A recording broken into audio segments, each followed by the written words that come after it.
Across the world, the strongest rose to the challenge. Well, there's the overclock. 3 kills for Laptop. They have fought for pride, for prestige. A blade for Jae-Woo, and there's the kills that you were looking for. And for a place on the world stage. Every match brings them closer to legacy or obscurity. Rivalries will reignite. Zera connects with the stick! Zera does it again! New stars will rise. And champions. Oh, Cuffer! He looks so good on this Winston right now. Will fall. This is the Overwatch Champions Series.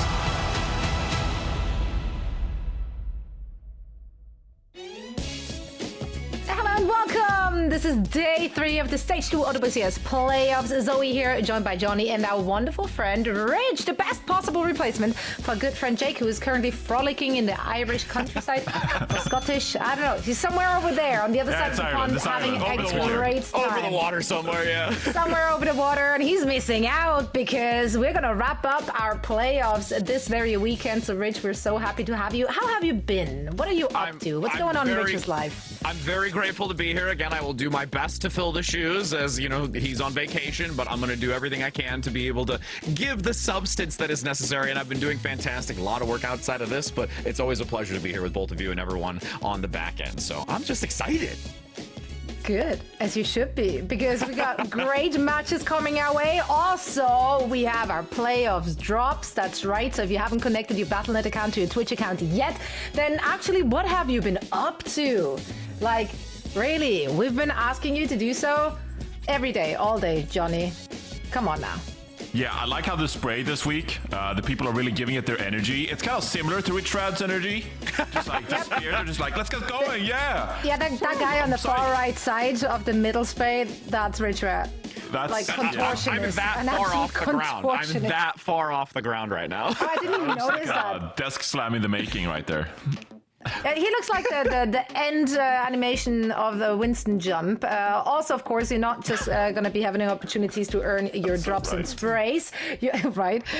You also can get some Overwatch coins if you're heading over to faceit.com/watch. We talked about Faceit Watch just last week. It's a great, cool new feature where you get to pick the POVs of different players that you want, up to 4 POVs. We also have the map overview and lots of other cool features, so definitely make sure to check it out. And if you're watching our broadcast from over there, you have an opportunity to get those coins. Rich, who will be your #1 pick of POV? Like, which players need to be on your screens at all time? I mean, for me, it's got to be the Symmetra. I was thinking about this even going into it. Like, I would really have to keep watching it because I am a terrible Symmetra. I think I've only ever played like 10 minutes because it petrifies me. So I would need to be able to watch the pros to understand the tactical movement between the map to know how to actually play it, to bring it into real competitive play, where I'm already kind of garbage as it is. But we won't talk about that.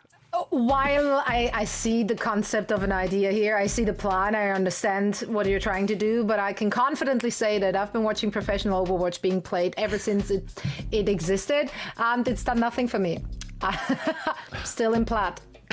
There we go. Hey, you gotta know your lane. Gotta know your lane. So exactly. And my line is more, I'm a supporter, not a player. Okay, I'm just here to waffle about them. I'm just here to appreciate good gameplay, and I've had plenty of opportunities to do that already this year. We're taking a look at our schedule. We're almost done with stage 2. That's right. Regular season is done and dusted, and that led us to the playoffs, which we will be finishing off this very weekend. But there's so much more on the horizon, Johnny. Oh yeah, the promotion relegation. It's just one day, July 13th, and it's just it's just a madhouse. Like, it's a bar brawl. Like, there's 2 teams from Faceit Masters being promoted. There's 2 teams from OWCS competing to keep their spot, and it's just a bar fight. Like, they're just going at it against each other because it means so much. Of course, if you've been in Faceit Masters, you played like 20 matches of just like, oh, we're battling with these teams, we're trying to guarantee a spot to the promotion relegation, and then you have to get over the hump and beat 2 OWCS teams to actually get a spot in stage 3. It's going to be a really interesting day. So I know we talk a lot about LCQ and Midseason Championship, but the promotion relegation day, don't sleep on that.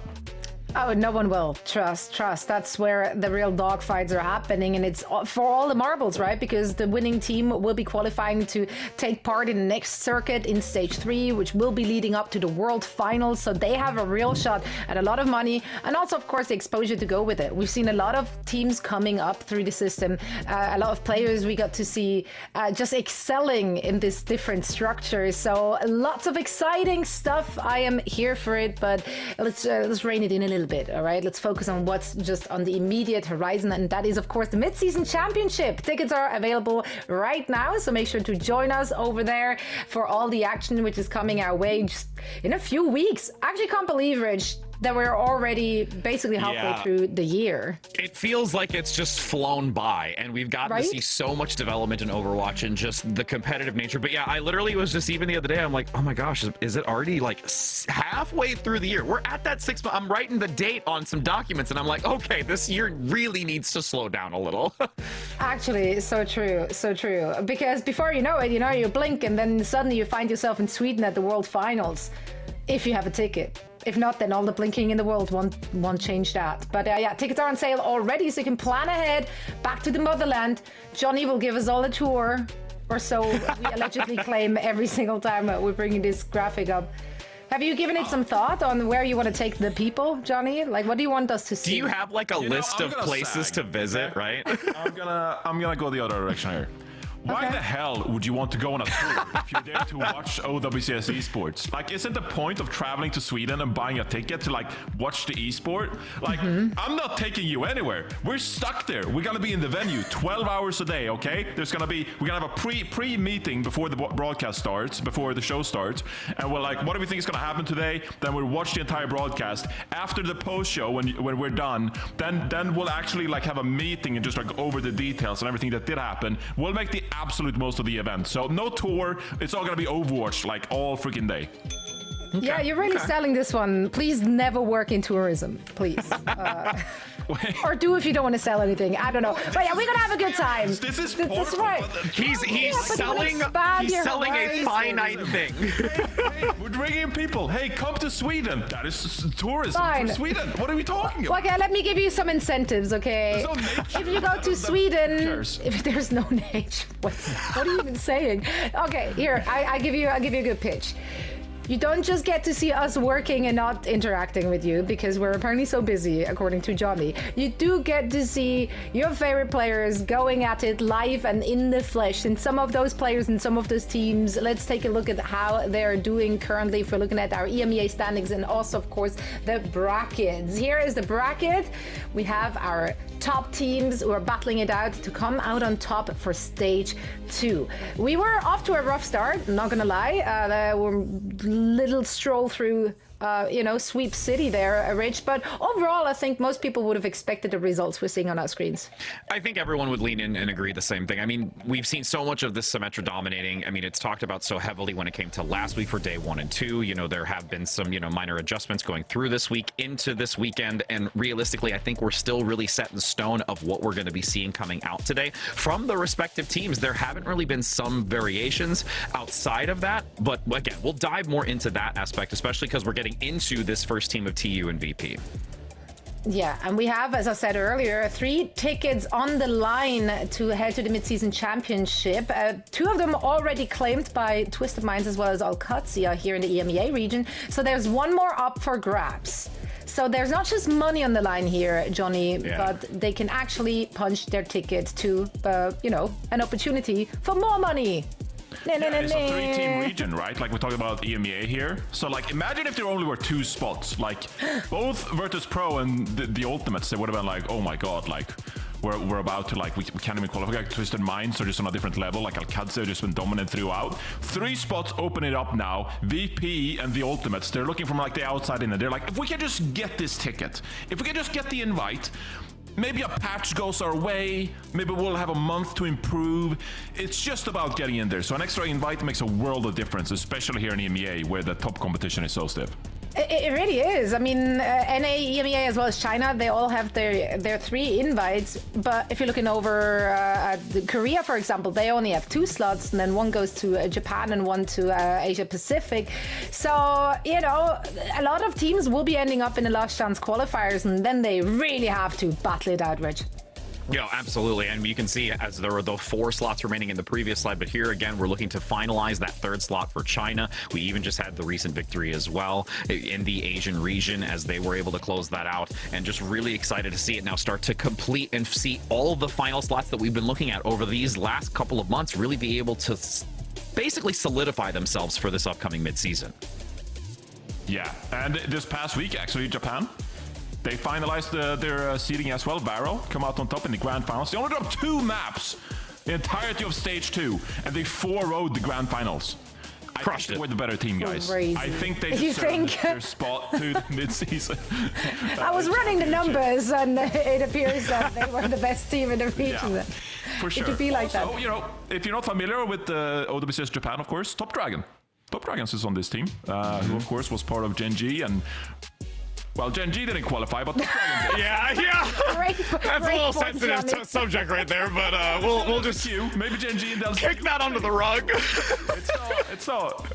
Yeah, they're. You gotta have hope. You gotta have faith. You listen, in Overwatch, the only thing we have is hope. We're living off of that stuff, the good stuff. But yeah, still so we living still off have Apple's stuff hope. to play for here. I love that for you, Johnny. I'm just like a... Yeah, I'm not gonna. Anyway, let's take a look at today's schedule. Here's what we have in store for you today on our penultimate day of Stage 2 playoffs in the EMEA as well as NA region. Which of these matches do you have your eyes on here, Rich? Which gets you excited? Which one left you sleepless? So, I mean, the one I think that many would say is, of course, our second match of the day. But realistically, I'm super excited. And I kind of touched on it a little bit earlier for this first match because they both haven't heavily adopted into that Symmetra. Like, there's the attempts of kind of working it in, or if there's a ban on something where it's forcibly bringing the Symmetra to the table. So with that type of, you know, thought process in the composition, they've had a week to talk about it, to go over their strategies. Are they going to actually opt into it to try and better themselves to then compete against the top 2 who have solidified those spots and to try and go head to head against a very dominant Symmetra type play? Or are they still going to stick to their guns, what they've been really doing well within their composition, and just try and find those subtle weaknesses on their opponent who has been able to drop them down? There has also been a very recent patch, right? So there's some micro changes there, some buffs, actually just kind of only buffs.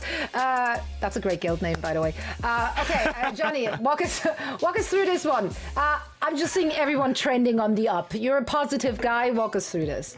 All right, so 14 heroes got buffed. Now, most of them are minor tweaks, okay? Just a small little buff. Like, it's Calm down, cookie. everyone. It's a little treat. It's just like, hey, you know, crumble. maybe your win rate wasn't perfect. Like, we'll give you a little treat here. Just like a quick little damage buff right here. So there's no, like, overwhelming changes to really any of these heroes. I think the biggest change to come out of the patch notes this week was, of course, that the healing reduction passive was buffed from 25% to 30%. So less healing in the game. That's obviously going to change the game a little bit. Some of the damage heroes might be better off because of that, right? But if you're looking at these heroes specifically, Jungle Queen received a slight buff to Commanding Shout, of course, which gives more overhealth, but slightly less duration. It's hard to play Jungle Queen against these compositions we're seeing, like Ramatra, Orisa. So we're going to see Jungle Queen meta? I don't know. We'll have to see. But I think there's some decent counters out there. Bastion reduced size. Doesn't matter. We're not going to Echo got a nice little change. Less spread on the primary fire. Always good if you're hunting backliners. But for the most part here, no like game-changing buffs. Like Lucio got quite a significant heal buff. But at the same time, healing was reduced, and so like it kind of like balances things out. Mauga, don't worry about Mauga, okay?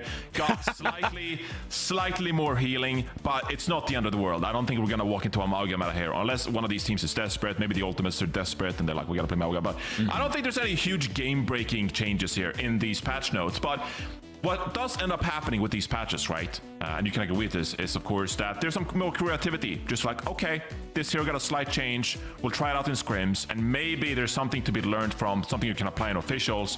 So we'll have to see if these teams bring some creativity because of the recent patch. I mean, I quite frankly feel like every time there's a patch and we try even remotely to talk it up, absolutely nothing happens. And there's zero effects, and all the players in the post-game interviews will be like, literally doesn't matter why you're even asking this question. Well, it's so late. Like, you're right at the tail end of this. And again, with these teams having to fight for that third and final spot, would you really want to gamble? I mean, since you already mentioned, Johnny, that they're very, very minor. If there was maybe one in there that was quite significant, that really would be something they want to jump on, I could see it, but it's so risky to take a gamble like that. If I was the ultimate, I'd gamble. Like, well, true. I don't know, man. I'll gamble. I fancy a little bit of risk going into this weekend. You know, like either we go to Midseason Championship.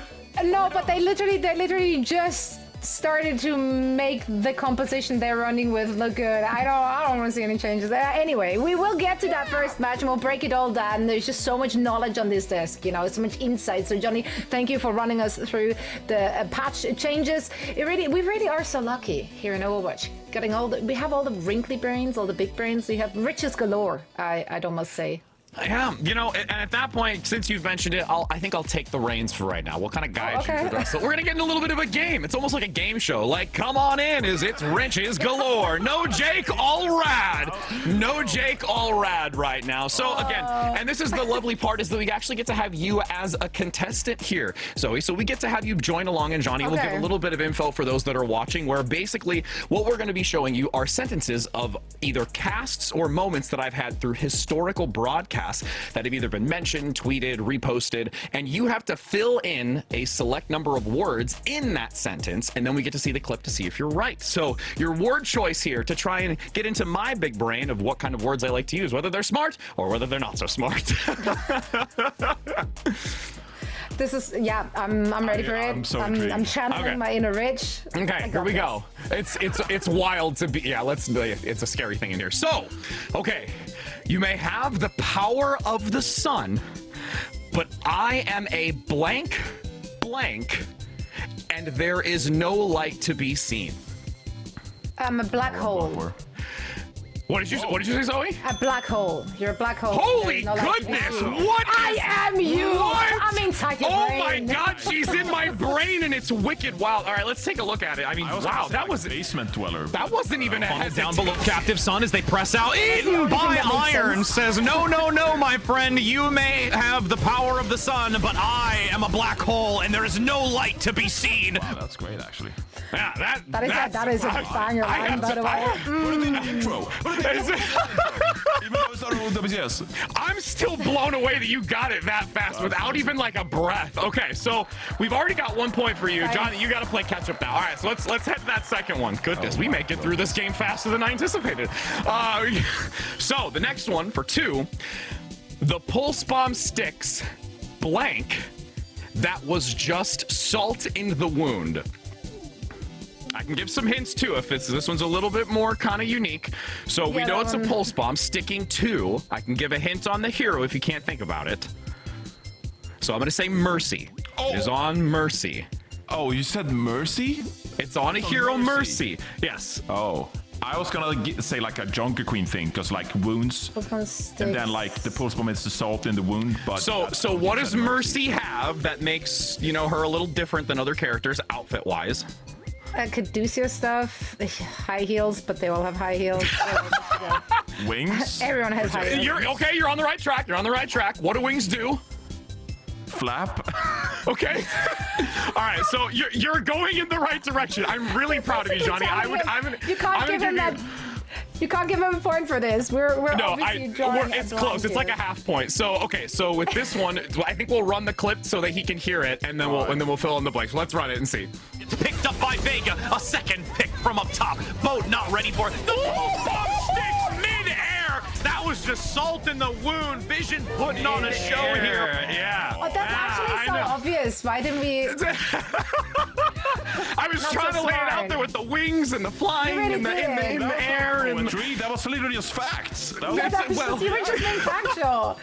We were reaching too far. It's okay. Yes, it was too far in the air. Okay, so we're gonna now go to 3. So Johnny's got like a half point. You've got 1. All right, so we're gonna go to the next one. Okay, so this one, Icy still dominating, blank on the recall even. And again, I'll give hints. So this one. Wow, I suck.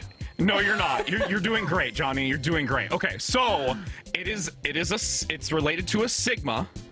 This is the hero Sigma, and it's an ability. I'll say, rock on the rocking on the... What is it though? Accretion. What is it? There you go! Johnny gets it. He's got 1.5 points. No, he doesn't get a half point. Are you good? Where are you at? I said wings and accretion. No, yeah, after you already gave your hints, then but sure. Why didn't you say anything? Dominating. Accretion on the recall even. There we go. Yeah, is that quick little like 180 camera pan is just swinging back. Okay, so we're gonna go to 4. We're gonna go to 4. Here we go. This one's recent. So this one's one from DreamHack recently. Since I know we've been talking a lot about Stadium outside of this, so this one's fun. Okay, here we go. All right, this will be the last one. So that's what I'm getting in prod. We don't get it. We don't get an odd number. Here we go. So, but a blank gets 3. Both supports are down. The healing zone comes in from J3. The synergy between these DPS is impeccable. What? So, hero did you play in the but a Showdown? blank. It is an ability. Once again, so it gets a triple in this sense. I gotta What guess, ability I'll do you let you think go it is? first. I'll let you go Yeah, first. we'll let Zoe go first.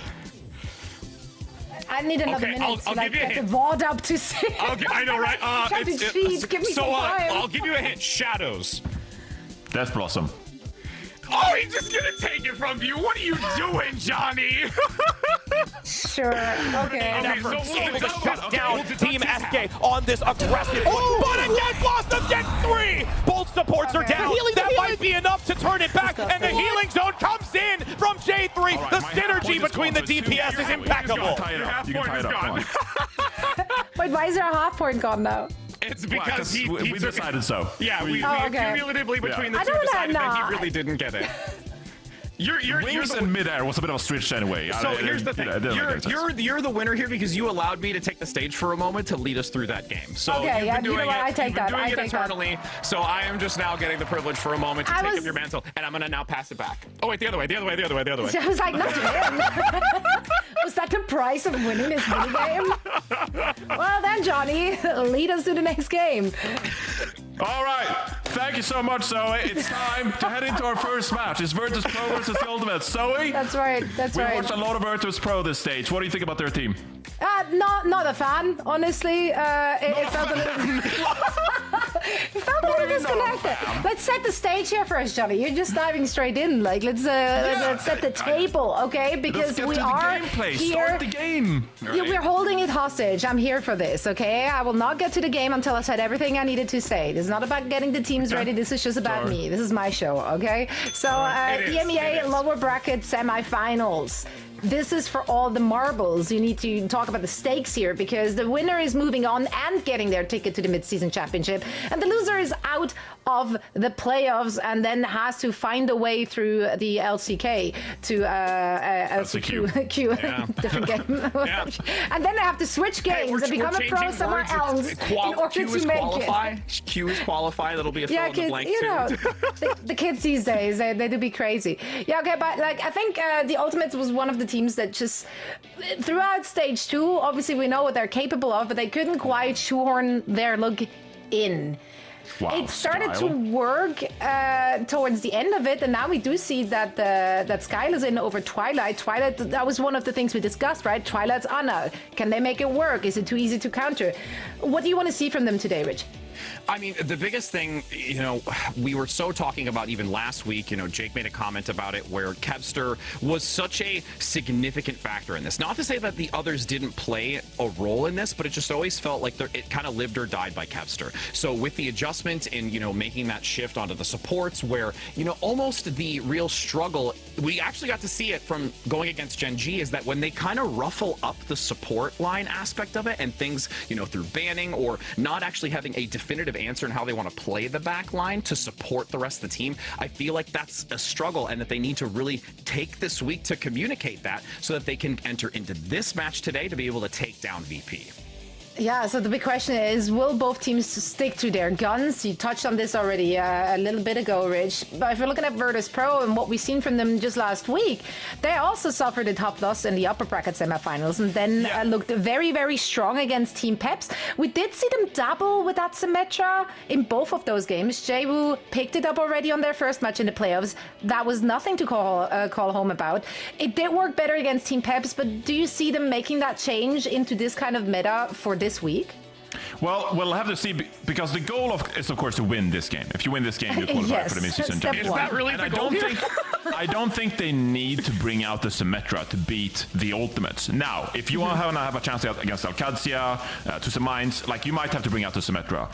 So the real question is, like, if you're Virtus Pro, do you try to play the Symmetra to try and beat Twisted Minds and Alcadzia, or do you prepare just to beat the Ultimates, right? And so you kind of have to, like, weigh, like, are we going to put scrim time into playing the Symmetra, or are we just going to play our style and we'll be able to beat the Ultimates? Against the Ultimates, I think they can just get away with, what you've already played so far. And given that the Ultimates is changing up to Skyle, which is a massive change, by the way, because Twilight is no longer, like, in the starting lineup for this team, tells me we'll see some more double flex coming out of this team, of course, but it's just a huge deviation from playing Twilight all stage. So if I'm Virtus Pro right now, I'm like, the Ultimates are clearly struggling. They're making a last-minute emergency decision to bring in Skyle here and play in the support line. I'm feeling good. Like, I don't need to revolutionize the way I play the game here. So I'm really looking forward to see what the Ultimates and Virtus Pro are going to bring us in this, high-stakes matchup here. Yeah, and you don't have to wait very long because the teams are now ready, and that means we can send it over to Mitch, who's back from a very lengthy, relaxing holiday, joining our very hard-working Matt, who has been holding down the fort all these weeks. Oh god, I know Matt's got so much to say about this guy. This guy has been gone forever. I mean, I saw you. You were in Australia. Yeah, before that, I was in Toronto. You were at Bezos' wedding the other day in Venice. I mean, you've been everywhere. I was in Toronto getting paid, and I was in Dallas getting paid, bro. Just because you weren't there doesn't mean I was on holiday. You know what I'm saying? Australia, yes, it's a holiday, but I have kids, so not really. Do you know what I mean? I feel like this is your holiday. Once you get back in here with me, it's like your own little personal therapist here. You can talk to in front of a crowd of people. Exactly. I retained you to try and cure my hypotension, Matt, and honestly, you've done a bang-up job. I've got to hand it to you on that one. Fantastic. This, of course, is a huge series. At first to 3 to decide which team can sneak through into wars that very important tournament just around the horizon, and we've all been discussing it. Midseason Championship on the line between Virtus Pro and the Ultimates. This is your perennial 3rd versus 4th team. I think it's safe to say we're now in the top 4 of Europe. And the question is, Matt, do these changes really muddle the mixture at all? Because the Ultimates have banned this Junker Queen, who's recently got a pretty significant look at her commanding shout ability. Yes and no. So, like, Ice Dome, typically we see play here for VP. On OWCS, we see him play, like, a lot of hazards. So I don't really think this changes anything potentially for VP. Sile, we have not seen. As Zoe alluded, I have been the Iron Man of EMEA Overwatch here. I've done every game pretty much, and we have not seen him. It's really been Twilight kind of the entire time, but maybe you feel like you need that Lucio. I saw Twilight Lucio the last few weeks, and didn't look awesome, but maybe it's actually for Kiri. So this is a little bit of an interesting look. Sky's gonna play Ana, so still with an Ana, but you want that Kiri as the other option. They could have probably done this with Sky and Twilight. Yeah, quite possible. Seen plenty of that Kiriko action from Twilight, but the Lucio, his passive healing being increased by 25% now, Matt, definitely means the Ultimates need a player that can go there. Obviously, between Sky and Twilight, you don't have a great option in that regard at all. He's not going to be on the Orisa here, and I think the reason why ATU, not a real Symmetra team, is because taking Kevster off the Tracer is a pretty bad idea at any point in the game. So we'll see how it plays out. It's going to be Fixer already seeing Kevster drop on by, and the Ultimates can't really fight for the point. Heesung has taken too much damage and then just gets completely isolated. That's been a bit of a theme for the Ultimates over the course of this stage, Matt, is that the tank tends to be on a different wavelength. It has, and it's definitely been an issue, right? Playing the Orisa, you're trying to get to that high ground, but Ice Gnome is just able to control that area, and Hazard is so sturdy to be able to kind of like move him out of the way, not able to do so. And once the Orisa loses the armor, it is just all over there for Heesung. So early point control here for VP. Nothing surprising. They've actually looked much better as of recently, Mitch. Obviously got off to a little bit of a maybe rough start at the beginning of the stage, but starting to put it together.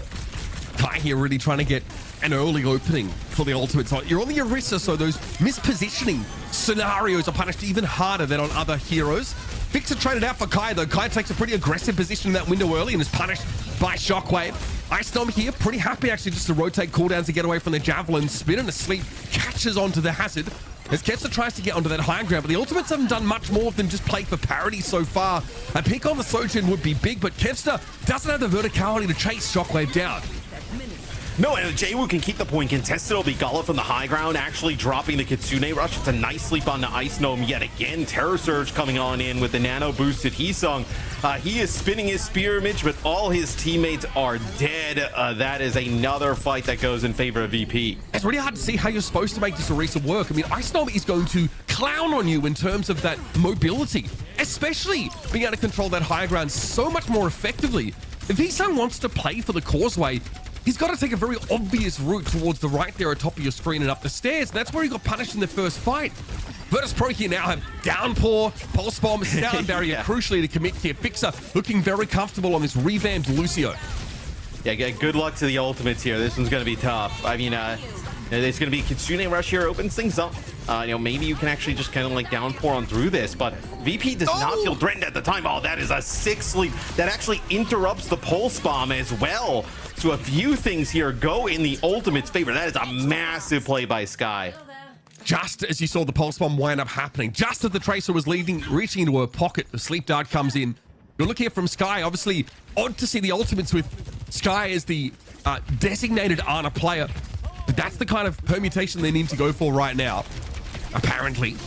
I mean, definitely like you talked about, though, like, it gives them an option to play like Lucio Kiri, like at some point if they need to. And I think that's obviously why. I definitely got the impression from Christopher that they were at the Hail Mary phase of their run. The Ultimates knew they just needed one more series, 3 maps away from making the qualification, but a Sound Barrier is going to stand in their way in this round. Sky's already taken out of the fight, and Fixer is on the hunt. He's found Kevster, forcing him into that lower area, zoning him off the fight. And our eyes start turning to the rest of the backline for the Ultimate. Sile did not have the mobility to get out of the fight, and Heesung obviously isn't going anywhere. VP springboard off a very effective first fight, and nice stall. They should be comfortably taking this round. I mean, it is a pretty massive change, right? You're bringing in, with qualifying to our, mid-season tournament on the line, right? You're bringing in a player that we haven't seen at all, really, right? Throughout the entire stage, and it's like, okay, here, go out and get us a win. Obviously, you assume that Sile has a decent amount of scrim time in his back pocket, so we'll see if it kind of is something that's made. Is it a one map thing? Is it a whole series thing? I think we'll have to kind of wait and see how it plays out. I think, look, as the series goes on, and if we don't really see Sile, on that Lucio a fair bit, you can start to guess that there's maybe a little bit more to the issues on the Ultimates than just, a hero pool situation. If we keep seeing the Ana Kiriko look here from the Ultimates, might start to wonder exactly what the problem is for them right now.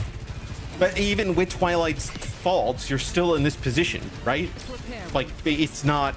I mean, it's not like it's been so, oh my god, we have to kind of do something, right? I think it has to be for hero pool potentially. Again, in their lead up to this game, it was that comfortable win against Paps. Genji, rather than put them in this situation. There's Kai, though.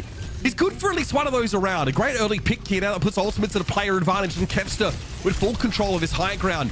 The rest of VP now pretty haphazardly have to try and extract themselves from the situation. Shockwave at least gets his. Sky gets picked up. Kai under some pressure now. Good damage going on to quite low. Yeah, I think you're going to be able to flip this here for VP as Ice Gnome gets to the high ground. Suzu there keeps him up as you see he's just kind of using that power block here. Going to go down towards the low ground. Should be able to get this flip here. Yeah, you won that first fight for the Ultimates, but both supports were so low. They just get into getting caught out. I think it's worth pointing out as well, just a reminder that it's not Lucio's amp it up heal that's been increased. It's just that general heal. In the past, obviously, you spent a lot of time in speed mode, but being able to stave off a lot of that sort of burst damage at the start of the fights gets easier now with higher throughput from Lucio, which is not something that we're used to dealing with. Normally, you know, some of those Lucio Brig comps, for example, were pretty low healing in general and couldn't really get you there. Kai fails to take control of the higher ground, though. That's the headline of this particular fight. With Icestorm out of the picture, though, this staying power rests with ultimates on this low ground. It's a matter of keeping Heesung alive, but with Ana's throughput, Sky is able to keep their Orisa in the game and keep control of the point. To contest it here now into this Kitsune rush from Virtus Pro. It's JWO into the back line, though, instantly dispatches Sky, but Shockwave is lost elsewhere. Both traces going to work. It's JWO's pulse bomb, though. Beautifully done. He accounts for the entire back line on his own, and now there's nobody to keep this Orisa in the game. I mean, that is sick, because also Heesung getting very close. He's going to use a Terror Surge here, but most likely would have been comboed like we saw in the last round with Sky's Nano.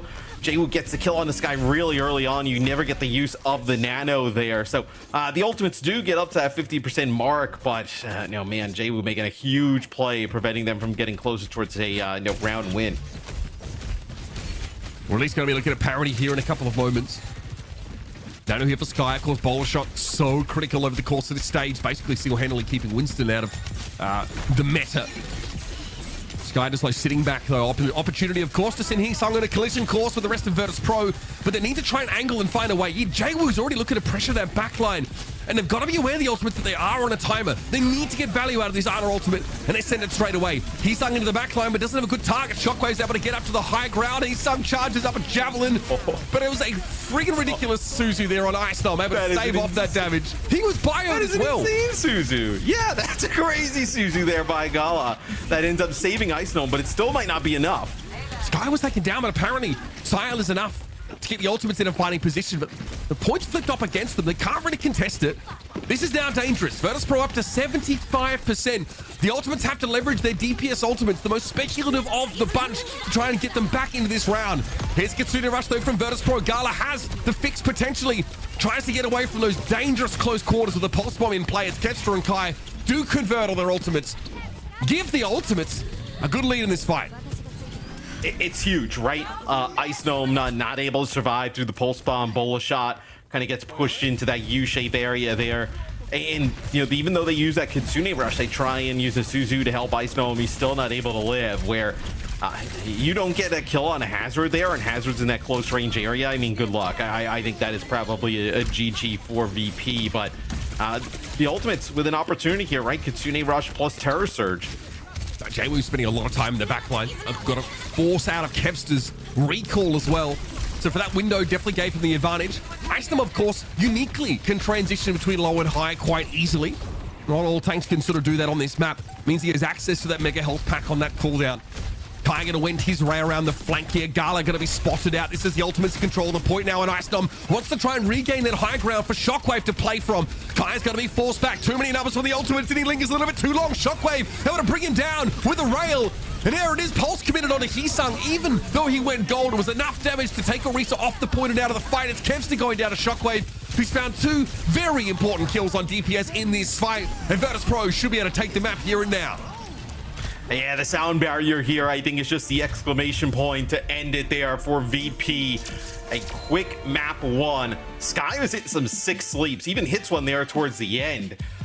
It's just, you can't keep the Hazard and JWO on Tracer out of your backline. I mean, constantly putting pressure on those two. Yeah, you can see Kevster trying to fight JWO in some of those last moments, Matt. I mean, JWO forces a blink, sticks around in the backline, and in the meantime, it's Icestorm heading up to the high ground, catching Kai out, setting up the Shockwave now for easy sightlines to be able to find Kevster, and all of a sudden, it's over. I mean, this composition that involves the Hazard, obviously it's quasi-dive, it involves a fair bit of coordination, but that's something that Virtus Pro have made their bread and butter throughout the course of this stage, and the Ultimate's already showing some of the fractures, I think, that we've seen exposed at some stage or another over the course of this stage, and having to integrate Sile now in the most important game of their stage is tough. And this is also why, if you are VP, you get a player like Ice Gnome, right?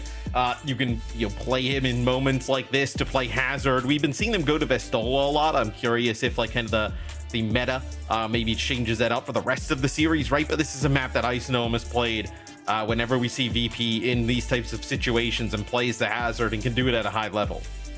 And I feel like VP are in pretty good stead here, especially seeing a Queen ban drawn out of the ultimates very early. Now, I don't know how much time these teams have really had to scrim on this new patch, but I think one of VP's strongest game plans is when he could put J-Will on the Genji or like Fixer on the Brig, something like that. Now, Junker Queen may actually enable that kind of style, especially the Genji, right? Queen Genji is just a match made in heaven. Obviously, commanding shout being improved is amazing for Genji players in general. So the ultimates might already have tried to target that strategy on that control map.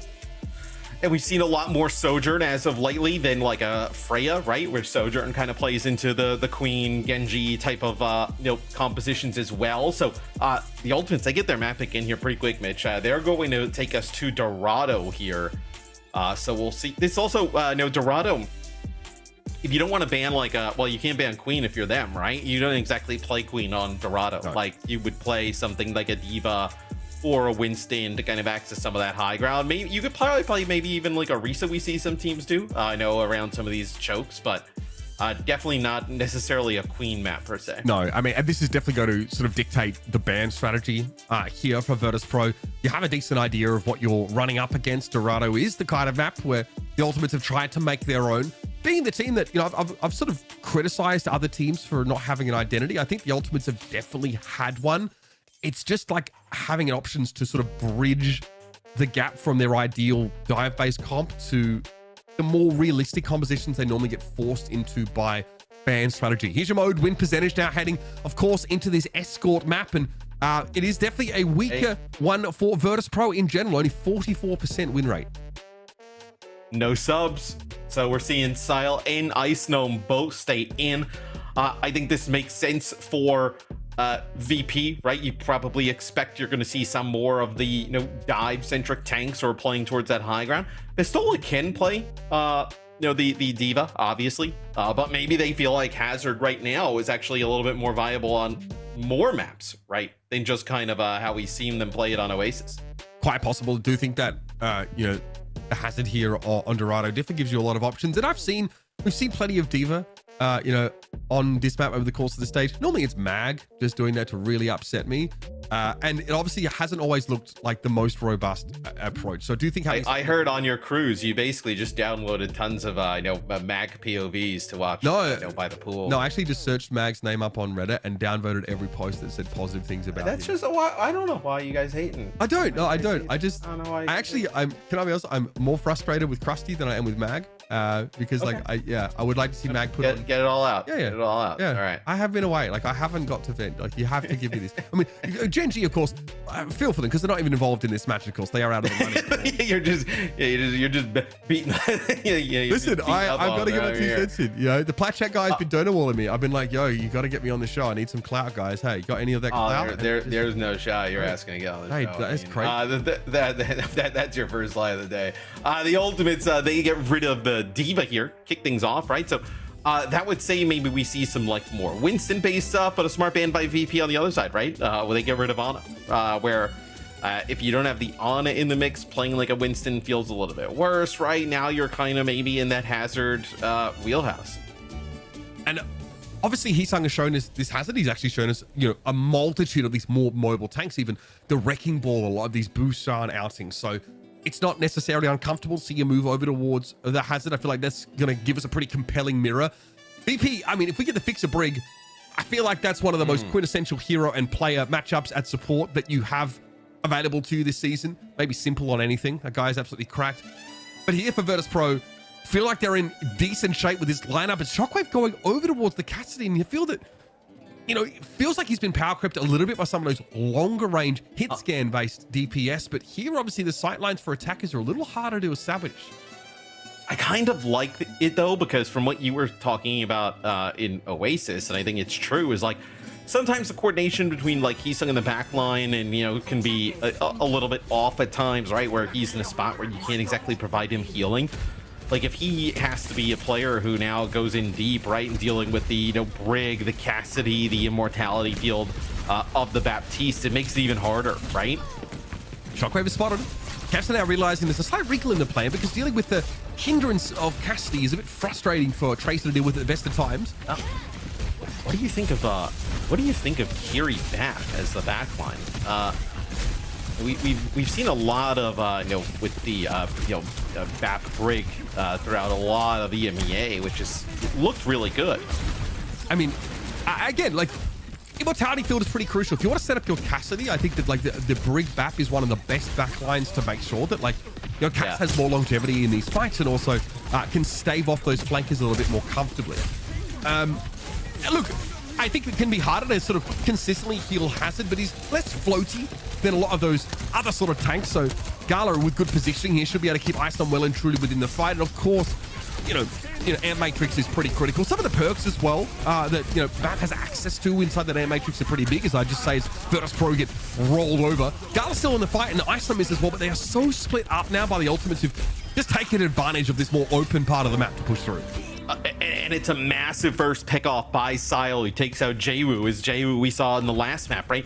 Putting so much pressure on the back line of the Ultimates. This time Sile comes out on top, ends up getting a kill, and that's going to be first checkpoint for the Ultimates. I mean, very good start. I mean, they really needed to get off to an absolute heater here, Matt. Getting that first point under their belt, solid. This is their map pick, and it's probably one of the best places you could see them.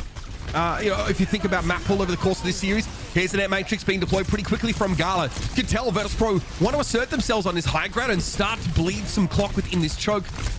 And that Air Matrix is going to allow them to do exactly that. It forces a full recall from the Ultimates now, but they'll play behind 2 support Ultimates for this next engagement. Honestly, they're going to have a bit of everything, but losing Kai before he has a chance to deploy the bowler shot is going to be a little bit of an issue for their plan. Jaewoo looking for a backline with a pulse bomb ready to go, has to outdo Kester, who's already gotten rid of the Brig. Force a recall as the Immortality Field came down. Jaewoo doesn't have a good window here, and unfortunately, he's out of time. This is a much better start here for the Ultimates. I thought it was going to be pretty rough, right? Sky ends up using his Amp Matrix, and then Kai ends up dropping right away. But they're still able to come out on top in the fight. Kevster with a big pulse bomb, and this is going to allow them to get high ground. So the Ultimates are starting to get rolling. Now, of course, both teams trying to invest at least in controlling these higher points down. This is a little bit further forward than you often see in attacking teams push, but based on where the card is, the Ultimates have to play on this causeway at the start of this engagement. Yes, Parasol attempted to be thrown up there by Fixer as the downpour did come in. Kitsune rush though from the Ultimates to really try and allow them to bowl over Virtus.pro, who make the right call in actually conceding that high ground and keeping Iceland up in that window of the courthouse so they at least have a foothold to fight for this high ground control. But they're running out of time, man. This card has already headed out into this last cul-de-sac. I mean, it was a downpour from both sides. They're going to have to use this rally, and they don't, and they end up losing Shockwave. That's a large source of damage there. Jaewoo ends up using the Pulse Bomb, but as the Immortality Field there ends up keeping a player up, as now the rally comes through, as you are in desperation mode here for VP. I mean, that's what the rally looked like, man. Absolute desperation. Fix it, just trying to stay alive, but in an awkward position, and not able to make use of that ultimate remotely aggressively. Virtus.pro, also they didn't have the ability to leverage that stun at all, as Kester was a long way from the scene. Here's an Air Matrix now coming up. This is awkward once more for Virtus.pro. They don't have a good place to fight or contest this card, and I don't want to know what happened to Shockwave, frankly. I just don't want to know. Then you backed off a cliff, hard to say. Pulse Bomb there thrown on Ice Dom's direction, but Fixer will go down, and even with that extra throughput, Gala cannot keep his team alive inside that Kitsune rush. It's another great pick from Sile, but the damage was already done by that point. I mean, you lose your Freya right off the rip, right? I mean, that type of situation, no way. You're fighting out of that. And I think it's really bothers Shockwave, right? We saw Cassidy, now Freya, now over here on Soj. So, yeah, a lot of changes here for Shockwave, trying to get a little bit more comfortable as you're also going to move away from Brig. So this is a comp that wants to play really fast now for VP. And again, they can play up close. This is the same game plan, though, Matt. The start of the second point. Get up towards that choke. And they got a first pick on Kai in that situation. It just petered out after Kevster ripped him a new one, and he's done so yet again. This time, he's been able to find himself Gala. It has been Kevster leading the charge so far for the Ultimates on this map. And Virtus.pro have not had an opportunity to stand and fight with a full 5 players, really whatsoever. It's wild, Mitch. They look like a completely different team, the Ultimates. And there's a part of me that's like, why didn't they just do this on Oasis, right? Like, Yisung could have played the Hazard there. Maybe it's something you felt a little bit more comfortable with some other hero bands that come on through. But right now, I mean, they're in prime position. The DPS players especially coming alive for TU. An unlikely pick off there. It's Jaewoo falling to Kai, who of course has his pick of the litter when it comes to high ground positions. He's able to hop, skip, and jump out of that downpour as well. Sky Reaper, though, not quite as lucky. Immortality Field doesn't keep him alive.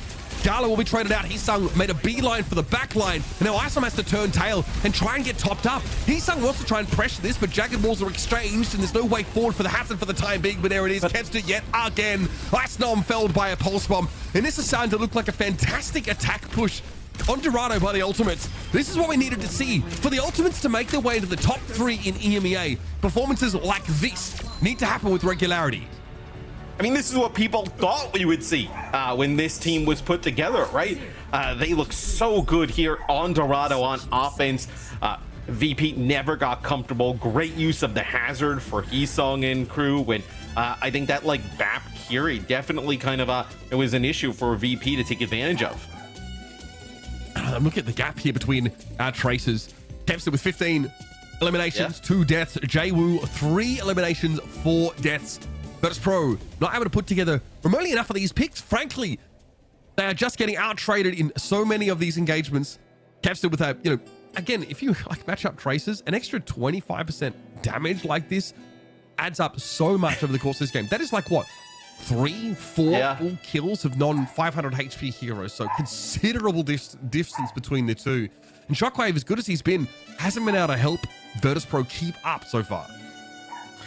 No, and playing the Cassidy at the start, I thought it was a pretty nice look, right, with the Cassidy, with the Brig and the BAP, but the Ultimates just kind of slowly pushed them back, then took advantage with some nice pickoffs from Sile and Heesung. Now on offense, so what does VP decide to go with? Do they decide to play like a Winston-based setup here, or maybe they go back to the Hazard? You have Ice Gnome because this would be your Winston look. I think that this comp can struggle against the Freya. I think the bowler shot is devastating for Winston. In general, it's really hard to catch on to, the newest addition to the damage roster. Kind of been the issue for the Ultimates, why they haven't felt like they've been able to roll out that signature comp with impunity so much anymore. However, you probably feel like you have a little bit more of that, just mobility. Right? Shorter cooldown on the jump pack, ability to maybe take that higher ground and be fairly non-committal about it, whereas Hazard has to get a bit more involved. Kykev's already taken low, so the poke damage favoring VP here, but the Ultimates can back up, concede some ground, and it's going to be up to Virtus Pro. They're the ones that need to decide how this next fight goes. Yeah, the idea would be, you see where Ice Gnome is here, just like completely avoid the Hazard if possible, but Kev's starting to heat up. I mean, he's been able to go in and take out Shockwave a few times now, regardless of the hero, and then you see Ice Gnome trying to make it back to the rest of the squad, barely able to stay up as Heesung was going in for maybe the kill, but a good start on defense for TU. The first pick, of course, is where they want to be. Ice Gnome doesn't probably feel like he can really ever fight Heesung at length. You see what happens, he just loses out so heavily in that damage trade.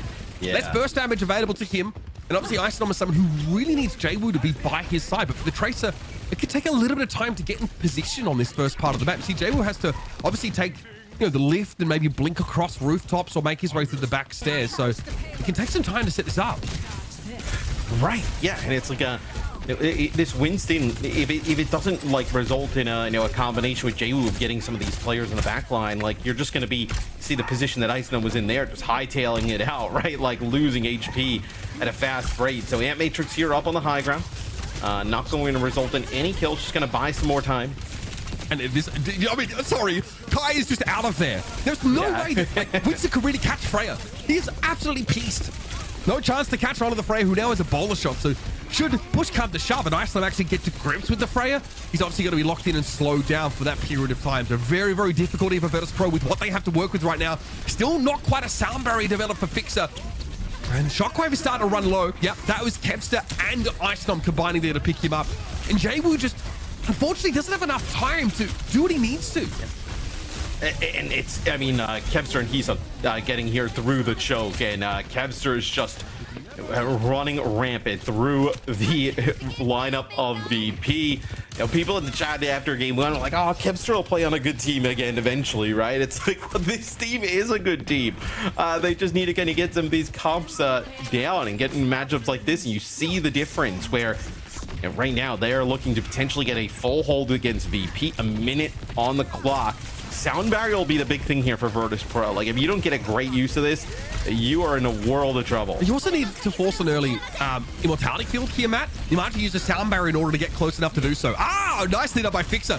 Sky can't benefit from his immortality field whatsoever as Fixer boops him out of the radius. He's able to pick him up. Great start here for Virtus Pro, and now they can lean into some of these DPS ultimates a little bit heavier. Icestorm also with a Primal Rage can stall these fights out a little bit longer. Kai, under pressure, is actually able to trade out, deal with Fixer. That might matter a little bit later on as these reinforcements start to come in, but with Heesung falling a little bit later in the fight and only Kevster up to stall, this might be a problem. He, though, is in range of Sky, I think, or at least Sile, who's able to top him up, and there is a crack at this for ultimates. It'll be tough to stall this one out and see how much they want to commit. Yeah, but for the ultimates, right? Even though the sound barrier gets used there by Fix on the VP side, they didn't really give up a ton of progress there through the choke, and it is Kevster getting a touch, but nobody else able to make it back. So that will be first checkpoint there for VP, but I mean, a great first point defense from the ultimates. I mean, VP not working with a lot of time here. Now, again, the issue is going to be for Virtus Pro. Icestorm cannot take this high ground on his own. There will need to be some level of coordination for VP, and also getting Shockwave a decent sightline, which there are very few right now. Shockwave has to play reactively and hope that the ultimates come to him, bring the fight to that low ground, but they're not really incentivized to do so long as they can cycle Heesung onto the cart and stall it out and outplay off this air matrix. Instantly, Suzu drawn out there. That little invulnerability frame allows the ultimates to get, or rather, VP to get out of the way in time. And Icestorm now finds that primarily developed in the previous fight. He can use that to deny this high ground now on his own. And looking to dive into the backline after Jwoo has done his job. Damage dealt. Kai out of the game. And VP really starting to snap at the heels of the ultimates, but this has to be a very quick second point. Yeah, and maybe if you're VP, right, you're just like gonna lose Shockwave off the rip in some of these, and you just need to play a little bit more aggressive and let Ice Gnome and Jwoo turn the death of Shockwave potentially into 2 kills on the other side, right? As Jwoo gets quite low there, is forced to use recall already, but you see Jwoo and Ice Gnome trying to just take perches near this door and try and make it costly for players to exit. Some great early picks here. Kai's able to find Shockwave. Much debate about the Frey versus Sojourn issue. It's always been more comfortable to see Shockwave on the Sojourn, but the ultimates having to put a stop to them here, and that might be a bit of a death blow. Coming into this next fight, Virtus Pro do, of course, have some of these DPS ultimates, but not great positioning to take as attackers. And the ultimates are blessed. They are chilling. A heck of a lot to work with now, and including a Kitsune rush that could be critical. I mean, Kevster is cooking right now. I mean, it feels like every single fight, Shockwave is like first dead at the hands of Heesung or Kevster. There's just no way for him to avoid these players. As Ice Gnome gets hit with an explosive shot here, and look at this, the ultimates, they put that Kitsune rush down on the high ground. They want to get aggressive here, and they lose Sile. I mean, Sile, with more damage than Jwoo right now, has been a big part of the ultimate's game plan. He's been throwing those knives like crazy.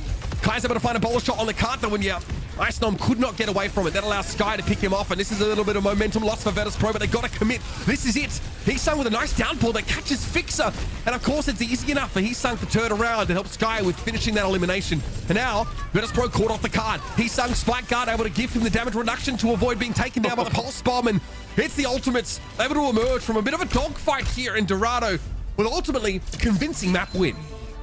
They could have very well have gotten a first point hold. They end up getting it right before second. But I mean, if Kevster and Heesung can play like that, this is going to be a very long series. Kevster looked great there on Tracer all throughout. And Heesung phenomenal playing Hazard, which it kind of makes me wonder why we didn't see them play Hazard in map 1, right? And just take the mirror, because it looks like they very easily could have won that. So huge bounce back here for the Ultimates. Excited to see where this series goes. And I think this is kind of what the Ultimates have been working on throughout the entirety of this stage too, is finding that sort of bridging composition that doesn't leave them really susceptible to getting hero banned out, right? Over a longer series, that becomes less of an issue. If the Ultimates can make this a 5-mapper, for example, they can sort of play their style. But you've got to admit, this map, a bit of a silver bullet for them, right? They're always going to want to go to maps like Dorado. We don't, of course, see Vistola subbed in. It's going to be still Ice Gnome, for the first 2 maps. I still have the question of how do they play against the more flex tank style, right? That more ground-born, brawly look that Virtus Pro have also been able to make use of. Because for me, the Hazard matchup, it's a gold star for the Ultimates. But do they have enough in the tank to sort of win an entire series against a team like VP? And the thing, Mitch, that's quite interesting, right, is we're seeing Sile in today. A lot of teams would target and build a ban strategy for the ultimates that's really kind of like support heavy, right? You know, you force them onto, like, you force Twilight onto Brig, you force Twilight onto Lucio, like you take away Noah Kiri, right? And that kind of like makes things all odd, right? So with Sile in, it kind of throws a little bit of that out the window, right? Where, like, you know, maybe VP had a strategy and like, this is how we're going to attack this with bans and different maps and support line. And then now that's completely out the window. Well, it's also not really clear, I think, after Sile having spent so much time as a sub on this team, what the target hero pool is if you're looking after a player like that. And all of a sudden, he's able to turn up on the Kiriko and become a legitimate damage threat. Like I mentioned at one point, he was out damaging Jwoo for most of Dorado, if not the entire map. And that speaks volumes. Kevster also, you know, like we mentioned, with a pretty dominant showing in general. I think this begs the question. There's got to be in a sub here, I think, for Virtus Pro. And yeah, so this makes me, this is the, I guess, the real challenge, I think, for the Ultimates. We've seen them warm up. These teams have, you know, re-established familiarity with one another. But can the Ultimates deal with this more classic EMEA style of, you know, bringing that flex tank in, like the Ramatras, for example, who, by the way, has been buffed slightly with the healing from his Vortex perk, you know, or looks like that. They have to be able to tangle in this kind of metagame too. Okay. So with the map pick of Midtown, we see VP sometimes go to the Ramatra here, or like even Sigma, right? Play kind of like around those corners by the choke. So I expect to see them kind of go for that here. The bans are quite interesting. So for VP, they actually get rid of the Kiri. And for the Ultimates, they actually get rid of the Orisa. So you're going to try and force them to play maybe like Hazard or something different into a Ramatra. And I think also this, you know, means that I think VP are trying to force Lucio here, maybe for Sile. I think that has to be like the look for the Ultimates. In theory, that's why we speculated that he would be coming on in here, you know, to this particular series, is that, you know, you need a Lucio player between Sky and Twilight, and there wasn't obviously a clear and obvious fit there.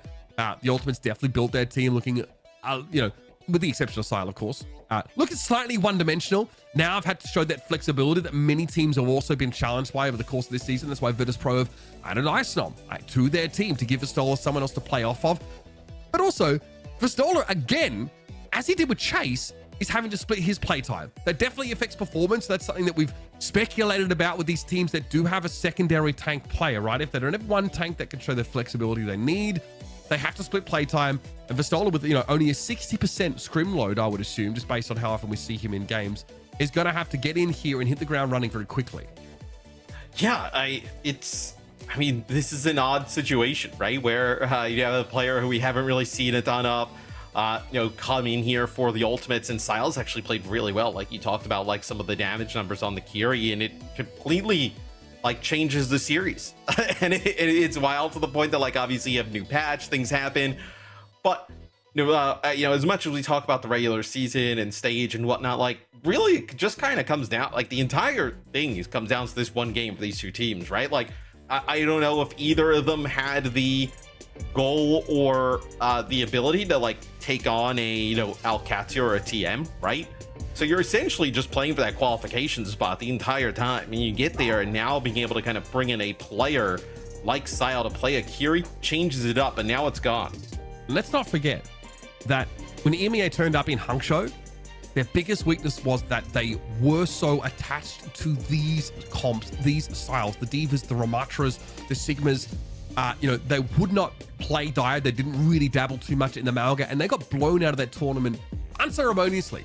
Right now, like if you want to like do the eye test, it feels like Europe are definitely looking much improved, especially with a couple of these teams, VP and you know, the Ultimates, especially building in a little bit more diversity to some of their offerings, whether it's through subs or just their tank plays being able to be extra flexible. But I'm looking at Sile here on the Brig. The Ultimates going to a Ramatra comp, which for me has not been one of their natural looks, right? I'm not convinced that this team has transformed this series yet. If it's just on their map picks that they look good, man, that's not going to be enough because they lost control.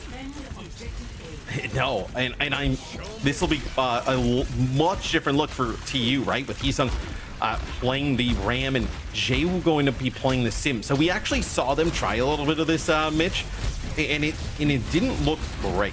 And I think it's also, you're taking Jwoo off of a hero like Tracer, where he's like so impactful in putting on Sim, which obviously you can still be impactful.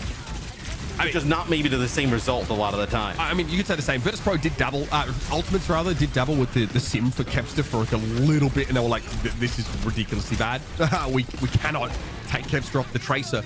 I do think the sim combat is like really coordination and communication heavy. Yeah. And I think the teams that have stuck together for longer and have that more drilled down, like look at my God, look at Twisted Minds, right, with the sim comp. They're just unbelievably good. However, the Ultimates haven't been able to handle it too well so far. Again, that sort of front-loaded damage in the front line has been a big issue for someone like Heesung to try and stick around. Shockwave there, catching on to Sile. No escape for him. Gala's Immortality Field already dealt with as he's here on the map. Now Heesung gone means Virtus Pro have this point for sure. And this is right out of Alcatia's like playbook and Twisted Minds, right?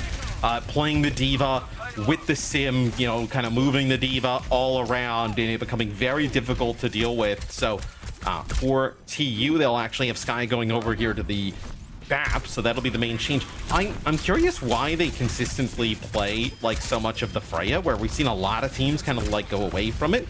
Like right here up on this high ground, this is like a perfect range for like a Soj or even Cassidy. I mean, playing the Freya against the Diva or can always be a little frustrating. How much ground are the Ultimate's gonna have to give up here?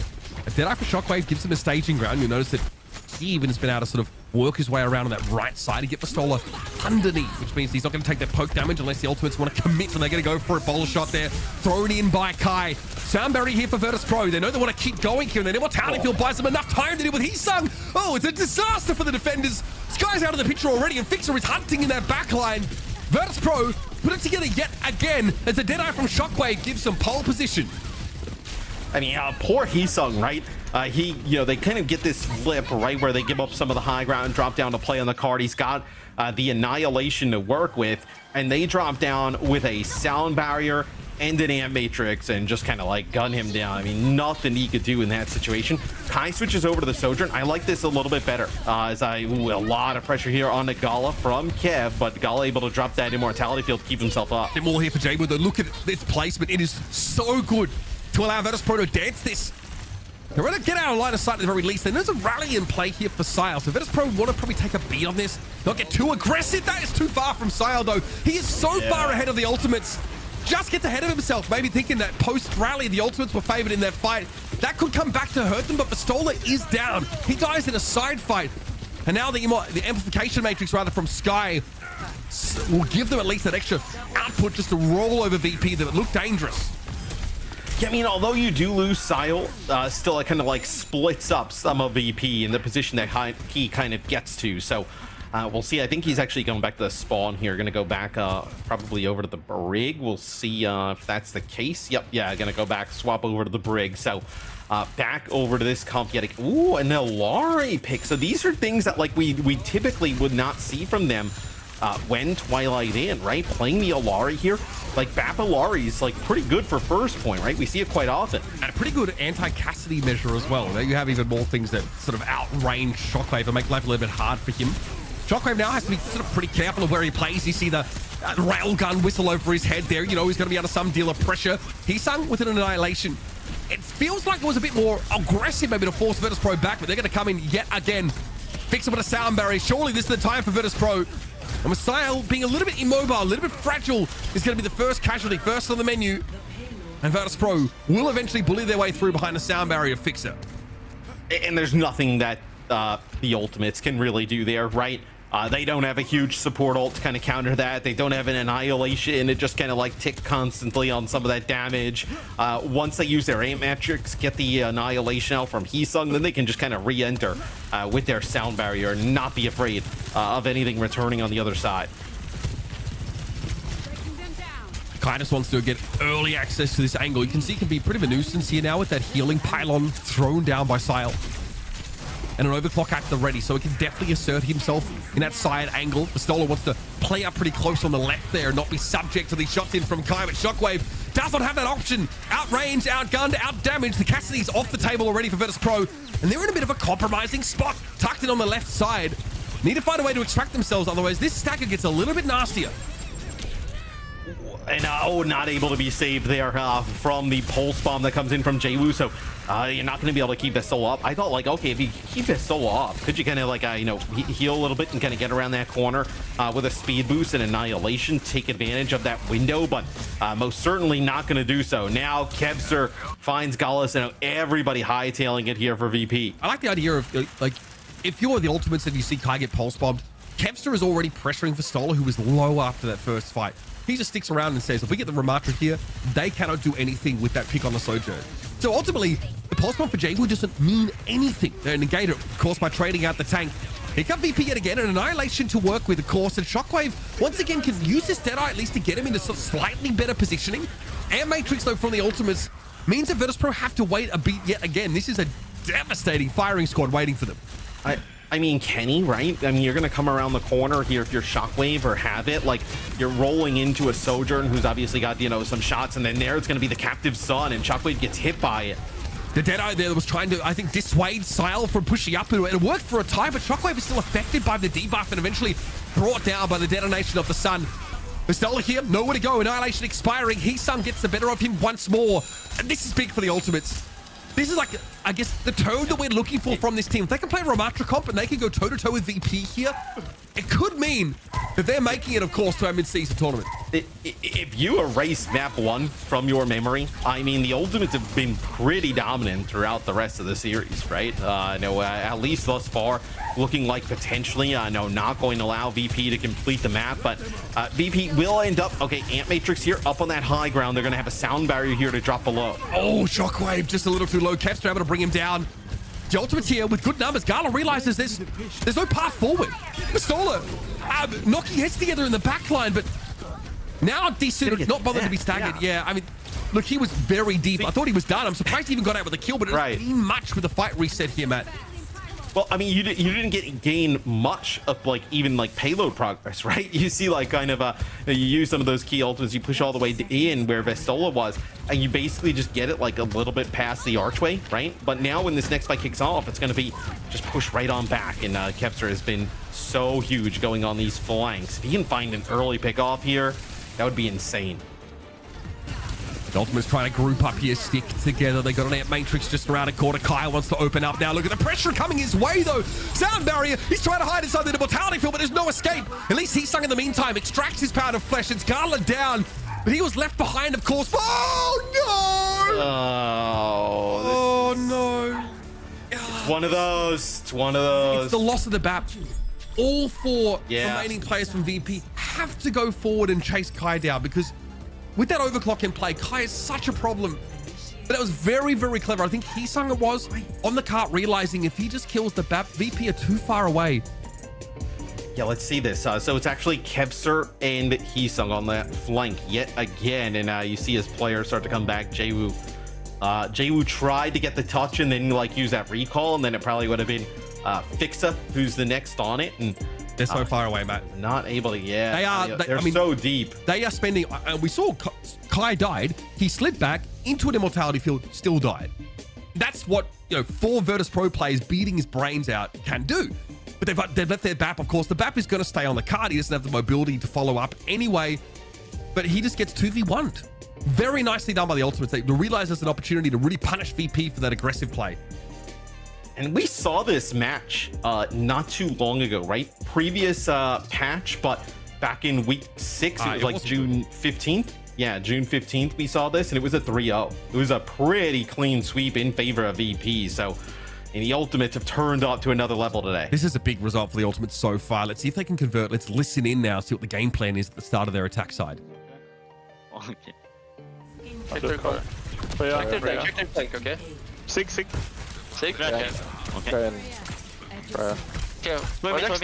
Next dash we can push main, okay? Yeah. Push main? Yeah, Okay. go left dash. Okay, Ready. I'm ready. Okay.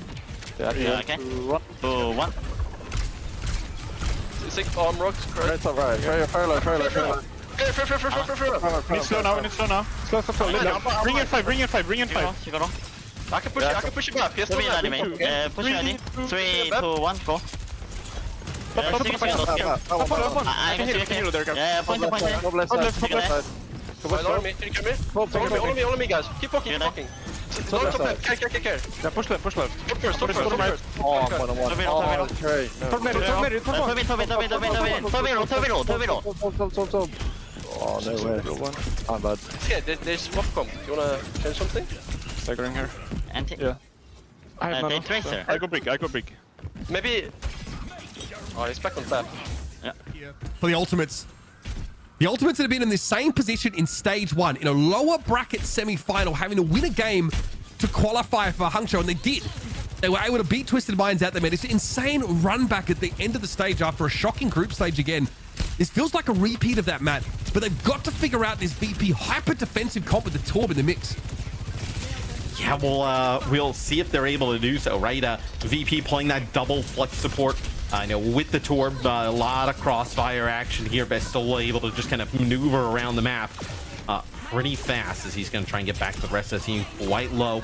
I was going to say maybe there's a world in which you nano Kev, but he ends up falling at the hands of Jwoo. So an early pickoff yet again is you have to be careful here if you're the Ultimates, like with how your offense is kind of going, right? You're going to be below a minute, like really quick. And this might be the kind of comp where you would want to see the Ultimates play Lucio, man. That speed, well, you have a Genji, so you're full committing. Or sleep. Oh, nice bio to the back line there as well. Gala with the captive sun. Now everybody's caught under the underpass. Shockwave's turret taken care of now that Annihilation is a problem for Virtus.pro. They've got to keep clear of Heesung. Skyler was taken down. Heesung won't have a ton to keep him topped up outside of Sile. And Shockwave is already defensively rolling out the red carpet, so to speak. Getting that Molten Core in play. And Sile got picked off. The lack of mobility on the Juno has been a bit of a hindrance now for the Ultimates. And again, there's another attack that fizzles. Yeah, you have to just let everybody drop here for TU. So that is your Annihilation. This Kev Blade is taking a bit, Mitch, here to get online, right? You would think, okay, if he can get this blade like Nano Blade, that is most certainly a fight-winning condition. It's just been tough to find any limbs and damage here for Kev working through the choke. You know who else's name had 3 letters, Matt? I do, but I our boy AKM. Good guy. Blade here for Kevster, now going to try and make use of it. Waited up the immortality field and cuts Shockwave to ribbons. Kaido's been taken down. Kevster gets a ton of value off the long-awaited Dragon Blade. Gala and Shockwave both accounted for by the dynamic Swede. Fixer has to fall back behind this Amp Matrix now, but doesn't have a lot to heal. Pistola trying to get topped up, can get back into the fight and stall. Has a remake opportunity at that. Virtus.pro need to get their ducks in a row pretty quickly. That's a lot to use, though, for TU. So VP, they'll have Vestola, who can get a remake here as he'll work his way out onto the point. And you end up using your orbital ray there as well. You're just going to basically have this Kai overclock if you can get it. Pretty good stall here for Vestola. He's done well to stay alive as long as he has, but I think just the pick on Sky is not going to be enough here for Virtus.pro. An admirable attempt here on defense, but Jwoo still looks to be a threat. Vestola eventually desuited and taken out of the game. And there's no chance here for Jwoo to chase after the low health Kai or Kevster. And the Ultimates fight very hard for this first point. But his Ramatra composition, sans Lucio, will be on the road. Yeah, we'll see how it'll work here through this second part of the map. So you'd like to see them play the Lucio here. And I think the Juno obviously doesn't have the speed capabilities in the same fashion as the Lucio. But I do think the orbital ray, like the Ramatra inside of the orbital ray, is like filthy, though. I mean, makes it very difficult to do anything.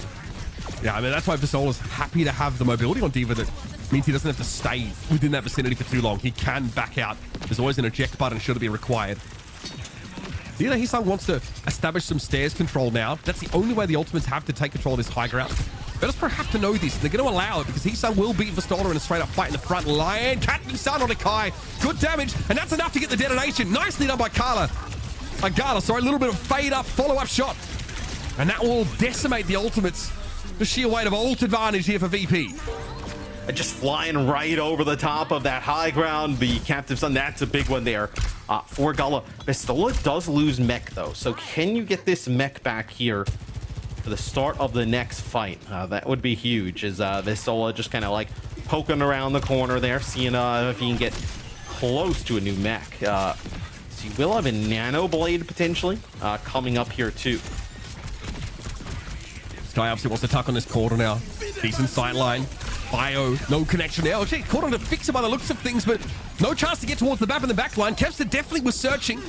The Fixer's been able to get cleansed of that anti-heal, and he's back in the fight for real now. And that nano, Kevster didn't have an opportunity to combine it with the blade, so he gets a little bit weaker now. And a bowler shot from Shockwave thrown in. Is there follow-up? Sile very, very low. Oh. This cart, though, is still pushing it. Someone has to answer Kevster. He'll be forced back.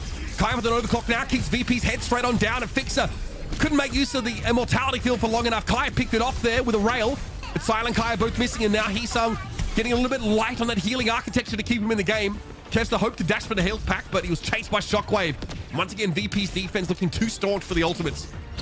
And it's definitely looked a little bit worse for the ultimates here without the Kiri, right? The Juno, an easy target for the back line as he's trying to make his way here back down to the payload, sending into OT. And not much to be done here, I'm afraid. Shockwave falling, but Heesung's out of the game crucially. This is the Orbit Array. And Virtus Pro here. Step back off this. As long as for Stolen, it's that to fully commit. That's a Pulse Stone on towards Sky. And of course, no BAP available for the ultimates. No way to stop that from being devastating. That's half the reason Kevster got off the Tracer. Virtus Pro eventually slow ultimates down to a screeching halt. And this is kind of what we raised, I think, at the start of Midtown, right?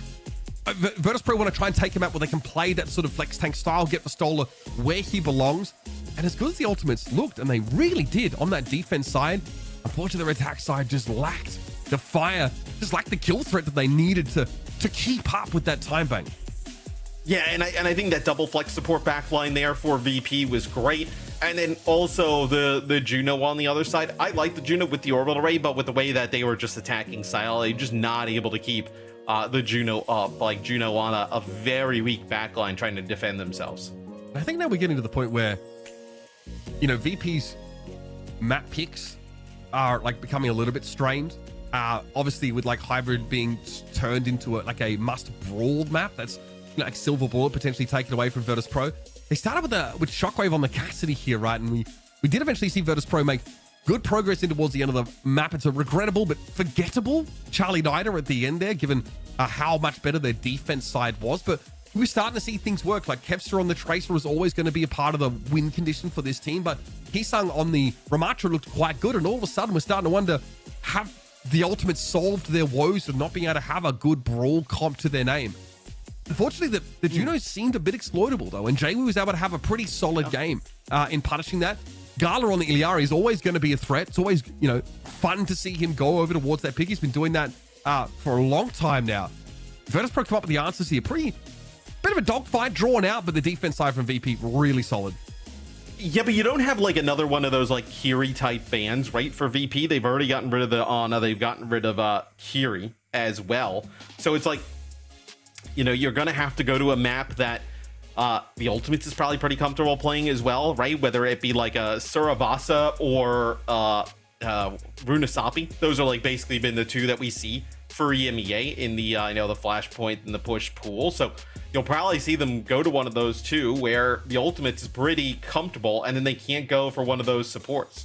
Look, I think, you know, I think the Ultimates looked obviously very, very good on Dorado when they got that sort of hazard mirror. If we head up to something like Runasapi, for example, it locks us a little bit more into that brawl style, which VP just looked to be a cut above on. Bear in mind, they're making use of like a less durable frontliner in the Diva who can't hang around too long against Ramatra. So I'm very curious to see what these hero bands look like. We're going to find out on the other side of this break. This is Virtus Pro versus the Ultimates for a spot in our mid-season championship. It's all on the line. A VP are one map away, so don't go anywhere.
Nothing changed outside. Someday, at my day, I will change my life. People, it doesn't matter where you go. Don't stop for me. People, this is the place where I follow. Here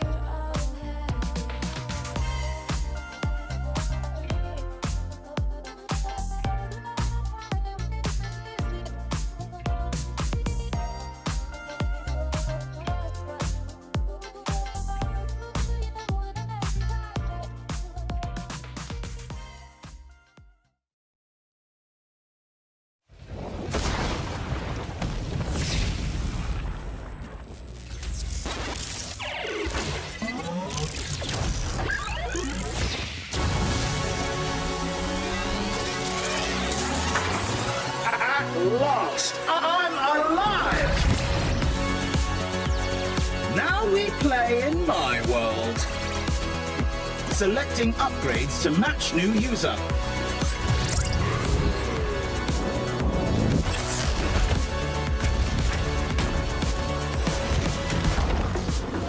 I think a level up is in order.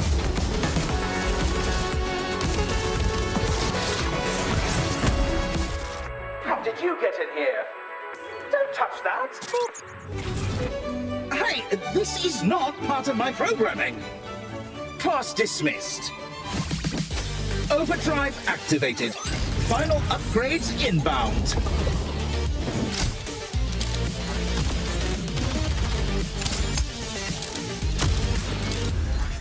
You have unlocked the privilege to annihilate. Leaving so soon. Game over. And here we are. The only thing standing in between Virtus Pro and a spot at the Midseason Championship is the Ultimates. And they've got their map pick heading into Suravasa. The Ultimates showed us a pretty darn good showing on Dorado with that hazard composition.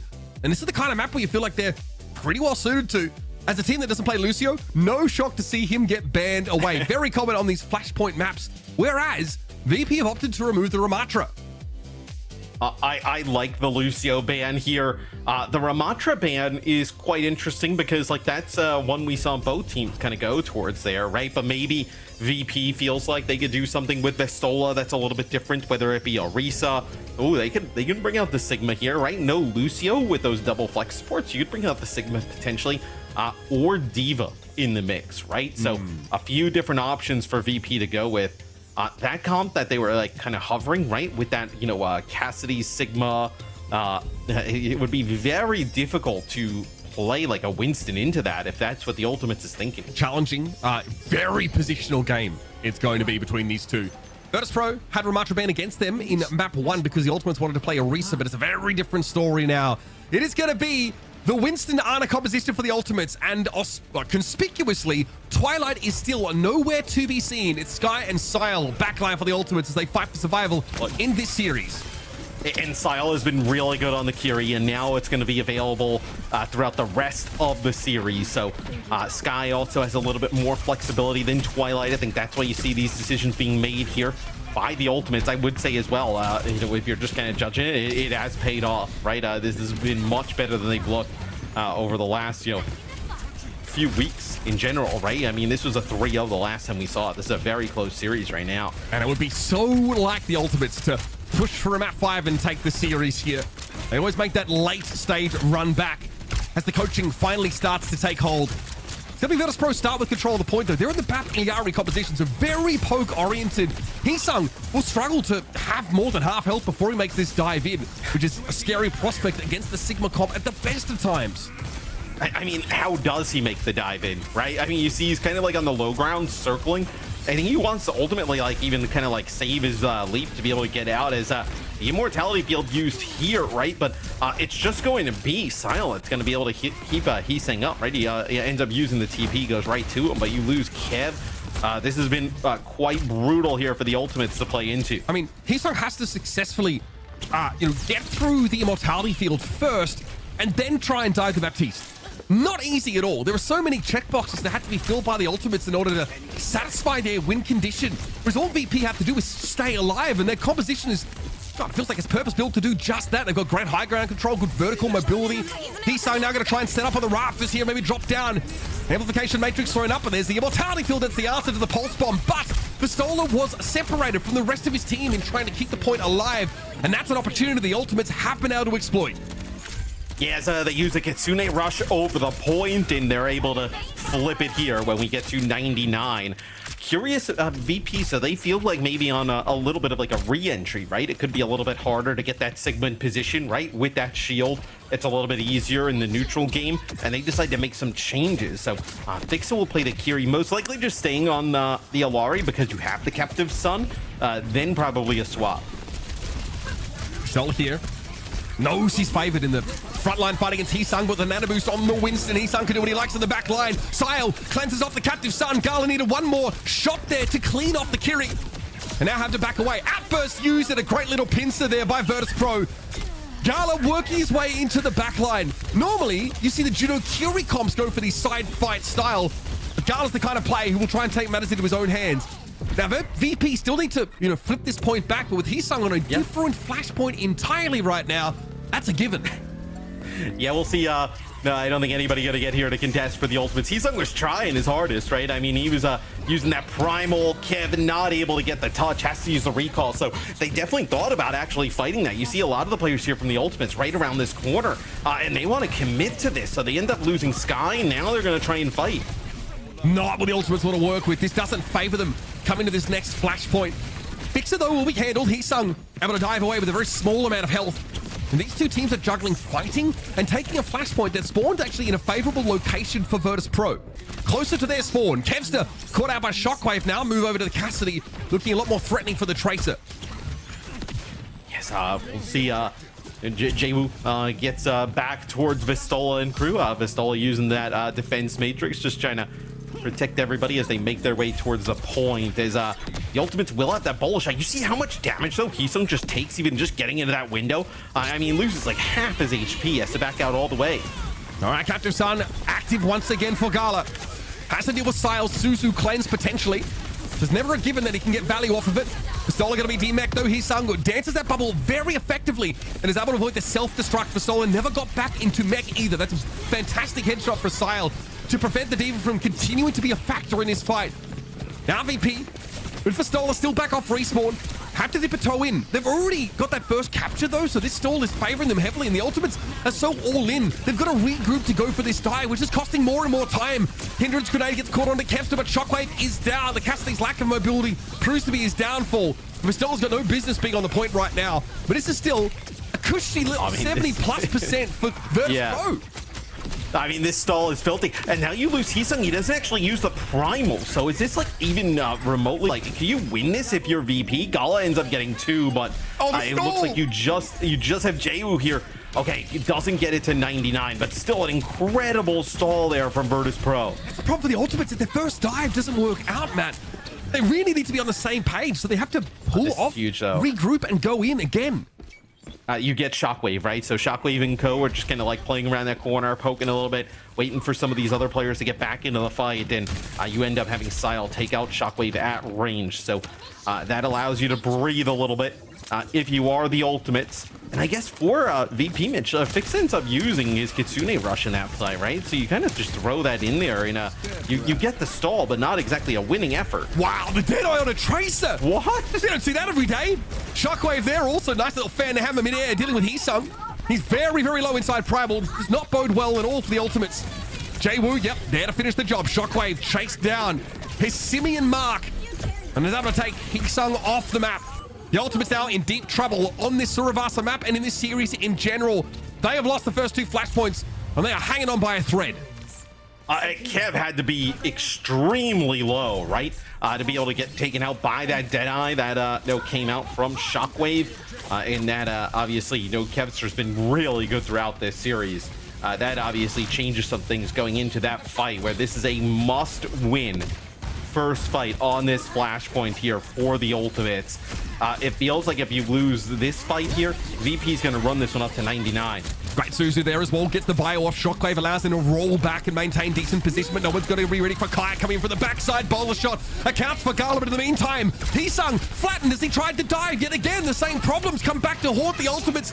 And this time, they may not be making the miracle run in the lower bracket to qualify for the tournament. The Midseason Championship. Is Virtus Pros to lose at this point? Yeah, let's see if VP can just hold off here, right? You're going to have this orbital array to use. You're probably just looking at this nano boost that Sky has available for Hisung. So we'll see if he's able to connect with this nano here and make a big play for the back line. There's going to be the nano. Let's see what Hisung does with it. Pushes in and then another Suzu comes at a timely moment for Fixer, and here comes the orbital ray as they push in. Yes, Pistola affected by a Bionade, but he's got a rematch, so he just jumps back in. The Ultimates can't fight this. They know it.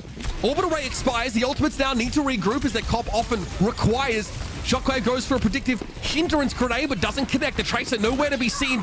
Say the same for Hisung, though, as once again, he does not extract himself with his life. The Ultimates can't keep the tank player alive. And it's been the story of this stage so far. Just the disjointedness between their dive, tip of the spear, and the rest of their backline has been very glaring.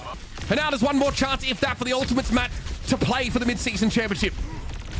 Yeah, it's going to be all on Hisung. Can he get here with that Primal Rage? He can. See if he can make an impact, though. Already just getting dangerously low. 80 HP. He's just going to explode. Gala does go down. It's going to be Kitsune Rush here for Virtus Pro. Extra healing at their fingertips to keep Pistola in mech. Vasile down. That's got to be the death knell for the Ultimates. There's not much more to be said for this team right now. They will fall, suffering from the same issues that have plagued him all through stage 2. It's Virtus Pro take Suravasa and take their place amongst the best in EMEA in our Midseason Championship. Yeah, we saw VP obviously at Champions Clash. They are with Alcatia representing EMEA. We will see VP yet again representing EMEA. Although right now we'll see how things shake out. Not as that #1 dominant with Seed we saw them last time, but this team has definitely evolved since then, adding Ice Gnome into the mix. I know maybe not as, dominant through EMEA, but still a very tough opponent. Yeah, I mean, this team has had to learn to become more flexible. They've done so by adding an extra tank player, which obviously means that Pistola's going to fight for that playtime a little bit more. But it allows them here to be a bit more agnostic to any potential meta changes over the course of Stage 2, but also between now and that Mid-Season Championship. And look, commiserations to the Ultimates, Matt. We thought there was a chance they'd make a run back, but I felt that the top 3 in EMEA has been pretty well defined over the course of this stage. I'm sure our desk have many words to add here, of course, as we eulogize for the Ultimates, but celebrate Virtus Pro, who advance in this lower bracket. Let's head to our experts now and break it down. Thank you so much. Yeah, TU, though, looking like a different team. Minus Oasis. They did make this rematch very competitive. We did see the changes in their backline, right? We talked about Twilight being out of the mix. It is VP, of course, that ultimately is securing their invite to the Midseason Championship. Not gonna lie, I can't scrap Oasis completely from my memory. Why didn't they just take the hazard mirror on Oasis? Why? I feel like this could have led us to a completely different outcome here potentially. But let's talk about the changes of TU first. Let's talk about the positives, Johnny, as you're our positive guy. Am I? Well, I am Swedish, I suppose. So I probably should be positive. Yeah. I mean, well, Swedish people are nice, and so therefore. Is that so? Okay. I feel like for the most part, like the Ultimates, they needed a breath of fresh air after a pretty troublesome stage for them, and it's been a rough year for them overall. So I don't blame them at all putting in Sky for this final matchup if things didn't really work out with Twilight. It added a different dimension to their play. Of course, we saw them, they really look competitive when they brought out some of this double flex support compositions. Dorado looked great here and obviously won that map. Now, I do think it's noteworthy as well that most of the time when the Ultimates found success, it was first of all here on Dorado, where they banned the Diva, which I think is a game changer if you're going to play that double flex support lineup, and it never really looked like Virtus Pro were comfortable in that matchup. And the other time that the Ultimates looked great was when Fixa was on the Lucio or on the Brig, and Virtus Pro, they really didn't have a great time reaching the double flex support backline of the Ultimates. So I think the Ultimates, they look good good when that happened, but otherwise the series really was all Virtus Pro, and I think they closed it out in very dominant fashion as well. So Virtus Pro, there's no doubt about it. They were the better team in this matchup, but some glimpses from the Ultimates anyway to end their stage 2. Yeah, it is unfortunate the end though, right? So the Ultimates, we won't see them for a while. Virtus Pro though, keep themselves alive and in the mix, and a lot of that obviously due to very, very explosive individual performances here, Rich. Yeah, they really were. I mean, honestly, just as a whole, to make it fast, I mean, Jaywu was unbelievable when it came just across this entire series, and Vistola, like you mentioned on the Diva, when it wasn't banned, was just front line and center. Right. We actually have a post-match interview, I do believe, with, I want to say Shockwave, but let's find out. It is Shockwave. Yeah, word in my ear is confirming. So let's bring Shockwave in. Congratulations on the dub. And of course, also congratulations at securing that 3rd slot for the region to head into the Midseason Championship. This was a rematch last time. You guys beat them very convincingly. This time around, though, they played it a little closer. What do you think made this match closer? I think they just kind of found a style that works for them, you know? They're playing like double flex, and like everyone is like kind of on heroes that make sense for them. So I think they almost figured it out a little bit too late. So almost. Yeah. Tough. Well, you know, now that you've solidified this 3rd spot moving forward, do you have at least a little bit of weight off your shoulder? I mean, again, there's still like more, of course, ahead of you, and then preparation going into, you know, that mid-season. What's the thought process for you in the squad now, at least that you've got that little bit of like, you know, the checklist, like, hey, you've solidified this part. Now looking forward, what is that actually going to mean for you and the team? I mean, it's hard in EU because the practice is like kind of weird, because you have LKC and Twisted Minds kind of playing the sim, and we don't really like the sim too much. But then it's like you want to win the whole thing, but you also have to beat TU, and they don't play sim at all, you know? So it's like so much stuff you have to figure out, you know? But I think winning this game is probably the most important, because a lot of our practice is for winning everything and figuring out TM and LKC, right? So yeah, I think we'll see how our practice like will result versus TM and Alcatia. So I actually brought that up in the pre-show as well, that obviously they play a bit of a different style, so you're gonna have to prepare a lot against Symmetra, and you said it yourself, you know, you have prepared a lot for the Symmetra, the rest of this tournament, considering Twisted Minds, Alcatia, they play that. Was there ever, especially considering your loss last weekend to Twisted Minds in a pretty dominant fashion, did you ever have any doubts about your own compositions going into this final weekend? Like, we're not really loving the Cassidy as much, but obviously you came out and played the Cassidy. Like, what were the questions, the discussions within the team about what compositions like you would play, and did you have any doubts about the way you've been playing going into this final weekend? I think midway through the weekend we kind of like solidified our comps, and we had like a general idea, at least versus versus TU. But man, I'll be honest, like I'm not gonna lie, like there's so many like comps and stuff being played, you know? And especially with Symmetra, like people don't understand how stressful it is to play versus Symmetra, you know, because of the long TP perk. Like the game it's honestly a different game. Like everything changes. So yeah, there's so much going on. So yeah, and the meta already just recently shifted towards that increase of Symmetra picks, right? So there's not that much time to really figure that out heading into the playoffs. But you secured your slot for the Midseason Championship, and tomorrow you guys have an opportunity to go even further here in the playoffs as well. Shockwave, thank you so much for taking the time, and best of luck in your matches tomorrow. Thank you. Great to hear from Shockwave. Yeah, it is really. I love, obviously as a player, it kind of blows to have such a wide open meta where you see all those different looks, because you have to be prepared to play against and also potentially with all those different compositions with the bans in the mix, right? You have to be able to play on less than ideal compositions within your own wheelhouse, and beyond that. But for a viewer, this is gold. Like it's actually so much fun. Goat's meta for like a year. Like it's not what it is anymore. Like we're just playing like 6 compositions. There's bans everywhere. There's Symmetra changes the game. Like it's all over the place. It's a different game. So much room for skill expression and creative kind of looks from different teams, right? And then you have those individuals who are being put in the position to absolutely shine. Jaywu has been a player that stood out all stage long for VP, so we're gonna give him some roses for this one. player of the match. Jabu, Rich, Jay was his truth. please glaze him. Yeah, I mean, it's just watching it from start to finish. We had so many different moments throughout just this, and of course, just over the history. And it was one of the things we talked about because both of these teams weren't really looking to dive into the Symmetra, and that's why I was so fixated on how the TVT nature was going to be between Kevster and Jawu. And Jawu, even though Kevster is, we know for so long, a prolific player, Jawu just constantly found dominance, really was able to weave through the architecture, find those weak points to really exploit, and because of Vestola being such a strong force up front, causing distraction and attention elsewhere, Jawu can really thrive in those chaotic moments, just really being able to surgically pick off those members for just this success that they've been able to gain. And he's taken it to some of the best traces we've ever had in the game, right? It's just so impressive. Literally, that guy. Yeah. But I feel like Jawu has like a really high like amazement watt per minute.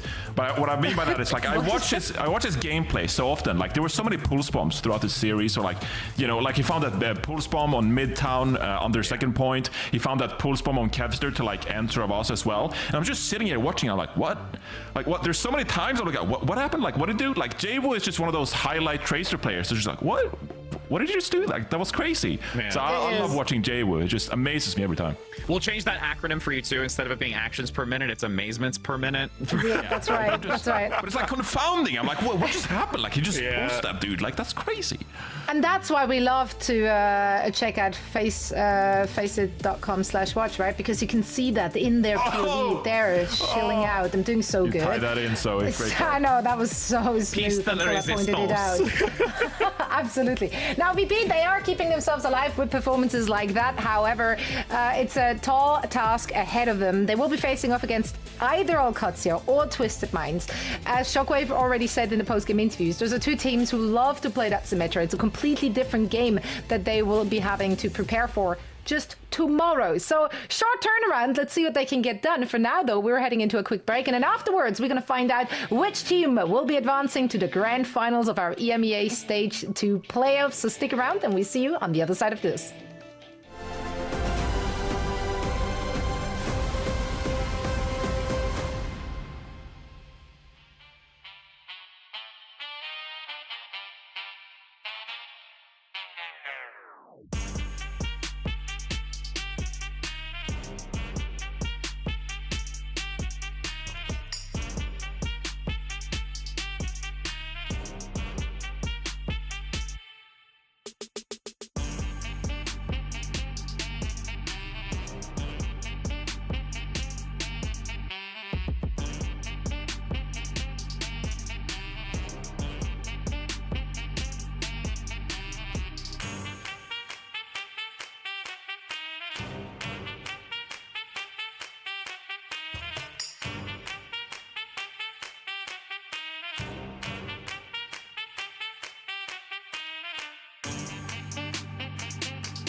Want to control the POVs you watch on the official OWCS broadcast? Choose and switch between the mainstream and up to 4-player POVs, or watch them all at once. Join the chat and earn drops. Watch it on your mobile. Or cast it to the big screen with Chromecast. Watch it, control it, face it. Love me some good Overwatch in 4K color. It's good. Good stuff. Good stuff over at faceit.com/watch. 4K Overwatch action. No, but I mean, we talked about having the opportunity to look at different player POVs, right? So if you head on over to faceit.com/watch, you get to pick the POVs that you want to follow. Now, Rich, you said for this one, you want to follow all the Symmetras. Well, you are in luck because our next match is between OWCS and Twisted Minds. So there will be Symmetra action aplenty. I say that now, and then they obviously will not be playing it whatsoever, but we'll find out. So yeah, make sure to watch all the action over there. You can watch our broadcast there as well. Lots of cool features.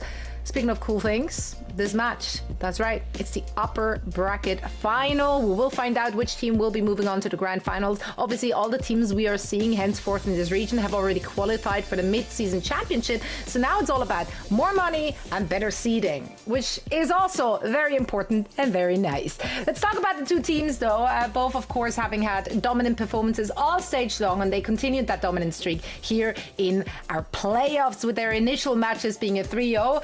So not much to showcase there, really, other than just stomping on the opposition, looking like just star-studded lineups on both sides. Let's start with OWCS here, though, because we've not seen a lot of weak points from them. They've dropped 3 maps overall in Stage 2.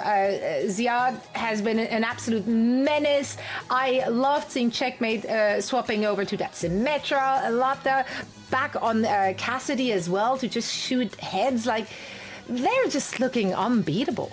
They are such a well-oiled machine. And even, you know, from both Uber and Matt, when they were talking a little bit about, you know, why the Symmetra is so significant, we don't get to see it as much from the two that we just had, because the synergy and the level that you need to have compositionally and just understanding one another is so high level. And you said it, Checkmate on this Symmetra has been so dominant. And the back line, I have to give some credit to. I know we talk about tank, I know we talk about DPS, but Landon and just both of them together have worked so strategically to be able to keep this team always moving in the right direction. And realistically, we've also not seen these two really go head to head since week 1. So it has been an extended period of time to have them go against one another and to see what that evolution is still going to kind of look like.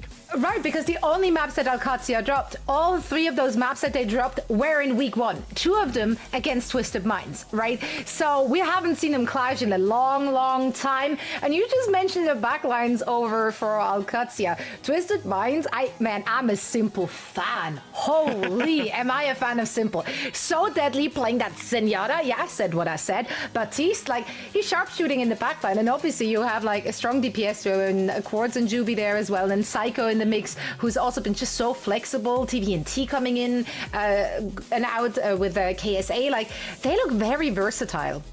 You know what, Zoe? You hit all the notes. That's all there is to know right now. That's all there is to know. But I know people have been, you know, chatting a lot about Simple for the right reasons. The Zenyatta on Ilios especially has been crazy. But the fact of the matter is that OWCS have the upper seed, right? So we're not going to see Ilios for the first map, which means that we won't see that Simple Zenyatta lighthouse strategy where he just goes crazy, levitating all over the place. So we'll have to see actually how this team is going to perform when they don't have the control map pick, of course. Now, you mentioned all the right things, of course. They have played a lot more Symmetra recently with UB. And the big thing to look out for in this matchup, of course, is if we get a Symmetra mirror, who gets the positional advantage? These two teams, they'll be jostling for high grounds, for positional advantage. And that will be like the big advantage, really, that determines some of these fights, right? But for a series like this, we have 2 amazing teams. They play fairly similar stuff. They're just like the 2 best teams in the region, clearly. I feel like for this match especially, it's like when you're watching a detective show, some people, they try to figure out the mystery. They're like, oh, I think it's that side character, like they look mean, like they're probably involved in the crime. So just like, if it's a good show, just sit back. Just enjoy the show. You don't need to figure it out. You need to overthink it, okay? So for this matchup, Twisted Minds Alcazia, yes, look out for the positioning with the Symmetra. Yeah, look out for Psycho, get subbed in, maybe Blizzard Tracer. But just enjoy the series. This is going to be a giga banger, and I hope we get map 5. I can't wait to see it. You lost me there for a second. I wasn't entirely sure where you're taking this. I brought you back I think if the PSA here, if the actual takeaway was enjoy the show, then yes, I will be enjoying the show. These two teams have been treating us to some banger and most of all to some dominant matches. Let's see how they stack up at the very end of stage 2 as we saw them clash many weeks ago last. So for all the action, let me send it over to Mitch and Matt. Yeah, look, I couldn't ask for a better prelude from our desk here. It doesn't get any better than this in EMEA. Your two very best teams, a matchup we've been denied ever since week number 1, which resulted in a complete dogfight, a 3-2 victory for Alcazia. But there's something about Twisted Minds, Matt. It feels like this team are really peaking at the right time. When Simple comes in for Irony, this team looks like a different beast. I mean, Simple has been sick since we got it all started. As you know, you mentioned my dog actually started to jump onto my desk as he was excited for this one as well. But no, Simple on the Zen, like especially on Ilios, like that's been super awesome to watch. But obviously not going to get the opportunity here for TM to pick the map where this kind of goes all the way back, right? I think these two teams since the beginning have clearly been the best in EMEA. Alcazia, I think, has been a step above, right? They have not really lost any maps at all since playing against Twisted Minds. So if there is one team that would dethrone Alcazia, this would be it. Yeah, I mean, they are 21-3 over the course of stage 2. That is a pretty squeaky clean record, all things considered. An impressive team. Would be putting it lightly for Alcazia. And of course, they've already secured their spot at our Midseason Championship here. It's about re-establishing and reasserting their dominance at the top of the heap as Twisted Minds have been nipping at their heels. And they've been looking pretty incredible, showing us a little bit more, we think, of the meta style coming out of EMEA, making great use, of course, of that sim, a good reason to get UB involved in the gameplay. Quartz has been hitting very, very hard going up against Labda, who, of course, has been incredible on hit scan after making that switch. Trying to get this one started, folks. Our upper bracket final between Twisted Minds and Alcazia. First of 3, strap in. And it's something that we saw them do last week, Twisted Minds, is bring UB back in, right? They were playing Psycho a lot. Now they bring UB back into the mix. Is this a much different look, Mitch? A Sigma-based composition here with the BAP, Lucio, and the Sim. So playing the Sigma here instead of like trying to play like a Diva, where that's kind of like Ziad's bread and butter, though, playing this Diva. I mean, he is... If there was like an MVP award for EMEA for stage 2, I'd find it hard to, yeah, I'm sure you could make an argument for somebody else, but I'd find it hard to make a strong argument for anybody but Ziad. I mean, he has been so good for this Alcazia team. I mean, I could, but I won't. I tend to agree. Alcazia has been absolutely stunning. The gameplay for these two teams looks really similar. You saw them both try and TP into each other's backlines, but the Sigma composition doesn't necessarily have the stopping power to prevent this, and doesn't always like to turn his back and deal with his backline. So Alcazia might have a slightly better suited composition for this kind of game, at least in that first neutral fight. And so they'll start with control of the point itself. You see, of course, that minor perk for Sim, as it was mentioned by Shockwave in the interview, Matt, a 50% increase on teleporter range is unreal. We won't really see that come to the fore until those perks are established, and Twisted Minds are going to be sent packing again. And you see KSA gets shot out there early. I think the Sigma, it's a very interesting idea, right? You obviously have the barrier to protect yourselves against like some of the damage that maybe comes on in from Labda, right? But and it's really, I think, about the accretion to stop maybe the Diva or the Sim. But if you miss that, even if you're using like Kinetic Grasp, the Sim is just damaging through that, right? So you're not really doing much there, where that could be a very dangerous scenario, as you see KSA, we're even getting onto the point already, basically has all of his shield ripped off. Yeah, and I mean, once the TPs come in, he has to turn his back on a Sojourn and Kiri backline. That's really difficult for KSA to get in. This is a less maneuverable, less mobile composition from Twisted Minds, and honestly, they're struggling to try and get a fight on their terms. Sound Barrier comes in at a good time to keep Ziad nice and healthy. As Twisted Minds Try to save them on off here. The Landers with a Kitsune Rush that now expires. The symbol here is pretty bloody brilliant, though. Can't ask for a better shield than that. Sigma could never. Simple and Yubi already off the table, and this is looking like a bit of a one-sided round to kick us off. KSA finally hits that accretion. It's on a desuited Diva, though, and it's too late in the day. Yeah, funny Astro's beat. We'll have to take a look at that. I don't even know if it kind of went for anything there. So we'll see as everybody just will down so fast. And I know maybe what kind of happened with that beat potentially there, right? Is that sim walls rolling? Maybe kind of like, blocked some line of sight. But we'll have to see as KSA will switch over to the ball here, try and make a play to get back. Quartz coming in here. With an overclock, could make it quite interesting. Is not just over yet. No, they need KSA in the fight, though. Yubi's dealt with Landon. That does strike a blow at the heart of Alcancia. Quartz looking for a target here. He doesn't find really any. Kellex spotted out towards the back of the pack here with the railgun, but able to get away before the finishing blow could come in, and eventually Quartz will be left upon. Alcancia turn on a dime to go after the enemy Sojourn, and they do concede the point early. They'll have this one back in their control, and KSA will not be allowed to get back to safety. Yeah, they push far off of the point to just get these players out. Labda connects with a headshot there onto Yubi as that is a blowout there from Alcatia in round one. An interesting attempt there from Twisted Minds with a different comp. I guess we're gonna have to look at the Sigma. You mentioned it. Hitting that accretion on the suited Diva, not the desuited one, is pretty important. Or at least, I guess, on a sim that tries to charge through your shield or go, under it or over it, whichever, with the teleporter.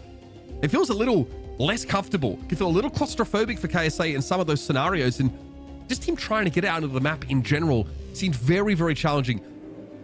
Man, it's tough. Labda has a really good round, like in terms of damage output. Doesn't die at all. Really dominant stuff. And you can't really even glean anything meaningful from those stats, right? As for Twisted Minds, right? You were just in a pretty rough start the entire game. The sound barrier actually from Funny Ash on that fight actually did connect, right? So it came actually on the right side of the sound barrier. It's just on the sim barrier. It's just everybody just kind of gets dwindled down so fast by the ramping sim right after it that it looks like you didn't even have it. We're gonna get some Reinhardt action here. So this is like a London Spitfire SSG-esque. Yeah, this is a throwback. Ryan with sim. Unfortunately, against May, he's absolutely cooked.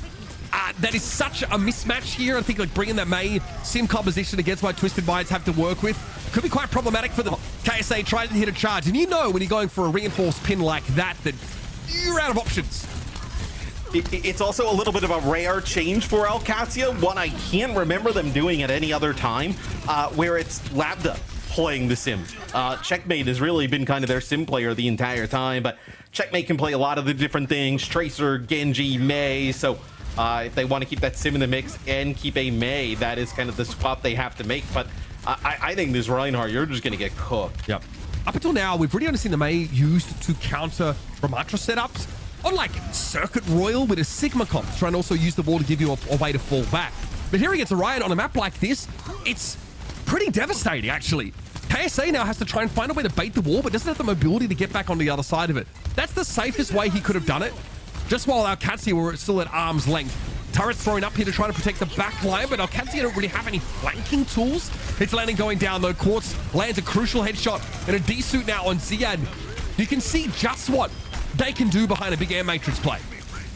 Yeah, Air Matrix gets Quartz in a great position, and then you get that Reinhardt right up into the mix, and you start to ramp a little bit on Yubi, and that's kind of where it starts to look good, and that's the Kitsune rush from Alcatia. So we'll see how Alcatia decides to kind of push into this. Now with that Air Matrix gone, right, you could look for like a sneaky, are you trying to do like a TP Blizzard type play? Are you trying to like engage with the sound barrier? Or is sound barriers available for both sides?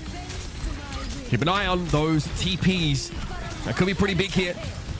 Checkmate trying to dance these bubbles down. Would like someone to move up and find him a good Blizzard, but Twisted Minds are wise to it. They know how devastating that could be.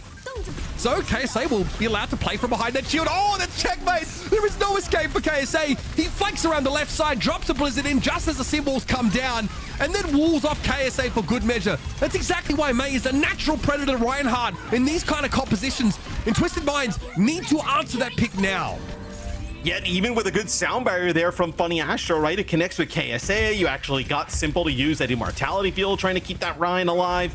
It's just all the damage focused down on the KSA. There's no amount of healing you're going to be able to do to keep him up.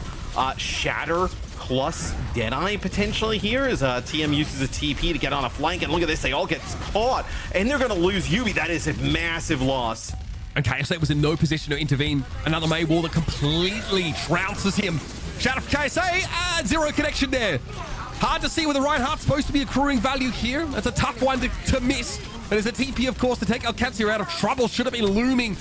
And that was pretty straightforward stuff here. A one-sided Oasis snapped up by Alcatzia. Obviously we expect this one to be pretty close, but Alcatzia asserting dominance there in the first map where you sell them for a very rare opportunity, right? Put Labda onto the sim, right? Labda on the Sojourn up on the high ground in the first round. Checkmate being able to play some of the May. Every strength it feels like for Alcatzia on display here in map 1. Yeah, I mean, I'll be honest with you. Recently, Psycho talked a lot of trash, felt like this Twisted Minds team were unbeatable right now, and definitely sort of pinned that on their sim play being so very good. And right now, though, that looked like a struggle. That was potentially one of the best looks that both these teams could throw out, but KSA was playing a little experimentally. First with the Sigma, and then a brief stint on the ball, and then over towards the Reinhardt. It's the winter final where you want experimental play. Yes. Honestly, because you can do it in the grand final if you make your way too long. Yeah. I think you'd rather just win, right? I mean, that's the other alternative. More likely to do it here, though, than in a lower bracket game when you don't have a second chance. But look, I use the word experimental somewhat ironically. Clearly, that's the game plan, but it doesn't feel like it puts Twisted Minds on their strongest foot. And I don't think either of those... Sorry, both those tank picks...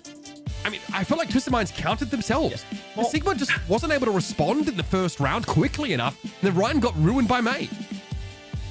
And if you want to try and, counter like the sim comp, like let's say you don't want to play like head to head. I know we had Avril on last week. I think Avril come back here for NA, but Avril was talking about how like Malga with like Venture has been used against sim in a lot of different situations, right? Like could you use those two heroes in combination? Sim is pretty weak, right? You get a Malga stomp, Venture burrow, and the sim is gone, and then it's a pretty favorable comp to brawl out in. You could try it now because Malga's Berserker passive overshield got increased by like 10%, 20%, I think. And also like Venture fires quicker, like their recovery time is lessened in between shots. So these are tweaks, right? Very minor tweaks. Malga's always been tweaked slightly, like more armor here, less armor there, or more health. It should just be less all the time. Just less everything with Malga when they tweak. Yeah, I mean, let's see our community prets here. Alcatzia, favored. I mean, their run right now through this stage 2 has been pretty impressive. Also, like a side note, these two teams did play in the Saudi E-League recently, but I mean, Psycho was playing support in that one. I think Simple couldn't play, so I wouldn't read into it too much. It was a 3-0 though, but I think like all the data available to us should suggest an Alcatzia win here. Circuit Royal will be our second map choice though. If you're TM, is there a world in which you ban D.Va? If you don't want to play it, right? Force like Ziad to play like a Ramatra, Sigma, or Risa type of game, right? Like that could be an opportunity, but no.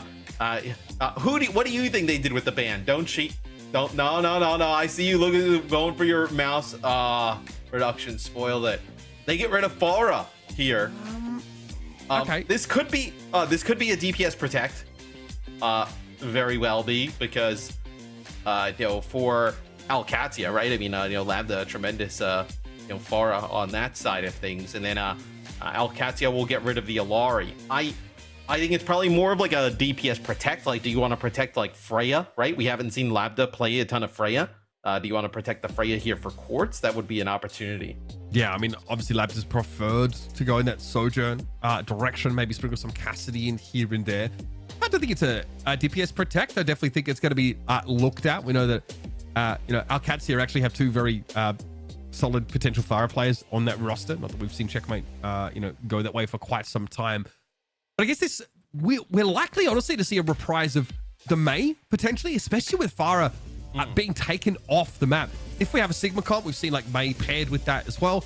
Obviously, it's a great answer to Ramatra comps that try and run down the Sigma. Having a Blizzard there obviously is the best thing to stop Ramatra in his tracks when he's made use of that Annihilation, or just in general, if he tries to Nemesis form up on you. So I'd expect to see that one brought back into the mix again. And we've mentioned Orisa. She's definitely seen play here, but I don't love it. Ziad obviously, turned up on Orisa in the first couple of weeks of stage 2. It looked very, very good here, but this Ramatra comp seems very, very reasonable on the defense side and feel like they can win the mirror. They don't need the Mei because they probably feel like if they have a Ramatra mirror, they've got an advantage there. I'm definitely looking at TM. See what they're going to go for here. A slight buff to Moira recently just brings her a little bit in line with some of the baseline healing. Dude, we've seen Moira these last few weeks. I know you haven't been here, but we've seen a handful of it. That's why Jake asked for a day off today. Okay. Like I just can't do it anymore. I respect Moira. it. I mean, so she gets a slight boost on her like primary healing, the golden cloud, we'll call it. So something to bear in mind. Obviously not great. Obviously doesn't succeed in longer fights. So we will see. The DPS ban is totally to protect this for Quartz. I that's kind of how I'm strongly feeling about this, because Lab does not play the Freya at all. The Sojourn versus Freya, not necessarily a counter to Lambda, but can be a little bit frustrating, especially tough for Ziad to deal with this constant Freya pressure. But the frontline damage trades go pretty favorably for Alcatia early on, and Quartz also takes a glancing blow from God knows where and is forced to drop off that line of sight entirely. Remember now, the perk with the Vortex healing has been increased somewhat, giving Ramatra a little bit more staying power in some of those fisticuffs engagements in the front line. He can dance within his own AoE and have extra sustain. So far, Arcadia have been tough to shift by Twisted Mind's comp. It's on Quartz, I think, really, to start to find some openings. Yeah, and I think there's maybe a little bit of a window here for Alcatia because the Immortality Field was gone for Simple at the time. It's going to be an Amp Matrix already here for TM. That's going to be the Kitsune Rush here used as well, and Simple just gets ran over there by Ziad. I mean, that is the answer, right, to that Amplification Matrix. You really want to make use of that on a straightaway and not on a corner. It's very hard to put that in a position where the enemy team won't be incentivized to just run straight through it, especially with the Lucio Kiriko composition. Twisted Minds there, completely flattened. Quartz gets up high here. If he doesn't get these picks right, I mean, that's kind of why you have the Freya to get at range. Immortality Field got used. Symbol pretty timely here for Checkmate. Yubi's still a long way away from his, and Symbol is in trouble. Checkmate throws him in the blender. Bye. Ramping sim damage is very tough to deal with. Funny Astro also won't be allowed to stay alive. Checkmate is simply left unchecked for far too long in that fight.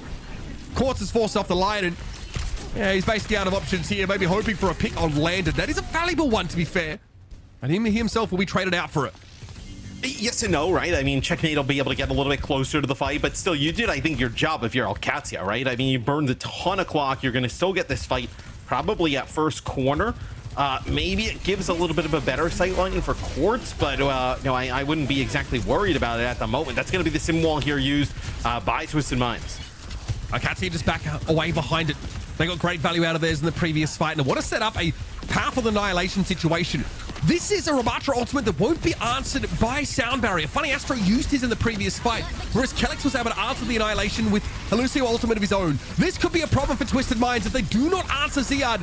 And so far, he's reluctant to use it too early. The Kellex is now down. Ziad wants to try and shove back, and yes, the annihilation will be drawn forth. Is this going to be enough now to win this fight without the Lucio? KSA down might be enough, but a great boot forward on Funny Astro means they can take Ziad out as well. Yeah, he gets booped off to the side there. Ziad just trying his darters to hide behind one of those cars. Power block. Checkmate. Let's see. Are they going to try and get a touch? They get the TP in position. Yeah, they're going to be able to get a touch. So you're not going to be able to get that first checkpoint, but it's going to be Quartz there. Bola shot used, I think, gets Checkmate a little bit low, and then a shot to finish him off. I can't see a weakened now.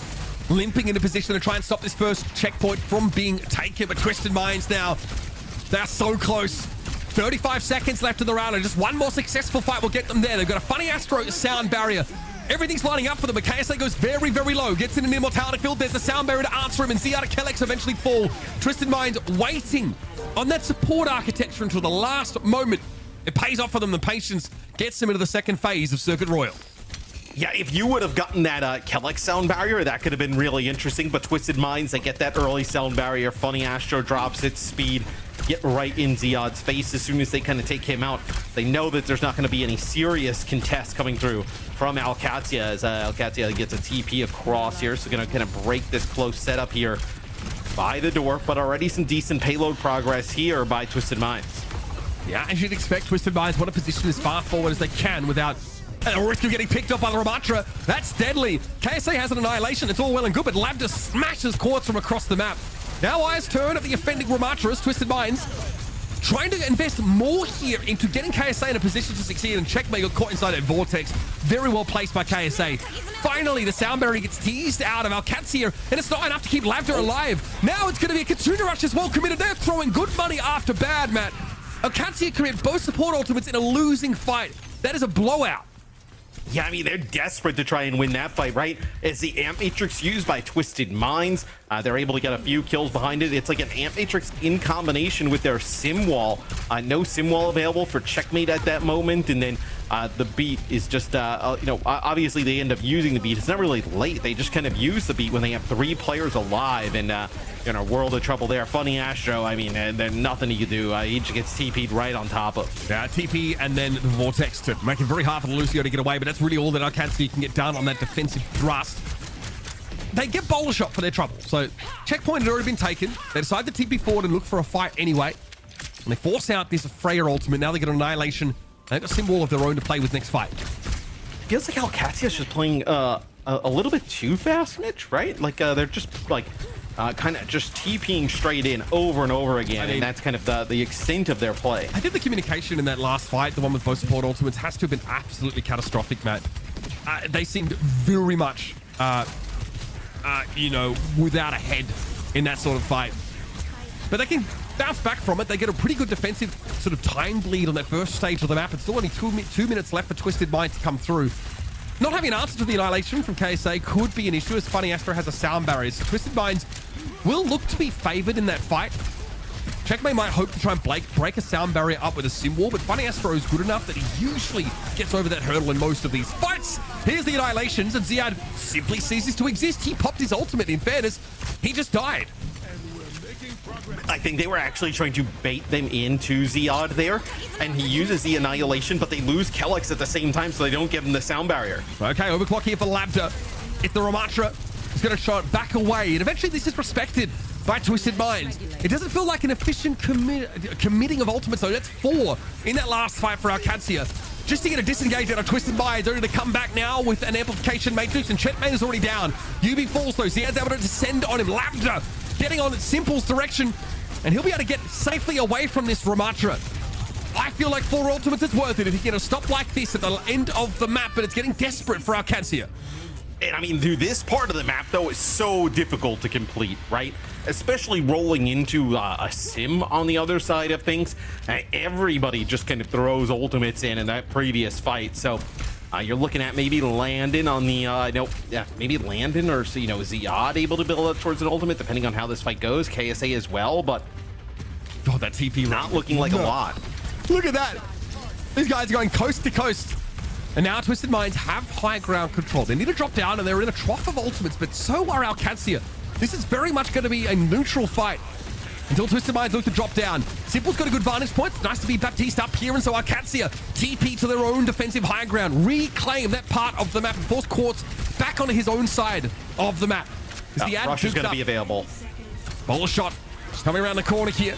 Here's that rush you mentioned. Madeleine's going to go straight forward. Simple buys a bit of time with an immortality field, but KSA's in trouble. Simple also a little bit low, and the turret's going to work on Yubi. Bring him down. Eventually, Alcatia have a chance to reset their defensive utility around this point, and they can go for it. Annihilation for KSA, unfortunately, isn't going to be quite enough to do the job. Ziad's got one of his own, and Twisted Mind's push will be put to bed. Yeah, it's a nice job, I think, from both teams there. A rare situation where they both were trying to TP around, kite, end up building some of these support ults, but then we kind of get into OT and Landon already has his. And when you have to kind of play on that payload at that moment, right? With the Kitsune rush there, and nothing you could really do. Astro and Simple close to building up towards some of these ultimates at the end, but they don't actually even get them. But A nice strategy there from Twisted Minds and a pretty good offense. After a tough start, they bounced back pretty nicely. That is a pretty disgusting amount of damage that KSA's been able to do this round. Compare it to Ziad's like sort of 9k, 13.3k damage on the Ramatra. Some of these vortexes that KSA has been throwing down, in a pinch have absolutely caught out Alcancia on multiple occasions. And you kind of mentioned it. Are Alcancia trying to play a little bit too fast? Big commitment, double support ultimate thrown down in like a 4v5, 3v5 scenario. Just, in that second phase of the map, really put them behind until they were able to reestablish themselves. Now it's about having a very fast-paced push at Ziad on the Orisa. Let's hear what the plan is going to be for Alcancia if they stick to these picks. This map first, guys. Maybe overtime next map.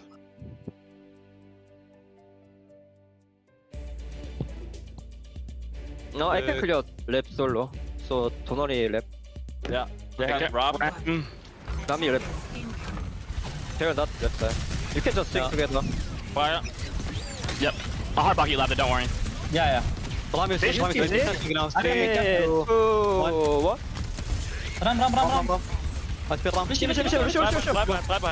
Clear behind. I'm taking push. Run.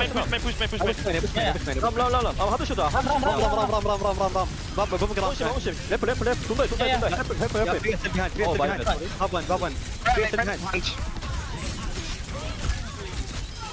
Nice. Talk a little bit. They're swapping. They're swapping Lucio. Maybe he's speeding up. No, that's yeah, it's touch metal. We can front. Do it. Matt, this is a pretty devastating comp for Alcancia. They set up a May wall and they swing from behind it with that Bastion wheels mode, as you like to call it. That's too much damage. And look, I mean, Bastion gets a slight change, right, in terms of like size. Ooh, that's a nice May wall, kind of splits off KSA. But the amount of damage that the Bastion can put down is you see there, UB falls. Especially with Sim, it's like a glass cannon. I mean, if you are in the wrong spot for even a second against the Bastion, you are done on Sim. Yeah, that was pretty tough to deal with. And remember, like, Bastion's hitbox has been reduced a little bit, so he's less punishable. You'll actually notice he is 10% smaller, just in general. So model and hitbox have both been scaled down. And obviously just very powerful here against a front line of KSA who wants to try and hold against Orisa. And now Bastion, it's a terrible matchup for the Ramatra. And you don't even have to use any ultimates if you're Alcacia to be able to kind of win that fight. That's a bola shot there. It does a little bit of damage, but it's going to be an Amp Matrix already dropped there. The Immortality field here as well. And just the damage from Lambda is going to deter them from even trying to push through it. All right, here comes a Mortal Strike from Lambda. Not a very mobile front line. KSA going to get pummeled by some of that damage. Knock him down to half, and much of that armor's been stripped away. Terra Surge used as Alcancia thought there'd be a push-up, but Twisted Minds call a cancel on that. Not quickly enough, though, apparently, as KSA is running into the ground. And a Blizzard here means that Twisted Minds don't have any room to play and contest the card. GP comes out here, but everybody's huddling inside rather than Immortality field, and Ziad is not going to stop this guy. He's bloodthirsty. And Checkmate will assist in trying to deal with the Sim. Good Immortality field that took far too long to clear. Alcancia had one of their own in play, but they got what they came for. They take the checkpoint with 5.5 minutes to play. I mean, dude, that is a sick play from Ziad.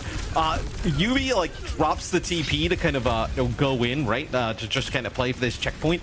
And obviously, Alcacia is extremely pushed out. Ziad uses, like, Spear Spin, pushes them all back off of it. The extra damage coming in from, like, Checkmate just denies them from even using that Sim TP. Alcacia come back now, ready to regroup. Happy to play around this amplification matrix. Pretty good combo with Lambda. A lot of bodies in his face, though. Tough to deal with for the trees here as KSA's making sure he gets ahead of that air matrix as well. Both teams applying that strategy to counter out the Baptiste ultimates. Now there's an Annihilation waiting to welcome Alcancia with open arms, but Yubi gets picked off. Long-range Javelin by the looks of things, and Checkmate's got a flanking angle, but Simple throws an air matrix down just for himself. Amp that healing, put pressure on the main that appeared in front of him. Now the chase is on. Ziad being pushed into, Blizzard thrown out, but is there enough follow-up damage on KSA? The answer is no. Just Immortality field thrown down. Landon's able to get there with that extra damage. Now Funny Astro, without their tank, Twisted Minds have to give up that causeway. well, they want to end up using this sim wall here to potentially try and fight this. So this is going to negate some of the damage that the Bastion can put down. But you see right now on the sim over the high ground, Terra Surge there. That's actually a Terra Surge yoinked in to the artillery strike of the Bastion. Now you're going to have to back up here if you're TM. And dude, OWCS has so much time. Yeah, they are well and truly on track to finish this map after they looked a little unconvincing on defense. This attack side has been blistering, to say the least. Landon has another Air Matrix ready to go. He built that in one fight, folks. That is just how much he was able to do. Now KSA, it'll be harder for him to step ahead of it now, depending on the setup. Oh, and the high ground as well. That is scary. Tibble's immortality kill buys him a bit of a window, but now the damage comes to call. Lambda knocks on the door. KSA flattened ultimately by Ziad, and the damage from the Bastion and a sound barrier feels like an embarrassment of riches for OWCS. That card keeps moving. Under 2 minutes away from the end of the map. Lambda is picked up, but Funny Astro is down, and now it's up to Simple to try and keep his team topped up. Ziad with a javelin charged up, looking for a target, but there just ain't none. OWCS, one of the most convincing attack side pushes we've seen on Circuit Royal in a matchup that is supposed to be a dogfight, a drawn-out banger. So far, OWCS have been a cut above. I mean, on offense for Twisted Minds, with how they finished, you're like, oh, this is going to be tough for OWCS to do. And they just walk through them. I mean, that is as convincing as an offense as you could get. They come in with a Bastion setup with Mei and Sim, and it throws, I think, Twisted Minds just completely off. They're never able to kind of play that sim head-to-head that they probably envisioned potentially getting here on their defensive side of things, and they were never able to really recover. KSA's been getting targeted consistently over these two maps that we've seen. In fairness, he kind of brings it on himself in the first map, but as we move over here, you've seen OWCS pick a composition that is as hostile as humanly possible to a front line. Not only the Orisa into the Ramatra, which is a pretty good matchup for you in general, you combine it with the Bastion and the Baptiste here as well. So with that Air Matrix, you have all the tools you need to nuke down this Ramatra whenever possible. Very, very difficult at all, I think, for Twisted Minds to assert themselves when they cannot reliably play from behind their frontliner. And I mean, here, as you see, trying to use some of like the sim wall to make an impact, but then also you're still playing the Freya, which like the Freya doesn't have as ton of like burst damage, maybe like like a Sojourn, right, with like an overclock and just 2-tap like a Bastion. They don't really have that capability. So interesting to note. I know of Twisted Minds comes out on top in terms of the damage output. OWCS, I know a reasonable lead in terms of the healing done, but OWCS, I mean, they're just storming on through. I mean, business as usual, does not matter the opponent. And this is something that tends to emerge when you have two teams that are playing a similar style. But with OWCS being so much stronger in these brawl comps, these Symmetra-based setups, it feels like a bit of a blowout because Twisted Minds can't stand on even footing. And heading into King's Row, you should expect to see more of the same. Ramatra, Mei can definitely be, worked into the mix. The Bastion to some degree. There are less of those straightaways and more corners to try and hide away from him here. But all signs point to OWCS having a really strong showing, even on this map pick of Twisted Minds. I mean, what do you even ban here? If you're Twisted Minds, right? You've already gone for Farah, right? On map 1, they had the Genji. Ban Orisa. I think if you want to have, I think the Ramatra mirror looked pretty good for KSA. And I do think the ult timings for sound barriers to answer annihilations were pretty favorable for Twisted Minds in that first half here. You could target Orisa and basically, force or try to force a Ramatra mirror, but there's no guarantee that Ziad doesn't just turn around and play the Diva and be a little bit of a nuisance to your Ramatra composition. And would you see maybe somebody, so we have the bans. I was going to say maybe we see somebody ban I know for OWCS, like a break or something to kind of even unlock those Diva comps more. But TM actually bans Mei, which Mei can be pretty good here on King's Row. And then OWCS gets rid of the BAP. It's still the Mei ban is still, I think, trying to set your Ramatra up for a good matchup. I guess the thinking is that the Ramatra into Orisa is fine as long as there isn't a Mei that completely, stops the Ramatra and shuts down those annihilation and plays. So the game played here has been Twisted Minds trying to set KSA up for success, whereas OWCS have been targeting him a lot over the course of this series. And now with the amplification matrix not really an option, Ramatra, you feel like he's got less of those defensive cooldowns to cycle in order to stay alive here. So it will be a curious matchup. I think Kiriko and Suzu are going to be fairly crucial here. But again, Mei and Baptiste both taken off the map. I'm curious as well, with some of the adjustments to Queen, like you were talking about. Is there a potential to see like a Queen, right? Like play like a Lucio Kiri with like a Queen in the mix, right? Potentially, I mean, that also works with like a Ram, right? So not necessarily needing to play like a Queen, but could be interesting. It might not be enough. Queen is interesting because the longer duration you make of the commanding shout, the longer it takes to come back off cooldown. Because often commanding shout, like the healing from it, the overhaul dissipates pretty quickly because you're using it in like those frontline situations. So it's like, it's weird because you want it to last a long time for your backline, but you don't want it to last too long for yourself. You just want the overheal in a pinch and then have that ability come off cooldown sooner. So it's actually been changed now. So the allied duration goes up and Junker Queen's duration goes down on that ability. I don't know if it's a big enough change to bring her back into the middle. I had hope of seeing like these Genji Queen comps, but I think we're a little bit away from that still.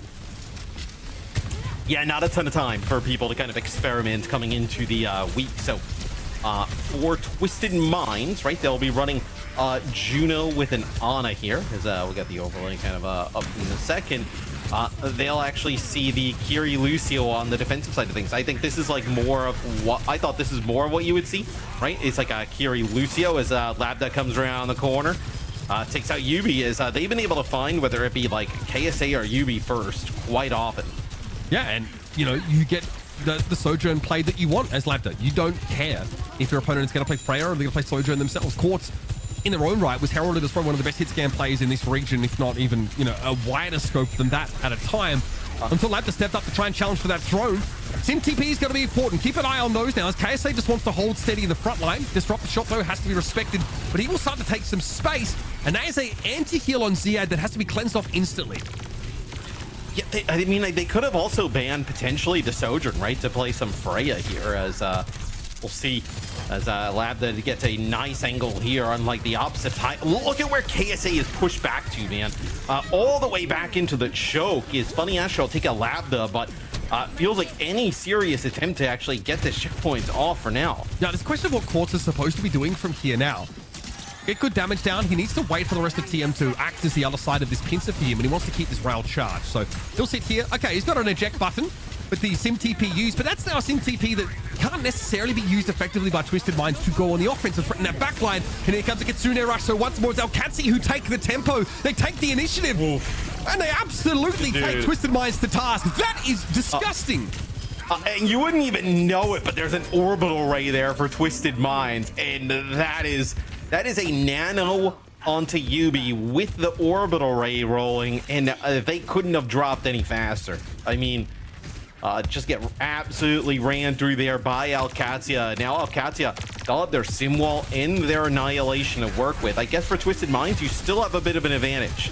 The communication for Alcatia has just been sublime so far. They're defending, but they have been the ones taking the opportunities where they've been offered up. Simple goes low, has to duck behind that Sim wall, and KSA again tries to get in between his team and the rest of Alcatia. And so a Sim TP disengage is in order for Alcan. They'll back up. KSA now sets up on the point, tries to tease them on out. Quartz has an overclock to work with. He's trying to make connections, and he found Landon. Finally, Labda dealt with. Checkmate out of the game as KSA beats into a pulp. Twisted Minds once more after a slow start will get on the road. Yeah, and it's Quartz's overclock that really kind of opens things up there. Able to push them back into this corner that we're seeing the Twisted Minds kind of look at here, and then just a shooting gallery at range there for Quartz. Let's see though if they can actually win a fight here, Twisted Minds, like really early, right? Allow themselves to get some early payload progress, or else you might be stuck at this choke for a bit. Oh, that's nice. That's exactly what they were looking for. Good way to get yourself through the choke is to take that enemy Sojourn down, and instantly Alcatia have had to back away. This is feeling oddly reminiscent of Circuit Royal. Good first point, and then losing early picks and making some poor decisions in terms of ultimate commitment. And get them shoved out of the map. They do need to find a foothold here. First picks happen, especially at this level. It can be volatile with Sojourn in play. Alcatia just need to re-establish if they want to take this series here. Oh, they actually go with a Sim TP all the way around on a flank, and this is a really nice angle to drop that Kitsune rush, but you end up losing Ziad and Kellex there. It's going to be a nano boost used there onto Yubi, so Simple obviously gets the benefits of it as well. As the Bionade that got caught onto Ziad, Landon did not have Suzu available at the time, so Ziad just gets absolutely flattened. I think the Ana versus Kiriko dichotomy over the course of this map is going to be something you want to look at very closely. Landon, incredible flex support player and great Kiriko, has to be very sparing with those Suzus to make sure Ziad gets a fair fight in that front line against the Ana. We'll see if this Ana comp here from Twisted Minds enough to get them over the line. Orbital Ray is going to be huge. Orbital Ray plus Annihilation. There's no way you should lose a fight like this. Although Alcatia will have a sound barrier to respond. Need to see a first pick from Labda here. This overclock has to be massive, but so far no opportunities really presenting themselves. The healing for the Orbital Ray is for enough. a while. Sound barrier though is going to buy you some time. The Annihilation though is going to stick around while you continue to feed it. And KSA barely looks like he has a scratch on him. It's Quartz and Simple though. They're the ones getting looked at, and that's what forces a disengage now. As a Symbol comes up for Alcadzia, they have been able to beat out this disgusting ult combo with the Orbital Ray and the Annihilation just by buying time, playing back behind the wall, disengaging, staying alive. Ziad eventually gets gobbled up, and Checkmate was too deep. It's a full commitment for Alcadzia yet again. This time it won't pay off. And it's a rare moment where they're not able to capitalize on Ziad pushing up using that Annihilation, because it looked like, how you mentioned, they had kind of weathered the storm, so to speak. I liked how Labda kind of got to the side to use that overclock. The Annihilation and the Orbital Ray used there before the sound barrier even comes through for Alcatia. So it looked like a really good setup for them. They get a few kills, but then they try and push for more, and they get caught. Like this again, another Vortex thrown down. This is Alcatia looking to start the fight on the defense side. However, it does cause them themselves to be a little bit disjointed, and that's something that Twisted Minds capitalize on here. Ziad made a dive into the back line, realized he had to get out eventually as Kellex and Checkmate were brought down. And this is that same issue we saw from them defensively. Alcatia try and make a play for things, try and commit abilities. Kitsune Rush thrown into the fight there. This time, doesn't pay off. And this is what I was talking about before, right? Where it looks like they're just kind of constantly just throwing their bodies at the objective. It didn't look like it had a lot of plan before, but now they use the TP, get to the high ground. See if they can just stabilize here, maybe play a little slower. Nice cleanse there from Landon, but much needed. And it'll look to fall back now. A Sim TP got KSA full, but it's now been destroyed. He's going to have to Annihilation to try and stick around in this fight. And Kellex is going to have the answer in a couple moments if his team could just stay alive a little longer. Beat developed and now deployed straight away. Quartz force back, big damage taken as Labda takes into the task on that high ground. Bionade on Zia, but it's not a huge issue as the damage has already been done as far as Alcatia is concerned. Sound barrier comes up as they are able to fold back away from the Annihilation. That is a very good stop, and it's a momentum killer for Twisted Minds. Yeah.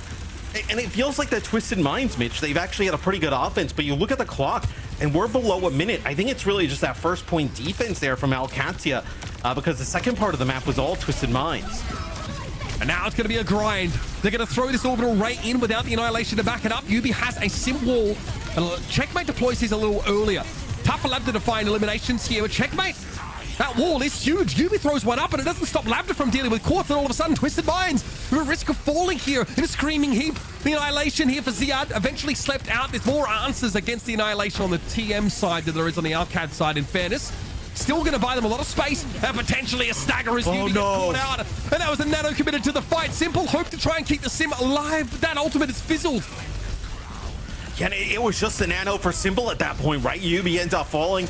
I know while the Nano is kind of in flight, but wait a minute. And Yubi off the spawn to pick up a few kills. KSA's in a decent position now as well. Was able to find himself face to face with both backliners in Nemesis form, and that Annihilation is again ready to go. He's been vomiting damage in this fight, and the Venture now is going to be brought in by Checkmate.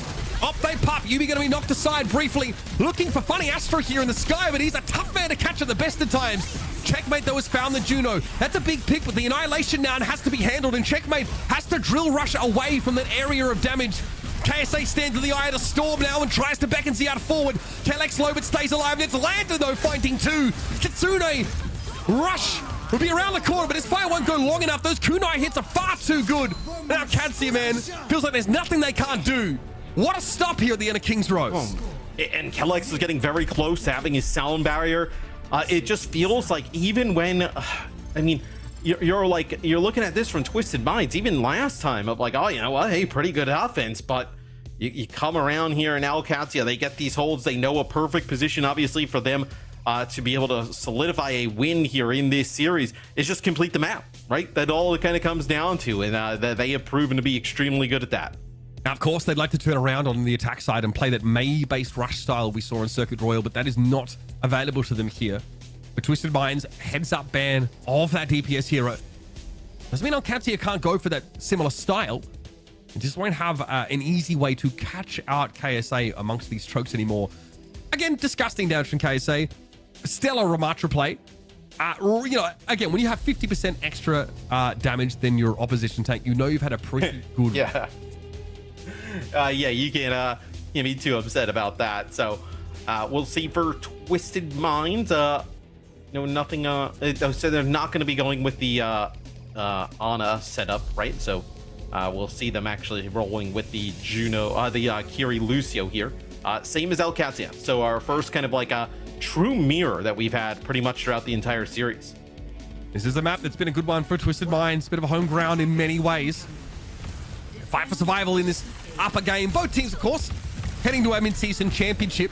I definitely want to secure that better seed as the rest of the world are looking dangerous as well. But EMEA's, I guess their crop this time around is looking much better. Checkmate there just catches a left hook. Doesn't really realize there's a bit of extra range on that one, and he gets flattened early. Yeah, I think it took a little bit of extra damage from somebody, and then it's just the Nemesis form punch from KSA. Just takes him out, but that also shows you a little bit of like how much of a glass cannon Sim is, right? Where if you step out a little bit too far, even the littlest source of damage or damage that you wouldn't really kind of consider lethal becomes lethal. Up we come again, second time. Checkmate, of course. No extra TP length perk, but still enough to get them within striking distance. Now they move up to the statue. With these front lines trading damage pretty aggressively. Low throughput healers on both sides, even with Lucio's passive healing increase. You be the trade here for Kelix and Landon. Another unsuccessful fight for Alcatia. Getting rid of the Sim is not exactly going to give them an edge as she can get back to the fight quickly, and this is a good stagger on Ziad. I mean, the biggest thing there for Twisted Minds, right, is you're going to get both supports instantly there for Alcatia. If you can get both these supports out, I know as often as they have so far here early on defense, we're going to see a fourth map here in this set. We'll see if Alcatia can kind of change anything up, though, to kind of help some of these players make it through the choke. Getting through the choke, less of an issue, right? Playing from the statue, though, that's where they seem to start to lose out. I think it's because, Quartz has much better sightlines to play with, and Ziad's trying to do something about that. Bit of a gambit he makes here, trying to get back behind the statue. There's Quartz, like I mentioned, always has a foxhole to play from. Speaking of which, double Kitsune rushes now, crisscross the point. Yubi taken down. Again, Alcatia not able to find any more momentum than a one pick in the fight. Quartz is just on fire here on the Sojourn. That was the Annihilation and Kitsune rush for Alcatia. They use a TP up to the high ground. They try and drop that Annihilation off to the side with that Kitsune rush, and it does not result in anything, right? It just gives Quartz a really easy target to start shooting from. This is going to be the sim wall here from Checkmate. This is trying to ramp onto KSA. Lambda has a great sightline now, Matt. Playing up on the high ground because that's where the TP went, and also behind his sim wall. This is as good as it gets for Alcatia. They need to get their Sojourn in position to take the game over. That is the win condition. Overclock at the ready. Annihilation waited out as both teams are sitting on those sound barriers for as long as they possibly can, but that might not be an option for much longer for the attack side, and Kelix has to go for it. Funny Astro also goes low, taken down, but it's Quartz picked up by Lambda. He whips around. Quartz, an audacious play towards the backline, ends up unraveling him, but the rest of Twisted Minds able to receive this push. Alcatia once again break like waves upon rock. Twisted Minds feeling very much at home here on Kings Row, and only a minute remains for Alcatia to get this first point. And this is kind of what I expected Twisted Minds to do on circuit, right? After how they looked, where, okay, for a second there, I thought we were going to see, all right, just going to be Checkmate playing the Pharah. So Lambda will stay on the Soj. So they're going to ditch the Sim completely here, play the Pharah into it. This is interesting, right? We haven't seen a team like really kind of who's played the Sim a ton and have to counter it, and this is what they decide to go with. Takes some time as well for this Pharah to ramp up, but fortunately for Alcatia, Lambda with a damage boost assist there is able to find a pick to start things off. He eventually, though, goes down. Does Kelix have a safe way to res this? It doesn't look like that's the case. He's had to drop down a little bit later, putting Ziad out in the firing line for a little bit too long, and he could not get enough healing. That res doesn't do much for the tempo of OWCS. Losing their main tank. They might be out of options here on this attack side. Yeah, it'll have to be probably Ziad who will try and get a touch. You will have an annihilation, so you're not completely out of it if you can trigger OT. Go time now. In overtime. Checkmate over the top of the fight. Has to respect Quartz's damage. And there's a sim turret there as well that slows him up long enough to hold him in the sight line of the enemy sojourn. What a staunch defense here from Twisted Minds. Just as they looked at risk of letting this one slip through their fingers, they will stay alive in this upper bracket final. Get a foothold here with a big win on Kings Row. And this is what you expected to see with these two teams, kind of like blows back and forth. It was really all OWCS up until this point, but Twisted Minds showed up in a big way, right? Their offense, pretty good, don't exactly complete the map, but a full hold here on Kings Row. Extremely impressive. And you can see that that Mayban looks really good in the context of how Kings Row went down, because there isn't a good way to target KSA all over the course of that series. He ends that attack side with a disgusting 15k plus damage, where he can't be caught out, can't really be exploited, and then turns around on defense and looks pretty darn unbreakable. Quartz, of course, with the benefit of playing from that favored high ground on defense, finds a lot of these key first picks, and unfortunately, OWCS exit most of those fights with one elimination at that. Looking over the course of this series, we are seeing Twisted Minds come alive now, which is about time, because people have been heralding, this team peaking at the perfect moment, right, to come on in here and to make an impact. That's, of course, shots from our first match. We just want to show you that Reinhardt one more time. It's so rare that we just, we're like, hey, we can load up Kings Row highlights, but nothing really great. Not much there. Let's just take a look back. Not much to say. I mean, this series is definitely going to be dominated by just the dynamic in that Ramatra mirror. I think if OWCS now have the chance to, again, pick a really hostile, brawl front line to Ramatra, they're looking pretty good, because KSA's fallbacks in the Ryan, in the Sigma, have not looked great so far. There's a lot to discuss as we come back after the break here. We're going to be heading into our fourth map as Twisted Minds stay alive in this upper grand final, called upper final. This is EMEA Stage 2 playoffs. Both these teams are already qualified for Midseason Championship. There's still plenty to play for, so don't go too far.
Finally, signs of life and maybe some sentience here from Twisted Minds, and not a moment too soon as they keep us alive. We are headed to Colosseo of all maps. Colosseo. With Ziad's Diva being targeted, the sim taken off the map by Alcancia. They do not want to deal with TPs on this map. Well, these coaches looked at it and were like, wait, hold on. We don't have to play Runasapi? And they're like, no, there's another option. They're like, all right, yeah, sure, we're down. And Alcacia gets rid of the sim here. I mean, that's a fascinating. No Diva either here. This is going to be a much different game than we've seen from either of these teams. Ton of options still available to you though, right? Like the Orisa May combo is at your disposal. There are only 2 heroes gone, so there are more things at your disposal. You could also work in. Thank you, John Madden. You could also work in a little bit of that hazard as well. Next, you're going to be telling them if they don't win, they're going to lose. Yeah. If you don't win here, obviously you would lose the game. And then depending on the score, we would continue to play or we would call it. But yeah, no, that's how this one goes. You're on fire today. I gotta say, you've been battling. I mean, literally on fire. That's how it feels anyway. But listen, both these teams. Whatever sickness you got from eating caviar for 3 weeks you were gone. I don't think I've even seen caviar. Well, I've seen in pictures. I don't know why people want to eat that stuff anyway. What is it? I'm not too sure. It's like bad boba pearls, and they're smaller and salty. Yeah. Capers as well. What's up with capers, man? I feel like I'm doing crowd work at a very bad stand-up show. Let's just get on to the game. I don't mess with those either. Yeah. So interesting here in that Twisted Minds, typically where Sim would be gone, this is where Psycho would come in and play, right? The last 2 weeks or so though, they've gone back to Yubi, probably obviously to kind of use some more of this sim, but in a game like this, Yubi even comes up with that first pick. They're going to still ride with him. All right, not too shabby a starting for Twisted Minds on their map choice. Alcacia, who you would think would be favored in a Tracer matchup with Checkmate of all people in that role. So Yubi tear them to shreds at the start of the map, and off we go. Now starting to build ahead of steam. Twisted Minds really fighting for that ticket straight to our grand final. Our upper grand final championship game. You know what I'm talking about. Man, you're in the Twilight Zone. Were you up late with Nade Shot left? I mean, if I was on the Twilight Zone, I'd be on the bench. You know what I mean? I would be casting. You were up late with Nade and Tim last night. Oh yeah. I didn't get that knife though, did I? Didn't get that knife. No. Tough. But okay, so they don't even really kind of get it past that choke. So this is actually not terrible for Alcacia, right? You've only given up 25 meters or so. But they didn't get it around that important final corner, right? Where you're kind of pushing over towards that high ground. They don't make any progress there. So not the end of the world for Alcacia. You'll start to move this around the corner. This will be the difficult part though for Alcacia, right? Letting Twisted Minds kind of come down into them, winning a fight on the low ground and then getting this extra meterage. Checkmate here. Been dueling with Yubi for much of this map, but honestly just getting kind of gapped on the Tracer. Yeah, it help that they're playing that side fight style with the Kiri of Simple grouping up with the Tracer. And this is this Judo Kiri look always gives you a second arm, a really strong flank presence, of course, as you can stick around with your Tracer for that much longer. And Yubi is really exploiting that. Yeah, now funny Astro, even with a game where Lucio is in, does not feel the pressure to be able to, to have to play it. It's a nice spear though there from Ziad, interrupts the block from KSA. He'll be able to get rid of the ram, and this may actually give Alcacia that little bit of meterage I was talking about, where they might be able to kind of get the lead off of this as they kind of wait Quartz out here towards the end. They'll take him out after a while, so he'll be waiting off the respawn. All right. Checkmate with a pulse bomb in hand. Now has to adjust his play style because he can't really fight Yubi in these protracted flanking engagements. He's just outnumbered. KSA wants to try and play up the stairs, but he's not being allowed to move down. This is what the Orisa's going to do to you. Straight into the mix. Ziad gets it. Funny Astro, no help for him. Sound barrier. Let's Alcacia play that much more aggressively, but that's what they need to do to try and get on this high ground. Annihilation now for KSA means he can stake his claim to the objective, and Ziad, even with the Terra Surge and that extra durability it offers, can't stick around. No, and you had already had lost like some other players there for Alcatia. It gets off to a good start, right? They're able to use the sound barrier to push up the staircase. They get rid of Funny Astro. They do end up taking the lead out of that. So Astro not able to end up using the orbital ray during that. But dude, Quartz has been doing such a sick job though. Whether it be at range putting down some damage, and then Yubi just following everything up on the Tracer. I mean, he's been the biggest difference probably. Orbital right now for Twisted Minds. They're really adamant about trying to win a fight here and get in under that bridge. So far, not so bad. Lambda, there might be a wrinkle in that plan. Quartz is picked off early. But again, story of Kings Row for Alcatia. They find a good pick early on in the fight, but it's about converting it. It's been the biggest challenge. Lambda is now down. And even with that KSA, Yubi and Simple try and ask for a little bit more of this push progress. Lambda, though, back to hold it at bay and force Simple out of the fight. Oh, man, Yubi is just on a different level. You see Lambda even kind of switching over to Cassidy, right? Maybe to try and stop this Tracer for Twisted Minds, just running through everybody on Alcatia as the bot will get back towards mid-map. So we'll see. Oh, another kill there from Yubi. A pulse bomb connect on to Kellex. Yeah, Yubi dead, Kellex. Great pulse connection here. And even the Cassidy switch for Lambda, in theory, to give Alcatia another way of answering this Tracer presence.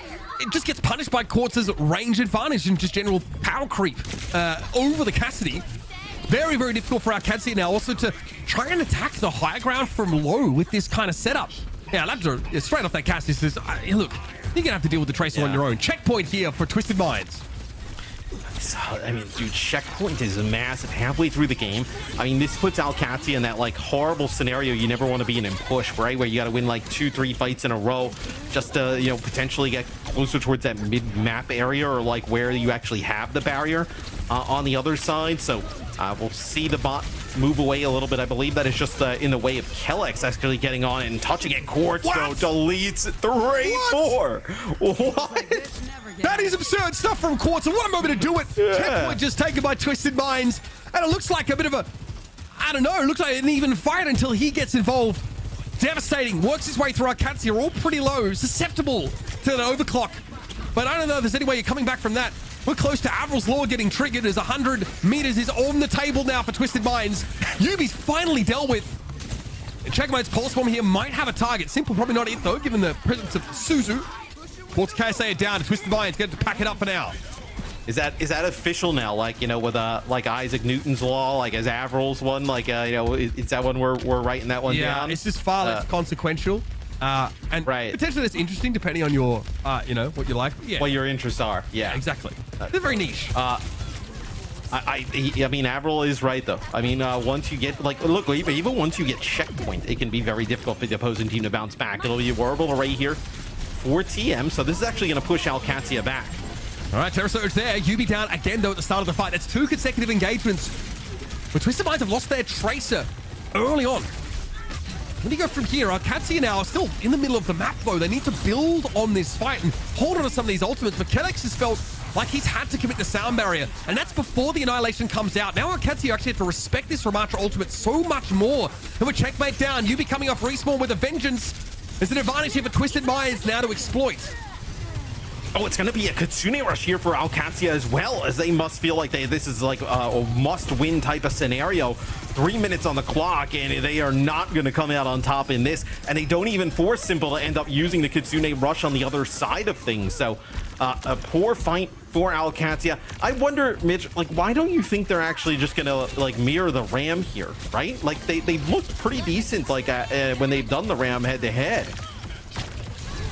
Checkmate here is trying to keep Astro off the cart right now, but Twisted Minds are still asking for more, always. Funny Astro eventually goes down. He was left in control of the cart, so Twisted Minds will just continue to push up. Oh, what a win for Yubi. That is a disastrous result for Checkmate. God, he absolutely had to win that. And that was without the help of the Kiriko, by the way. That's Yubi doing it natty.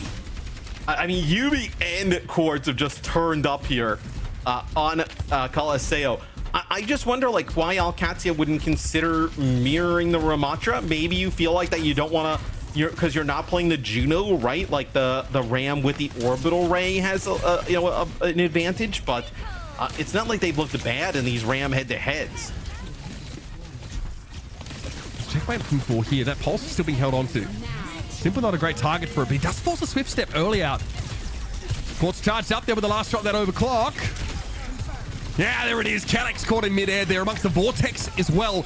Checkmate now under siege. Simple pushing in his direction. But this is Twisted Minds. They've reasserted themselves, and the pulse spot for Checkmate finally gets drawn out, but it's inconsequential. It's a fight that's already lost. It's not going to make any difference, right? You're going to kind of continue to get this bot deeper in Alcatia territory. Lambda, I think, just kind of searching for a hit scan to be able to play, right? Now going back to Cassidy, seeing if this will work. Okay, here we go once again on the bridge. Ziad wants to push up, get in KSA's face. Really the only target he's got to look at right now as he tries to isolate KSA as much as possible. But Funny Astro could do some healing from a safer distance, especially with these pulsar torpedoes. Can't really help Yubi though, and he runs again to the Cassidy. They'll have to switch back over to that pick as once more Alcatia have begun the conversation about how they answer this Yubi Tracer, because Checkmate alone has not been able to do it. No, Checkmate has been getting gapped on the Tracer in this one, which is very rare to say, right? Considering how good Checkmate is on Tracer, and then also for Twisted Minds, because we've seen Psycho play a lot of Tracer for them throughout the stage, where this is definitely last chance scenario here for Alcatia.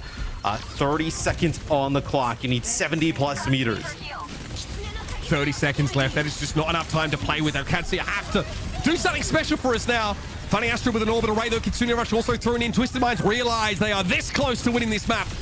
And it'll be over to Alcatia to try and find an answer to break the deadlock and to get out of this series into that upper final. Simple on the chase. Checkmate's got nowhere to go. He knows that his time is done and won't be back off spawn in time to have an impact. Ziad will try and touch. He can, sure, but has to play from around that pillar, and eventually he needs to face the music. KSA's going to wrap around on him because he landed desperately trying to keep those Okura coming in. But Ziad's got nowhere to go. Lambda will make a little bit of space for him here, but there's so many columns to hide away from that the Deadeye really isn't an issue. And Twisted Minds will push the issue once more. Pulse dropped, Quartz able to dodge it, get healed back up now as he's under pressure from the Tracer. And Overclock though is at the ready. He's got to send and deliver now, playing this off angle. Pulse committer for Yubi, and he has had an incredible map on this Tracer. That's something that cannot be overstated. Ziad low, no armor to speak of, and hardly any life force left to his name. There'll be Twisted Minds taking us to a decider.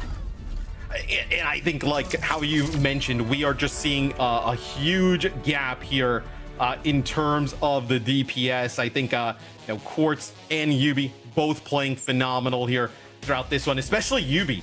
Like that's probably one of the more surprising things for me, right? We actually see Quartz play pretty well a lot of times, especially on those hit scans, and Yubi can turn up on Tracer, but in a game like this, it's really impressive. Yeah, and again, this is a pretty specific style to Twisted Minds, playing the Juno Kiri setup. Yep. Not a lot of teams go for it, not a lot can. Not everybody has Simple, one of the most unreal players of this era of Overwatch that we've sort of seen. And it was quite a problem for Checkmate to deal with at the start of the game, and it's forced Lambda to go off the Sojourn to switch to Cassie, which obviously makes him a little bit susceptible there to Quartz, who's also a big problem. And so Alcatia are constantly dithering. You know, what is that sort of hit scan pick supposed to be for them? How do they set Ziad up for success? Because on maps in the past, we've seen Ziad have, you know, a good time against Ramatra, especially when he has Mei to work with, but this is just not the map for it. They don't feel like they can really get value out of the Mei. It doesn't really suit them. Also, this map is not choky enough to use her. Now, in this era, I guess, of Colosseo, this is a wider area. They're also took the windows out so you can play, you know, from these arches. It's much harder to catch that Ramatra out. And we'll see. Okay, so it'll be Alcatia's pick. The pick already in New Junk City. We see New Junk City a lot here in EMEA. And just trying to look through some of the bans, right? Alcatia, they banned Sim, they banned BAP. If you're Alcatia, would you ban Tracer and force the Sim game? Because Yubi also like you wouldn't, Yubi wouldn't strike me as like a Genji player, right? If like we went to that type of scenario, right? So getting rid of Tracer would be interesting. It puts like more like Mei on the menu. I think that would be something you could potentially do. I think that there's a good chance that with Symmetra back on the board on a map like New Junk City, it might be a direction that Twisted Minds still want to go in. So if you try and ban Tracer, you might be playing into TM's wheelhouse anyway. They just might be planning on playing the Sim now that she's on the table once again for them. So that's like a 50-50 ban. Or you might want to target something that's you're potentially a little bit more consistent. Alcatia's already banned Ram, right? I mean, Because I think what I would be worried about, I guess, if I'm Alcatia, would they ban Orisa on the other side? Enforce a Ram mirror? But I think if you're also Twisted Minds, you've proven that you can beat their Orisa with the Ramatra. So you can, but you beat it without. Let's be clear, like without the Orisa setup that beat the Ramatra was May Bastion as well. Like there's a very specific comp for a specific map, and there's no guarantee that you can play that with the same level of success on a map like New Junk City. That's what it took to bring the Ramatra down. I don't think the Orisa alone is enough against Twisted Minds to win that front line. Okay, so this is interesting. So the bans here, let's see. New Junk City, the first ban is Alcatia getting rid of the Brig. So getting Brig out of the way, this is really good for like Diva comps, right?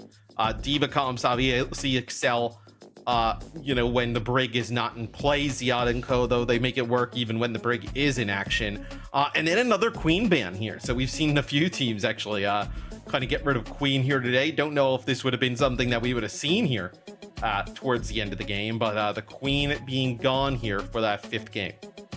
I wonder about this Brig ban, because Twisted Minds have found so much success with the Juno Kiri. And there's like plenty of reason to go for that kind of comp on a map like this if you want to play a more static frontline, a more brawly style. So we'll see how that was maybe sort of intended to play into this. But yeah, look, we've seen Queen ban twice today, not played at all yet. So it looks like she might have found a niche on some maps for some teams, but we're not going to see her today at EMEA. That is for sure. We're jumping in just a moment. Our decider map, folks. It is New Junk City. The winner advances to the grand final. Loser must tangle with Virtus Pro in the lower bracket.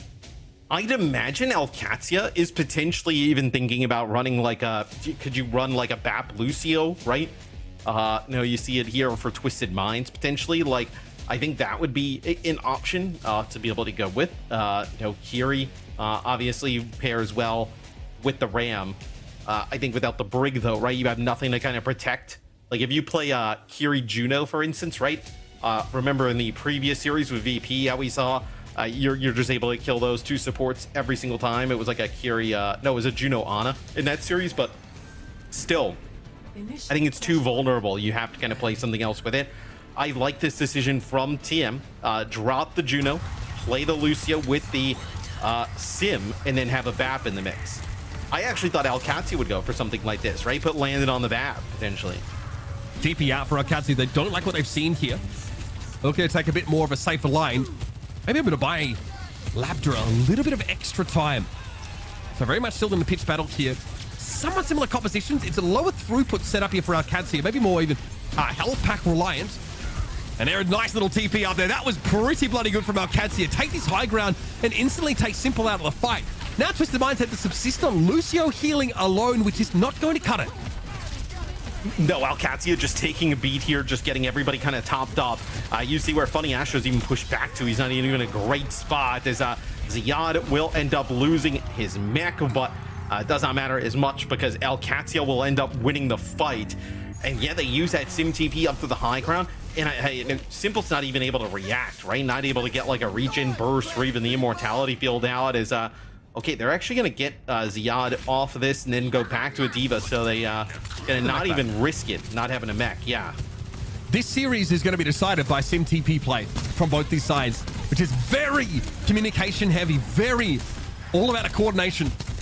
Twisted Minds able to quickly flip things back, though. This Ramatra comp is one that's always going to be able to, ask the question for Alcatia. Come down and fight us. Now, Alcatia here have to, again, outmaneuver, play off the point, win the fight, and then flip it. So once again, they take this high ground. This time there's a TP ready, though, for Twisted Minds, who can get some of their squishier players out of the firing line, and they're able to get across the map. Now, nice shot here from Labda, though, establishes a long sideline that he finally is actually able to make use of. For another successful Alcatia fight, but this was less about the TP and more about that accuracy from their Soja. And I think as well, Mitch, what you see there too is like the TPs from both sides. Simple drops his Amp Matrix, and then it's a really nice wall there from Checkmate. So you're not able to get any value with that amp matrix that's set up to like look over the point, and then Lab has the overclock rolling, right? So no way you're going to be able to win that type of scenario here for Twisted Minds. But now having their own sound barrier here, it's going to be the Immortality Field used already. Match speed, so it's going to favor the team in control of the point right now. OWCS are playing from the outside of this area. This means Twisted Minds, outmaneuvering them somewhat, can play for the point and flip it. Really, Sim TP is really dictating the way this game flows right now. Checkmate with a TP across, sets up an off angle on KSA, and maybe access towards that back line too. UB traded out for Laptic here, but Quartz is still at large and hits a big shot there. It's going to make Checkmate easy pickings for KSA to pick up, but Quartz eventually will fall. This is going to be a very close flashpoint. Now is he able to self-destruct, the chance to get back in the mech? Only Justin. KSA nowhere to go. Kellex boops him back into the blast. Oh, they get KSA with the self-destruct. Ziad gets back in mech. That is enormous there. It's Kellex making a huge play. KSA didn't really have many options to go for. As Quartz will go to Tracer, will get a touch here as they still want to try and keep this first point alive. Nobody able to get a second touch, so first point will go to OWCS. Close flashpoint, but Twisted Minds only had 4 eliminations over the entirety of that flashpoint. They simply had the Ramatra comp that could play straight to the point and flip it back in their favor before the fight began, whereas OWCS had to take their time a little bit more, look for a good engagement. So it looks close, but on paper, it's not. I mean, Lambda has an extra 2,000 damage on Quartz's 2,300. He is dominating in terms of that Sojourn matchup, but Quartz has gone over towards the Cassidy now. Yeah, and I think this is like a little bit of a D.Va deterrent, right? You don't have that break to kind of slow down that D.Va, so maybe trying to find something that could be a little bit more sturdy. But you already have the map in the mix. It's so diveable. Against this D.Va, though, that's still an issue for Quartz. He might be favored in some scenarios against the Symmetra up close if he can slow it down and prevent the straightening to dodge the shots. But again, OWCS need to be the reactive team, right? They need to set up a plan around this TP to get in because Twisted Minds have a stronger front line in a pitched battle. So now they set up an off angle. Once again, Lambda does not take the TP, plays from behind, trying to get KSA's attention, which has been quite challenging. He leaves the point. Disengaged now for Twisted Minds with the Sim play. This is 4D chess that these two teams are trying to play. You just see players just like disappearing and ending up on the other side of the map. Like, oh, they're close to killing KSA, and then he's gone on the other side of the map. But Lab actually takes the TP here and gets a little bit close. They take out Funny Astro. Not going to be able to take out KSA. You see how sturdy he is with that block on the Ram. So you'll get Funny Astro back in the mix. There'll be this next fight, Mitch, is going to be huge. I mean, double support ult for Twisted Minds. Overclock here that opens things up. And yeah, I love this decision here from OWCS. They use that overclock and they push in early. Matt, this is what we saw in map 1 and 2 from OWCS, right? They're technically on the defense, but they start a fight on their own timing to make it hard for Twisted Minds to set up and get their bulkier front line in position. The Symmetra gameplay, though, with that extended TP range, makes this a different game. Like, this is... We've never really seen Overwatch quite like this, that these two teams are trying to play. And there are only, two of the very few teams in this region that play this style, but get ready to see more of it, folks, because Sim is really warping the game. Simwall's going to be thrown up on the point here. OWCS get close to get another flashpoint. Self-destruct here in the midst of the walls allows Ziad a remake opportunity, but Twisted Minds have a sound barrier now ticking down, and that lets them find Checkmate, play that much more aggressively towards the front liners, and Ziad will be again knocked out of mech, giving Twisted Minds a real shot at this second flashpoint.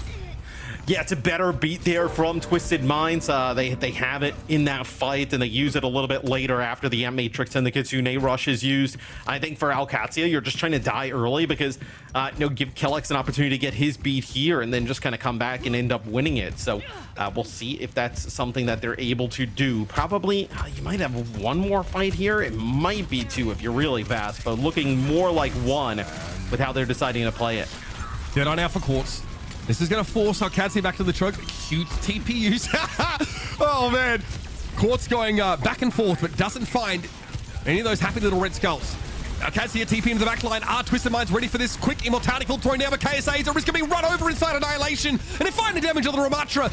Kellex will be traded out, but OWCS still should be favored here. Landon needs to stay alive. He's very, very low. As Checkmate TPs into the back line himself, he finds the extra damage on Funny Astro, and this should lock it up. Ziad is DMX'd, but OWCS have what they need here, and no amount of TPs is going to save Twisted Minds. Maybe the Wrecking Ball stall to Yubi, dipped his toe in there for just a moment. Good TP use again to stall things out, but not enough time for KSA to get there. And Twisted Minds are teetering on the edge of defeat. Mitch, you can't lose that fight if you're Twisted Minds. You get that kill on a Kelix early. They know sound barrier. You had the annihilation going, but KSA, dies really fast during that Ram ult. And now look at the situation you're in, right? Overclock double support ult on the other side in a situation where you have to win to open up this fight. This is not how Twisted Minds drew this up. Frustration, I'm sure, already starting to come to the surface for Twisted Minds, but they are a different beast than we saw start out here in stage 2.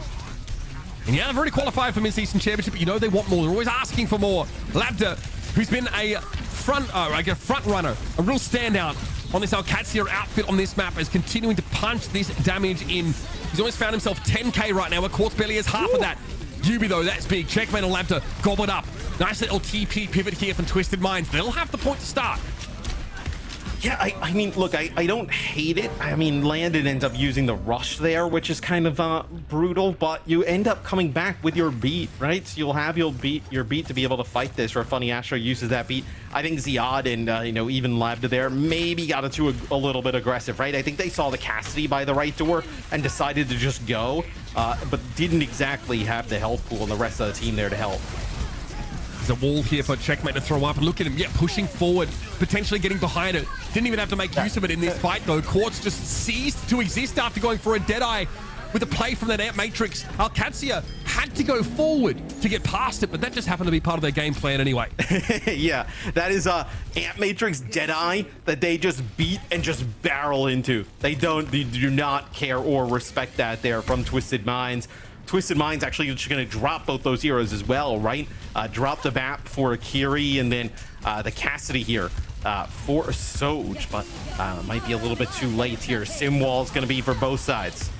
Can Twisted Minds get back in? Alcatsia have been very, very good with this quick decision making. It should be a remake now for Ziad. Nothing to write home about. Annihilation going to be drawn forth from KSA, that we needs to go for it. Looking for these backliners, but gets kind of booped away. And Alcatsia have the mobility to avoid him for now. They'll allow the Ramacha to play up on the point, but they won't allow it to flip. Now at 93%, Alcatsia eyeing off that grand final berth, and Funny Astro gets caught out. Checkmate heads up to a pillar. Cosplaying is a bit of a statue, is able to remove the Lucio from the game, and now there's nowhere to go for KSA. This is it, folks. Alcatsia ultimately claim a series. A fake comeback for Twisted Minds averted. And you're looking at your first grand finals here in stage 2. And look, I thought that these two teams over the last few weeks, obviously Alcatsia going on this crazy run throughout EMEA, basically from week 1 until now, not dropping any maps in the region. I thought these two teams, though, with the way Twisted Minds been playing as of late, would be very close, and that turned out to be true. But Alcatsia still too strong, comes out on top in the end. Twisted Minds just a little too short to complete the reverse sweep. Some interesting developments for Twisted Minds. No sign of Psycho today, and I mean, as good as Max is, I don't know if he's even necessarily being missed, because Yubi was able to step into the role of Tracer and look really very good. On the Sim, on the Tracer, looking solid. Twisted Minds definitely have the pieces that they need, but Alcatsia are really good in this Sim mirror. Defensively, they take some great fights off really good timings, and it's something that frankly cements them as an elite team in this region. A team like VP, I don't think can really hope to challenge this. I guess maybe Twisted Minds coming back from the lower bracket could challenge them, but it seems like a little bit of a gap between these two as we start to see in that last map. The one map, I think, though, that you'll look back at it for Twisted Minds and you're just like, we fumbled this incredibly hard, is map number 1. You're trying to play Sigma comps with the Sim. You're trying to play Reinhardt comps with the Sim. And what's crazy is the comps that we saw from Alcatsia, or comps we saw later in the series that the Twisted Minds was able to beat, like just running like Ram based stuff, right? So some adjustments in that map 1, and who knows what happens, but hell of a series. Yeah, look, I mean, if you lose control, you cannot win the series by just winning your own map picks. That is the problem. Yeah. And if you go and get experimental on that control map, you make it an uphill battle for yourself if it's going to be a close series like this. And Alcatsia just simply won their map picks. That's all they had to do. A lot to talk about today. Set up a lot of stakes for tomorrow, of course, that lower final and the grand final still to come. We're going to head to our desk and break things down and close out EMEA, at least for today. Yeah, thank you both so much. I do feel like they just literally summarized the entire game, so there is nothing else for us to talk about. So thanks for over waffling. We can find some things. We'll find something. Okay, well, I'm here for it. Educate me. Because quite frankly, early on in the series, it just looked like Alcatia is going to run away with it. They looked so dominant. They were in the driving seat, right? They were pushing that tempo. And although map 1, like, if you don't remember map 1, they didn't have much compositional differences. They played kind of the same thing, but it was just always Alcatia coming out on top of it with just an insane read on the game, on the map, on the positioning of the individuals.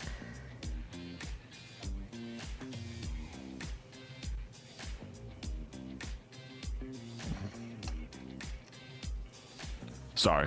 My bad. I was muted. So I was talking that whole time. But I was very engaged. Apologies to the viewers. But yes, I mean the biggest difference was the tempo matchup. It was the fact that we saw a lot of D.Va being played from the side of Alcatia, and then also played some Risa there as well. But played the Lucio Kiri backline. And Ramatra was banned, of course, in map 1, which forced Twisted Minds to play slower kind of heroes. They didn't want to match up with the D.Va. Instead, they slowed down things. They played the Sigma. They played the Reinhardt against a Mei. Do not recommend that. But at the same time, that's kind of like their style. They play slower, and so I don't blame them for going those heroes. I think here you saw on Colosseo, they actually saved the Symmetra ban, and I thought this was very important as well, because it just made the game from Alcatia one-dimensional. They struggled to channel that aggression when they didn't have the Symmetra teleporter to give them a positional advantage. And so we saw them dominate on that one. On King's Row, Quartz just went absolutely bizarre, crazy on the defense as well. And that's the 2 map wins there for Twisted Minds. But all in all, I think Alcatia were the better team. They executed better over the course of the series, but Twisted Minds had a few things going their way.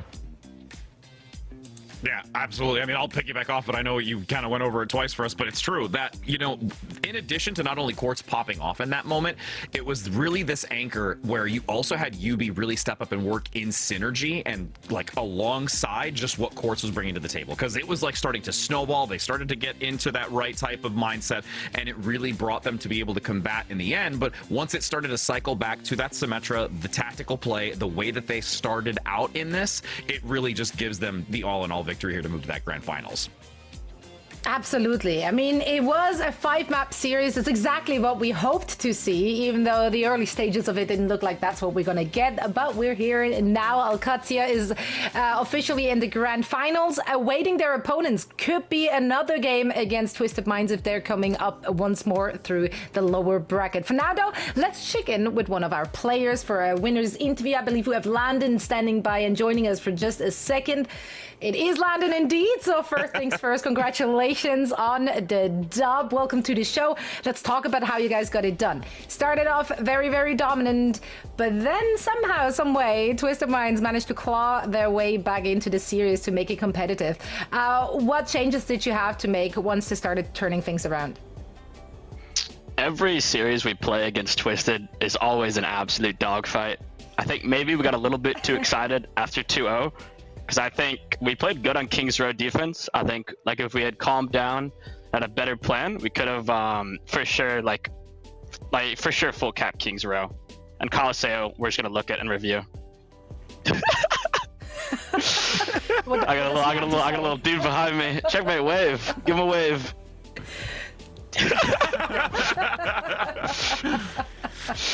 Well, and you know, like you were mentioning that, you know, getting kind of settled in, you were very confident getting those 2 maps back to back. Would you agree that you kind of just sat back a little bit in your chair and almost anticipated that you were just going to easily take that 3rd map? Or was it really just that the shift from Twisted Minds allowed you guys to have to reevaluate and say, okay, no, like we just have to really fundamentally change a few things, and then once you cycle back to that Symmetra, you basically put the nail in the coffin?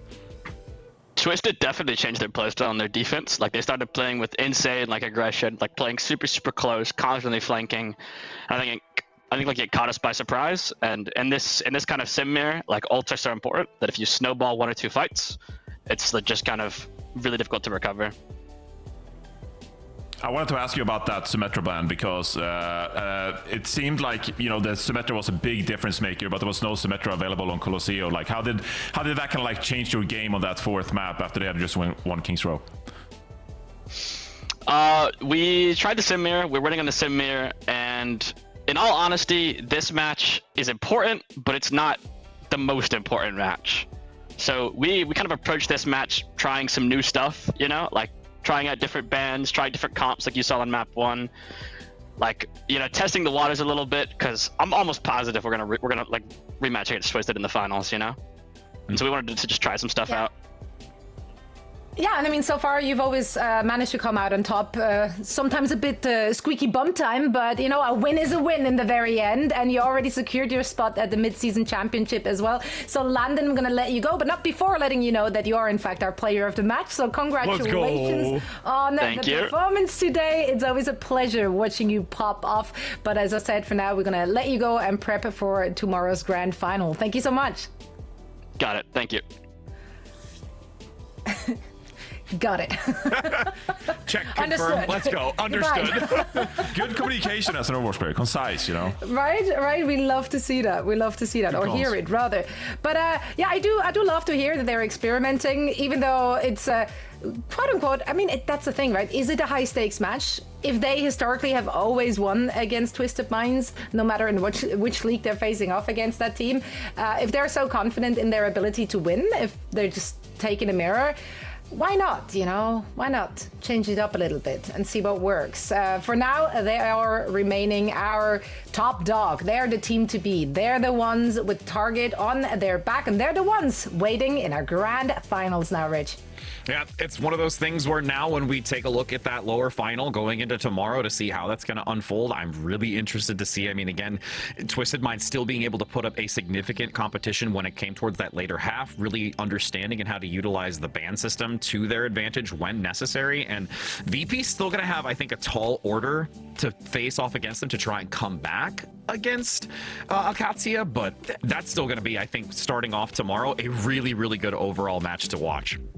Shout out to Ultimates. Shout out to Ultimates. They're the only team to have one map besides Twisted Minds. So the Ultimates, you got your one map win against OWCS. Twisted Minds have 4 and no one else has any, so.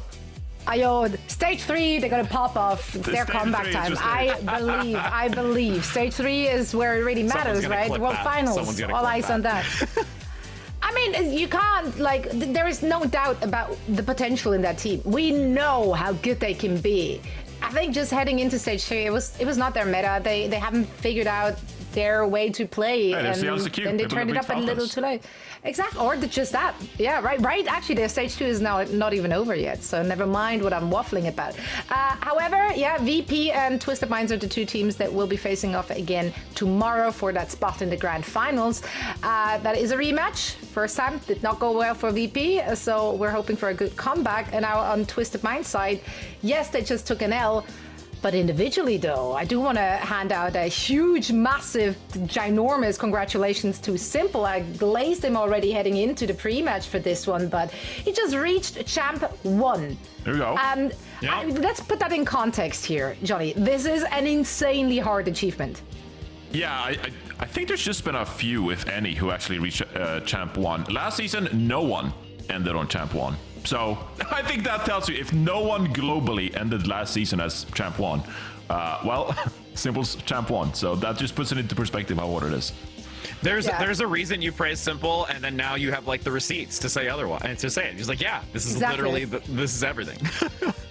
It's like it's all in the numbers. It's all in the numbers. Speaking of numbers, our bots have been putting up big numbers throughout this tournament as well. Yeah, we have 2 playoffs going on at the same time. We have actual OWCS, but then we also have the more important tournament, the Battle of the Bots. Of course, we're in the middle of that bracket as well, trying to figure out which teams are going to make it to the finals. Let's take a look at the bracket. Rich, as our guest, you haven't picked the team that you're looking out for. Who speaks to you? Be that by name, be that by composition they're playing. I believe we should have them somewhere in Discord. OWCS. Eric shared them at one point. Yep. OWCS. Yep. They always bring us the good stuff, so I gotta keep voting for the OWCS. All right. Well, there's gonna be a great matchup later on this weekend then, because Focus Fire Please is the team that I think Jake was backing quite heavily, because they play Bastion, Rodox, and Yara. That's really a bot composition. A bot composition. Literally. Yeah. It's a good bot composition. Yeah. And if you're playing in ranked, then reflect on it. I don't know. I'm interested to see how Ben's best is gonna fare. We have 76 Maga Lucio. I feel like that could do some damage against, but yeah, we don't know what form the bots are rocking up with today, right? Like anything is possible. So let's see. We got a banger ahead of us here in the break, so make sure to bet your channel points, and we're gonna see you again after a short break for all things NA. We're heading into the lower bracket semifinals between SSG and Nightmare. Don't want to miss it.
taken twice in the same snare.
Across the world, the strongest rose to the challenge. Well, there's the overclock. 3 kills for Lambda. They have fought for pride, for prestige. A blade for Jay Wu, and there's the kills that you were looking for. And for a place on the world stage. Every match brings them closer to legacy or obscurity.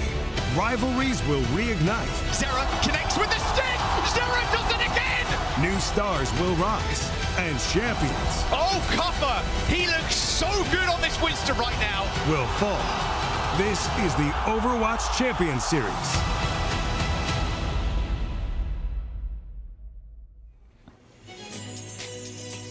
Hello and welcome back. Zoe here, joined by Rich and by Johnny. And this is the second to last day of OWCS Stage 2 playoffs action in our EMEA as well as NA region. Now, during the break, obviously I tried to follow along with the Battle of the Bots, but the conversation in chat caught my attention. So I want to quickly get involved and set the record straight. It's like, what is this about?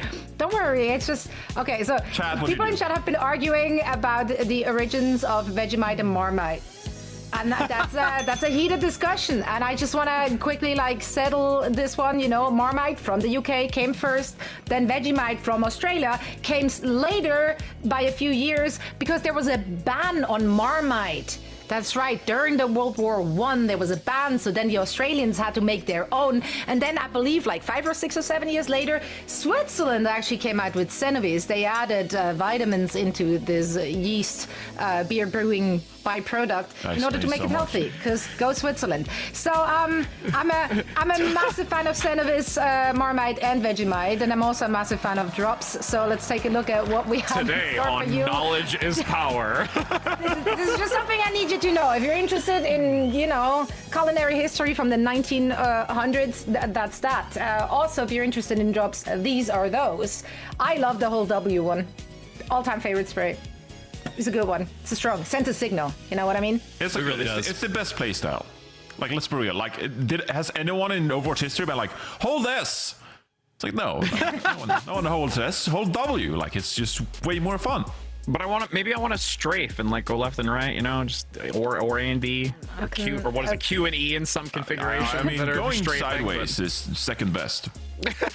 It's the second best, but it's not the best. Maybe we have the sideways spray for the next batch, but also we have an opportunity to earn some coins for all of you who are watching on faceit.com/watch. That's right. You can check out different player POVs, and in the process of enjoying the show over there with different POVs, you can also have our stream up over there, of course. You also get to potentially get some Overwatch coins to get yourself some goodies. More stuff. More free stuff, mind you. Free stuff is the best kind of stuff. And whilst we're giving you everything for free, our teams have to work hard in order to get their, their trophies, their pocket monies, all the honors. If we're looking at our schedule, Johnny is just mind blown by all the transitions today. It's okay, I'm here. No, I thought for a second you said free stuff is always the best stuff, and I was like, what if you get free sushi? Probably not, right? That is, I would definitely not take free sushi. I feel like that treads the line of danger. You're making me think. That is our PSA for today. Free sushi, that's free candy also. I feel like that's a little scary, Depends on who hands it out, but yes. That one is contextual, very important. Now, we have nothing free for our teams. They have to play hard for all the stuff coming their way. Regular season is done and dusted. Playoffs is about to finish. And then we have teams in promotion relegation. We have a last chance qualifiers, all of which is leading up to the Midseason Championship, Rich. Yeah, it's going to be one of those things, again, that we're so ready to finalize and see who's going to be able to take that third and final slot here for this NA region, as we've already been able to lock that in for EMEA just moments ago. So now we get to see, again, really everything just round out so we know exactly what our expectations are for that Midseason Championship. And then, of course, if you don't want to go the free route and just watch the stream online, you can travel the world. You can come. You can buy tickets. You can attend in person. Maybe you're thinking, oh, I don't want to go to some of these events. Sweden is scary. It's not scary, I promise you. But here comes our tour guide again. Here comes our tour seller again. I'm just saying it's nice because you get to explore the world, but you also have something familiar with Overwatch in the mix as well. So you always have a cornerstone. And then if you don't enjoy walking around Stockholm, seeing tourism spot and Swedish history, you can just go back and watch Overwatch on the big screen instead. So what a great way to go explore the world with these events we got coming up. Yeah, DreamHack and everything. My goodness, you've got everything ready at your disposal and a whole event that you can just explore and be a part of. Come on. Camaraderie, that's exciting. I was at DreamHack in Dallas when we were doing the stadium thing. It's great. DreamHacks are a good time. Sweden is not dangerous. I thought you were gonna. That was not a takeaway. It was just a weird way to lead into this one. You could have just said hey, you want to meet up with like-minded people over in Sweden? It's going to be a great time. So make sure to grab kind of what I did, there. I right there right now. So drop some coins. It's kind of what you did. It's kind of what you did. That's okay. We can just move on from this, Johnny. We don't have I don't the work in past. sales. We're looking ahead. I work in into the entertainment, okay? future. Here is, however, what did happen in the past. You're doing great. Playoffs bracket. NA. Here is where we're at. The top teams are still at the top. I think once again in this bracket as well as the EMEA bracket, everything kind of shook out how we expected, Rich. Yeah, again, so it feels like a deja vu moment as we enter into this bracket to look at it as well. And the other thing that's so surprising is that these two teams that we're going to be having coming up first in the lower semis are also the ones that haven't really leaned into the Symmetra. So it really is just kind of like a mere dynamic to be in this, where you're going to see, I think, the same kind of idea of not really adopting and straying away too far to look to face off against R2 in the upper finals, and more so playing to the strengths that can allow them to guarantee that third spot. I'm really interested, just as we saw in the EMEA, about this Tracer versus Tracer. You know, Sugar Free and Rocket is something that comes to my mind immediately when I think about it, and how that's going to fend off to see if they can move into that lower final, guaranteeing it. And just overall, I think it's going to be another get-go excitement. Indeed. Now we're waiting for one more team to qualify here in NA, as well as we already have, of course, GK and Team Liquid making it through. But Johnny, there's other regions and more teams that have already, in fact, there are tickets. Yeah. It's a global sport. Yeah, well, that's your all point to regions talk are competing to secure their spot to the... The stage is yours. Okay, well, so you can provide context, but I can't? Like, I'm trying over here. We got the LCQ. Yo, we're never right. Failed to qualify. Yeah, we're never right, man. South America's coming into the mix. Like, everybody, get in here. Like, we're playing Overwatch, the whole world.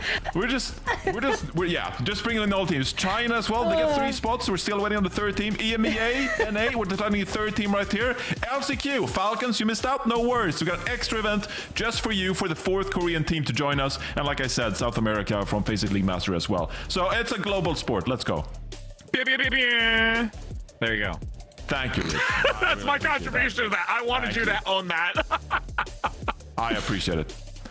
Yeah, but I mean, and again, with us being able to see it again, going into these like last few weeks and really able to take a look at every team that's going to be entering into that Midseason Championship, it's going to be a real fantastic opportunity to see all of that solidification. And as we've got these 2 matches still going on for today, you know, Johnny, with this NA first match of the day, like I said, I cannot wait. And I think you'd probably be just as excited too, because it does feel similar to how we're going to think, what is this adaptation and composition going to look like, or what they really want to lean into.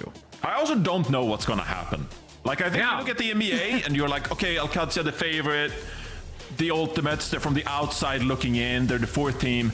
In North America, I'm like, I have no idea. Of course, GK, they're slight favorites, but if anyone else won, I'd be like, okay, like, I could totally see Team Liquid winning. I have no idea who's the 4th team, because both Nightmare and SSG are like evenly paired. So it's an unpredictable region, and me and Sarah were just going crazy.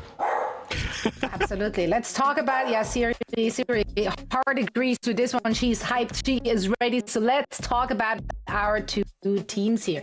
Nightmare and Space Station Gaming. These are, quite frankly, 2 teams which are on different kind of trajectories right now.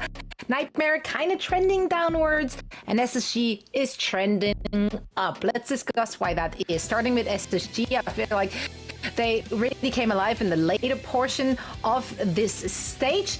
Things just started to click from them, right? We've seen them now more leaning into that Orisa composition. They stayed away from the switches. They started to look really good, Rich. I mean, go right ahead. Yeah. Sorry, my bad, Rich. I was just too. No, you're good. I know you are. I want you to take Space Station. I want you to do this. I feel that you need it. Yeah, because last week me and Jake and so we were kind of torn, and I was like SSG, they're my underdog team. I really believe in them. Nightmare, of course, they look great going into this tournament as well. Questions about Team Liquid, but I was like, SSG, they've looked shaky, but they really got this. I really believe in them. And so they're just praying for a normal matchup. They just like, we don't want to deal with Baptiste Lifeweaver. Can we please just have a normal matchup? Their dive is fantastic. Their BAP rig is like impeccable. I'm just hoping we get to see them play a normal compositional matchup against Nightmare today. Yeah, I mean, with Nightmare, the fact that you were mentioning about how, you know, SSG is kind of on this upward trajectory, and then when it comes down to, you know, now Nightmare in that sense, it's almost in sense not like a spiraling effect, but it just feel that it's trending downward. That, you know, this change up when it comes to the compositions, we aren't really seeing the Freya. Chronic has just been doing so much and bringing so much value on that initially when it came to the season, but because of how things have developed, Rocket still working in tandem alongside it, having this Tracer has been significant, and hoping between the two of them with this back line of Luke Mino and Lep trying to really stabilize and give them an opportunity to, you know, not continue in that downward trajectory. They have to have something in this moment that really puts them up on a pedestal, and hopefully this week leading up to this weekend has been enough time to really communicate between each other to get to that position. Yeah, I completely agree with you. We'll have to see what Nightmare can bring out in this matchup with Freya on a bit of a downward trajectory. Who's going to step up here for Nightmare? To bring us all the action in this matchup between SSG and Nightmare, we're bringing in Avril and Jaws. Damn, Johnny doing the throw. Okay, I didn't expect that. I ain't lying. Yeah, it's me and Avril bringing you through this lower bracket semis. Space Station versus Nightmare. Brand new patch, although it didn't really seem to change anything. I think some of the biggest changes were obviously coming through from the DPS passive side. So the nerf and healing, I don't know how much we're going to see the direct impact in the game, but I bet the tanks will feel. I bet they will feel the difference in the damage they start taking, the amount of healing that comes back into them. But we did get some like minor amount of support buffs, notably on the Lucio. I personally think Lucio is going to be one of the heroes of the entire playoffs, just given play rate. I think Briggs' play rate will end up dropping a little bit here. We're going to see a bunch of Lucio Kiriko, a bunch of Lucio Bat. I'd be surprised if anyone didn't play Lucio throughout the rest of the playoffs. Yeah, that healing buff is quite considerable. But yeah, like you talked about, the damage passive being changed, so everybody receives a little less healing when they're afflicted by that. It's hard to tell via the eye test, but when you're actually playing, you definitely feel it. In fact, I asked Seeker coming into this weekend, like, oh, hey, like, what do you think of the patch? Dude sent me a LeBron dunking gif, and I was like, okay, so he feels pretty good. So hopefully Space Station, off the back of... Yeah, I wonder why, right? Off the back of like what other hero from Zero Zero Pool got massively buffed this patch? I do wonder. Yeah, I mean, look, the Tracer also got like, I wouldn't say the most incredible buff of all time, but considering how little Tracer gets changed, the 5.5 to 6, I mean, Tracer is so back, and Sugar Free, he's already tearing it up already on that character. Well, we'll see how this goes, because we're not expecting a Rocket or Sugar Free to come through on the Symmetra, but we do see the double Freyas because the Sojin ban comes through. First ban, map 1, Nightmare on Busan. No Sojin means we're going to take this to Freya. That's Chronic's wheelhouse. That's exactly where Nightmare want to win this at. Yeah, it's worth keeping in mind as well, Nightmare have been boot camping down in Florida. Spoke to some of the Nightmare management the other day, and yeah, having that big boot camp, I'm sure you've seen pictures on social media as well, is definitely going to help the team just push themselves over that line. And that's the first kill. Chronic taking out Seeker on the Freya.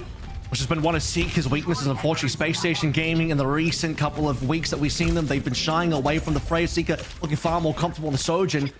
But this probably will be the defining battle, the Chronic versus Seeker battle, where if Sojin isn't available, you have to play this, and more bolts coming on through. Yeah, that Sojin ban is so massive from Nightmare. How's the ban on the other side for Space Station, though, Avril? What'd you make of that? I think it just forces us to play over towards the Orisa. It means that if we end up playing a little bit of dive on some of the other rounds here on Busan, you're going to be looking over towards Winston instead. I don't know if Winston's really going to get played, given how the DPS passive has just kind of made Winston, in my opinion, maybe a bit worse in the healing department, receiving that healing. Orisa, Ram, looking strong on this patch. Both teams green right now. Is always better, and Orissa's got that in space. Nightmare taking the lead, though, 35% of building. Lucamino has got the rush, and Sugar Free finding it really hard, getting tagged off on this off angle. Didn't want to burn recall too early, but Lucamino stepping up with that rush. Should be a pretty easy match, though, for Space Station. It's going to be all on Chronic and Seeker again to try and find these first kills with these take aims. Seeker looking for angles, but he has to go through the mid position now. Just can't quite hit a bolt to save his life, though. Needs to do a little bit more burst. Painkiller, though, will be gone. Yeah, Pulse Bomb in the hands of Rocket as well, looking for an extra kill to settle the score here, but Nightmare is still holding on to this point. Looks like they are going to give it up eventually, of course, with Space Station having the Orisa on board, and yep, there it is. There's the flip. A decent one. Painkiller going down will give the advantage over Space Station, happily taking that one away. As the Yulin Kitsune rushes end up slowly but surely going the way of Space Station. Decent lead, 64 found for Nightmare.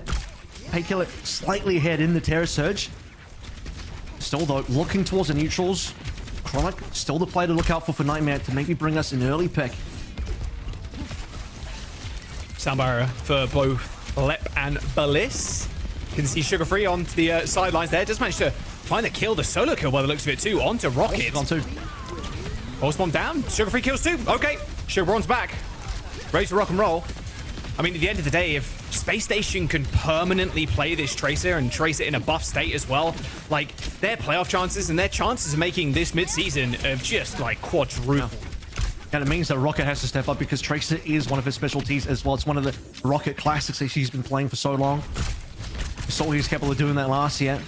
Now onto this Nightmare squad who have had great success in this stage. Chronic in this Freya battle we know about, but Sugar Free, like you said, really massive. Rocket did lose his pulse spot. I don't think it even came on through bolt opportunity for Chronic though. Good flank. Really nice flank. Soundbar ends up connecting with Chronic as well, who's in the back line. Laser beam for Space Station, but they only hit 4, of course. The Seeker's dead. And now a Terror Surge and a Rush being used by Space Station on this point. Everything invested from Nightmare as well, so it is just about whittling down that Orisa health bar. Painkiller eventually falls as Chronic just unable to even dent the armor of Kellen, who goes golden. Rocket does end up coming up with a kill, in fact, though. This later rush from Lucamino just sustained them a little bit longer, and they get the flip. Just a flank angle from Chronic shutting down Seeker. I'm not even sure if Seeker got the bowler shot out. Might have been a bowler jacks, but doesn't matter. That ultimate sometimes doesn't find that much value anyway, and Nightmare out in a good position, taking us to the final fight. It's going to be 81 apiece, both sides. One back online for Rocket. Again, didn't get a chance to use it last time, I believe. Came out of his hands, but didn't land anywhere. Sugar Free got that 1v1 kill. Sugar Free again looking for an entrance on the sideline, taking Chronic away from these angles. In fact, Chronic going very low in the sky. Sugar Free really unable to shoot the Freya that high, even though, you know, the buff, it's meaningful, but at that distance, not so much. Because the bowler shot from Chronic, not entirely sure where that went. No initial kills from it, so you've got to imagine that was maybe just a whiff. Both Tracers throwing in their sound barriers to Seeker. Looks for an off angle again onto Space Station, and Chronic ends up going down. Seeker finally getting his revenge, now trying to chase Rocket. Grabs the mega health pack, so Seeker's attention diverted now to the point as Painkiller shot by 4, 5, 6, 7 different people at this point. Guy was just fighting for his life as Space Station find the flip, and OT approaches. Final fight coming on through. Need fast respawns here from Nightmare. Pressure onto Bliss here. Could be pretty decent, but Rocket going down a low HP. No recall. Let's find the sides though. Dead. Surely. How's Rocket got out? 70 HP, one more blink, another health pack. How does Rocket get away? There it is. Okay, kill comes through for Sugar Free. No touches here for Nightmare. As Space Station win the round, 100-99. A massive round for Sugar Free individually as well. Got to commend Seeker on the second half of that for making the comeback happen. Revenge onto Chronic. Importantly, consider where that second to last fight went. It was Sugar Free first. Huge damage, as you mentioned, onto Chronic, forcing him away. And then Seeker eventually finding angles, finding the potential to get his revenge onto Chronic. With Chronic down early, 5v4 enabled. Ooh. Lower numbers in the remaining team fight. Sugar Free starts popping off harder and harder on that Tracer. As you can start to see, I mean, damage for both our Tracers is pretty high, but the eliminations, the actual kills coming through from Sugar Free that we saw was a lot. Yeah, it looks pretty good for Sugar Free right now. I mean, even look back at previous patch, right? Last season, Sugar Free was farming anyway. Like, Space Station have really turned it around, considering their performance against teams like Nightmare in the regular season. Also didn't know that the Seeker was doing plenty of damage, considering the early leads that Chronic had. Left in a lot of trouble here, though. That's already Lamp can be forced out. Oh, that shift from Lucamino not quite hitting Lep as Sugar Free just chases the Lucio down. Very quick team fight here from Space Station. No surprises, Sugar Free once again with the cleanup. Seeker in kill feed as well. Space Station off to a decent lead here. Wow. As they trailed at the beginning of the previous round, but as we move into this one, it's looking all nice. As they force out the Lamp from Lucamino, Lep onto low HP, and the instant cleanup. Nightmare just had no chance to fight unless their DPS between Rocket and Chronic could find some sort of reprieve. And Seeker's found so much damage that he's about 30% ahead of Chronic at this stage. Kellen, 1 HP. Suzu, though. Painkiller takes a couple of take-aim shots from the Freya. Now shooting at Kellen's rather large head. Orisa, pretty easy to shoot if you're the Tracer or the other Orisa. Ends up getting booted away from the health pack. Amazing boot from Lep. Denies Kellen of the Mega. They secure the kill with the help of Rocket. Should be a pretty easy cleanup here, but any kind of death here for Nightmare is going to be bad. They're chasing Space Station into their side of the map currently, though. Nice follow balls, but it's actually going to be Chronicle and Sugarfree. We do see both of Freya's dueling their respective traces on the opposite end. We're still into play. Seeker's not done just yet. He wants to get something out of this. I'm sorry, Seeker. It does connect. It kills Chronic, but fight's done already. Seeker really thought they could win that, and a nice spear from Kellen actually kills Rocket, so a rather ski-whiffed fight here from Nightmare, losing both DPS. This Bowler traded for Ant Matrix from Luke Mina, so still a positive trade, but time factor is a little bit weird. Like you sort of mentioned, Point already went over to Nightmare, and Seeker wanted to extend that fight a little bit. The next fight's going to come on through. Kitsune Rush available, beat just about online for left. Kellen trying to arc the spear over the cover there to try and hit the BAP. Nice bowler shot. Oh, Chronic, yeah, connects directly with Seeker. Splash damage hits Bliss. A nice double kill for the Freya. Good cleanup from Sugarfree, though, onto the Freya, but it doesn't matter at the end of the day as Nightmare get a team kill. Still really close, so we're into 50s early. This is the 41 from Space Station. A lot of back and forth, but it's a couple fights in a row now for Nightmare. Considering that, once again, Space Station kind of had that late delay. Seeker played in the fight a little bit longer. Had to reset one more time, coming back into the fight. Kitsune into the beat, and the beat ends up winning Bliss. I think he ended up getting beat towards the end, but not an opportunity to counter. So this is going to have to be the fight now. Tempo beat might be on the cards. Nice movement here from Lucamino. He's not been hit by those take aim as Seeker is just diving so extraordinarily deep into the back line. And now isolated. I take that back, actually. Kellen's going to join the fray as well. Seeker, Sugarfree, 1 HP, gets chased down by Rocket. Last bullet there from Lucamino does finish off the Tracer, but once again, Avril, Space Station are on the wrong side of the map, and Nightmare approaching that 100%. And they're about to get this one as well. Space Station, they're down 1. The respawn's only coming back now. Have to enable this touch. They're going to go for it, but can they find a winning fight? Seeker dead, Seeker dead, Seeker dead. And there's the round. Good shot from Chronic. Shuts down Seeker, stops the touch. And that'll be a round 2 Nightmare. It's a rough one for Seeker when we start to see, particularly in that second to last fight, really was the last fight considering we barely had a touch towards the end. But he went for a long chase onto Luke Mito, couldn't quite find the shots, heavily committed at that point. You know, you just don't want to give it up. Bit of sunk cost fallacy perhaps coming through from Seeker, and he's heavily out of position, punished, enabling the 5 versus 4. Suddenly it starts falling apart for Space Station despite the early beat. Tempo beat coming into play to buy them on towards the point. And then final fight, the actual last one where you have to get that touch in the end, extend the OT. Seeker's down super early. Kellen can't quite get there in towards the end, and now going to go to a decider here onto Busan. It's going to be a little bit of a change up. Seeker now going over towards the Cass.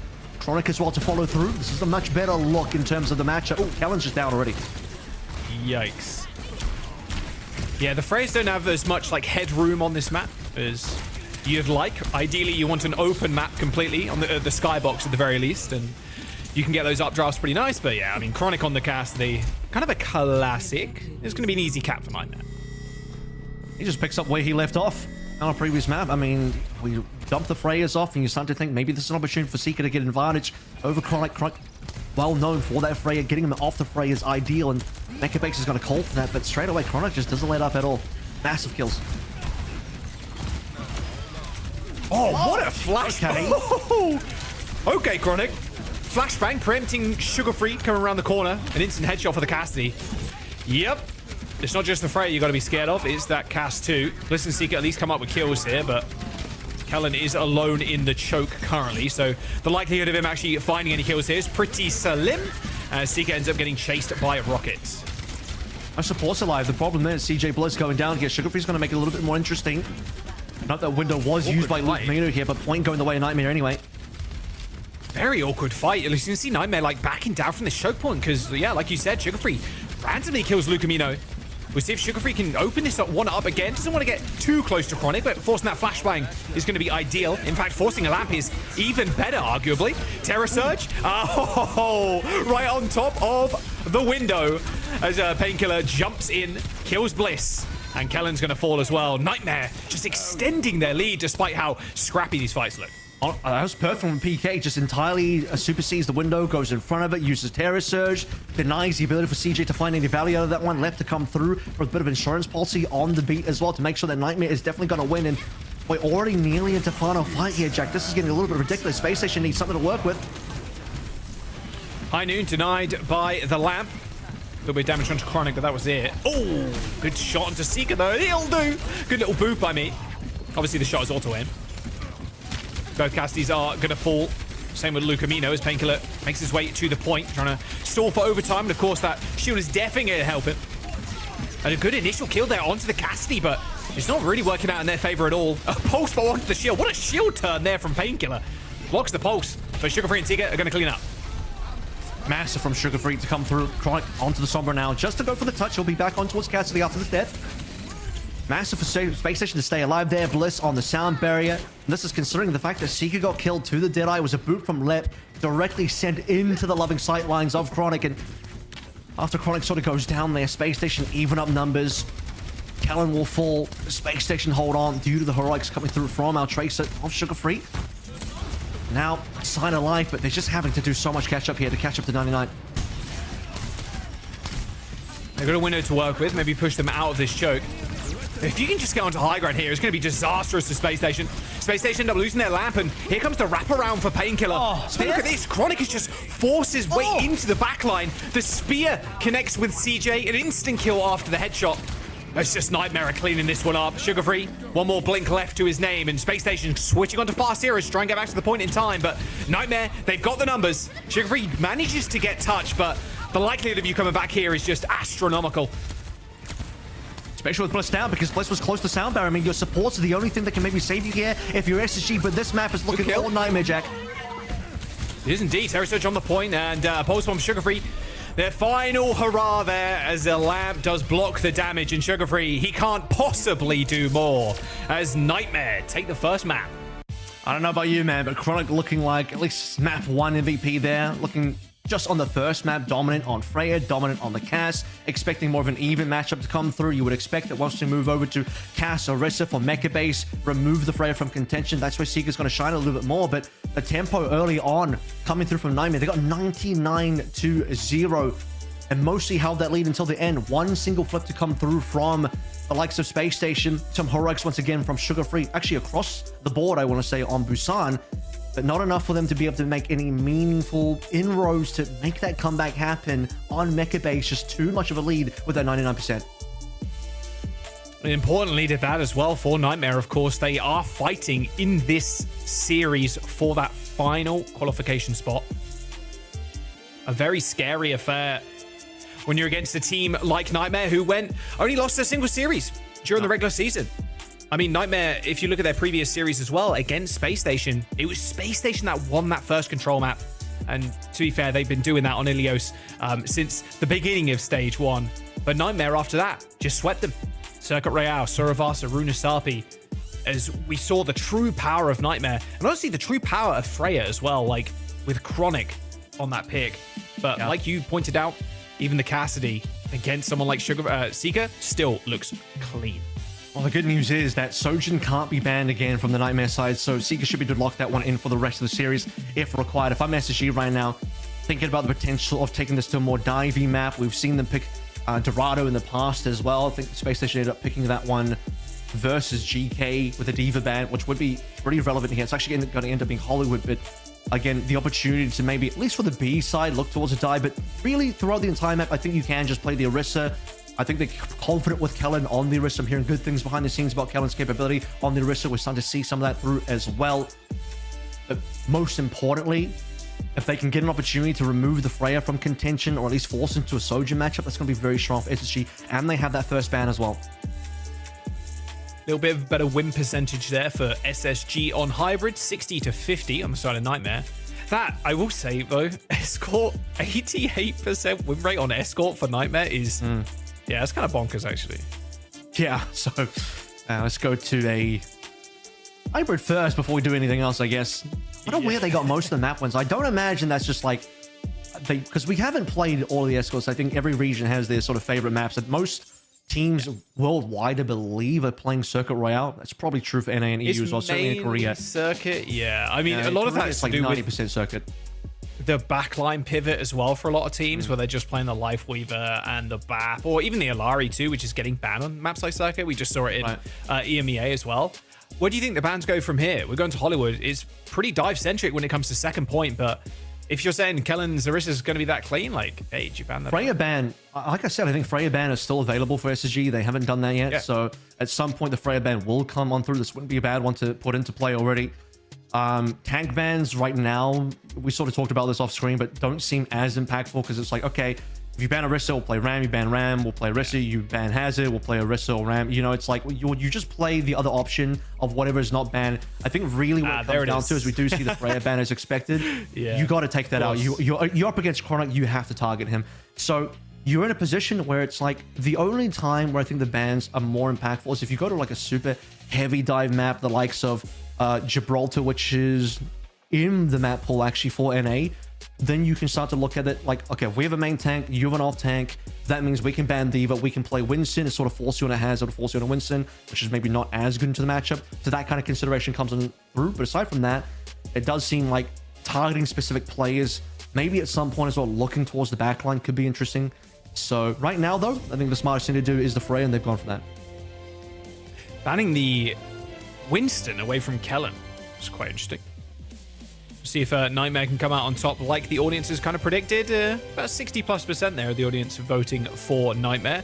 I honestly, I don't blame you. You can only ban Freya once in a series. Chronic's just going to continue to put off. Like, okay, Chronic. Oh, we can't play Freya. Oh, what a shame. Let me play Cassidy instead. Like, he's going to be pretty chill on that too. I think the goal for Nightmare is the reason they're using the Winston ban now is because they know that if this goes to a escort map, which as we saw a huge win rate there, they can choose to just take it to like a circuit where Winston's not relevant anyway. So you may as well ban the Winston now, prevent the Winston from having sort of play for Kellen, particularly on that B point where the Winston can be good, but just to remove any sort of X factor from Space Station away from this Hollywood. And then if Space Station end up picking escort, well, they'll get their first ban and they'll probably protect the Winston, ban away your Diva, so you're not going to get the chance to ban the Winston on like a Dorado anyway. So yeah, I think banning the Winston now is probably fine as well. Just kind of forcing Orisa through one more time, and Chronic back on the cast. We already talked about this, very comfortable looking on it, but Seeker back on the Soj is a huge talking point for Space Station because now he's on his comfort. I think the most important thing for Space Station has been comfort heroes.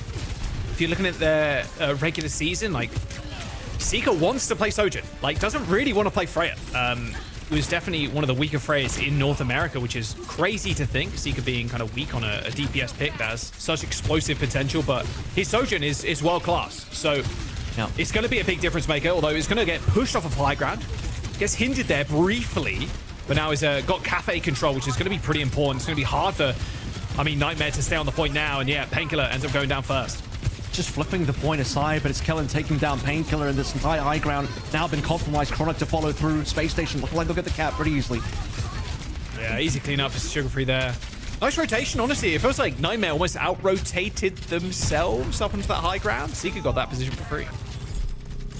The fact that they just get Painkiller through, believe he maybe died on the stairs as Nightmare were trying to rotate to the high ground. Part of the issue here is for the cast, the inability to challenge for the range, and some of the high ground capability for Seeker to take here. Just on the slide and jump is going to be pretty strong. However, in the actual Orisa matchup, I do believe the cast brings a lot of value. You can see how easy it is for Chronic, particularly on that last match, to find those headshots on the Orisa. So in terms of winning these tag deals, you need to make sure that Kellen is falling over, that Painkiller staying alive and winning. Small range disadvantage though for Chronic. I mean, can affect the fight obviously from this high ground, but Seeker's got a pretty nasty railgun when it comes to it.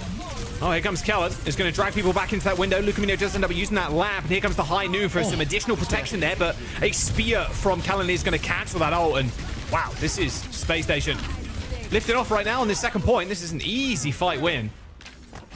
Just 16% away from getting beat as well. Left, just unfortunately not finding that one. Losing the first fight, didn't extend the fight long enough. It was a one and done from Space Station, so the ultimate advantage for Space Station ends up finding a lot of value here. I mean, Nightmare had ultimates, but just missing out on the critical ones that could have saved them as well. Right, will now swap over towards his own Surge. I think you're right, just the range difference, particularly on B, is punishing. They'll have the opportunity to go cast again on C, but on this particular point, want to make sure you can challenge Seeker, who does have OC now. Jailhouse control for Seeker. Oh, dearie me, yeah, don't want to be there. Rocket ends up recalling. CJ does end up going down, though, and Chronic dishes out a couple of railgun shots on Seeker and CJ, and shuts down Seeker's overclock. So, ult gone. -1. Press Q to die for Seeker. Space Station end up losing this fight. I mean, that's just huge. He just finds the flanking angle, gets a double rail shot, and Bliss is not able to use the sound barrier because you've just lost 2 members instantly. It's like, wow, my team is popping beside me, and what are you supposed to do now? You're not going to go for a 3-man beat. It's a bit rough for Space Station. Exactly what Nightmare needed. Chronic instant swap, instant success. Now Nightmare finally taking the heals in a little bit for the defense.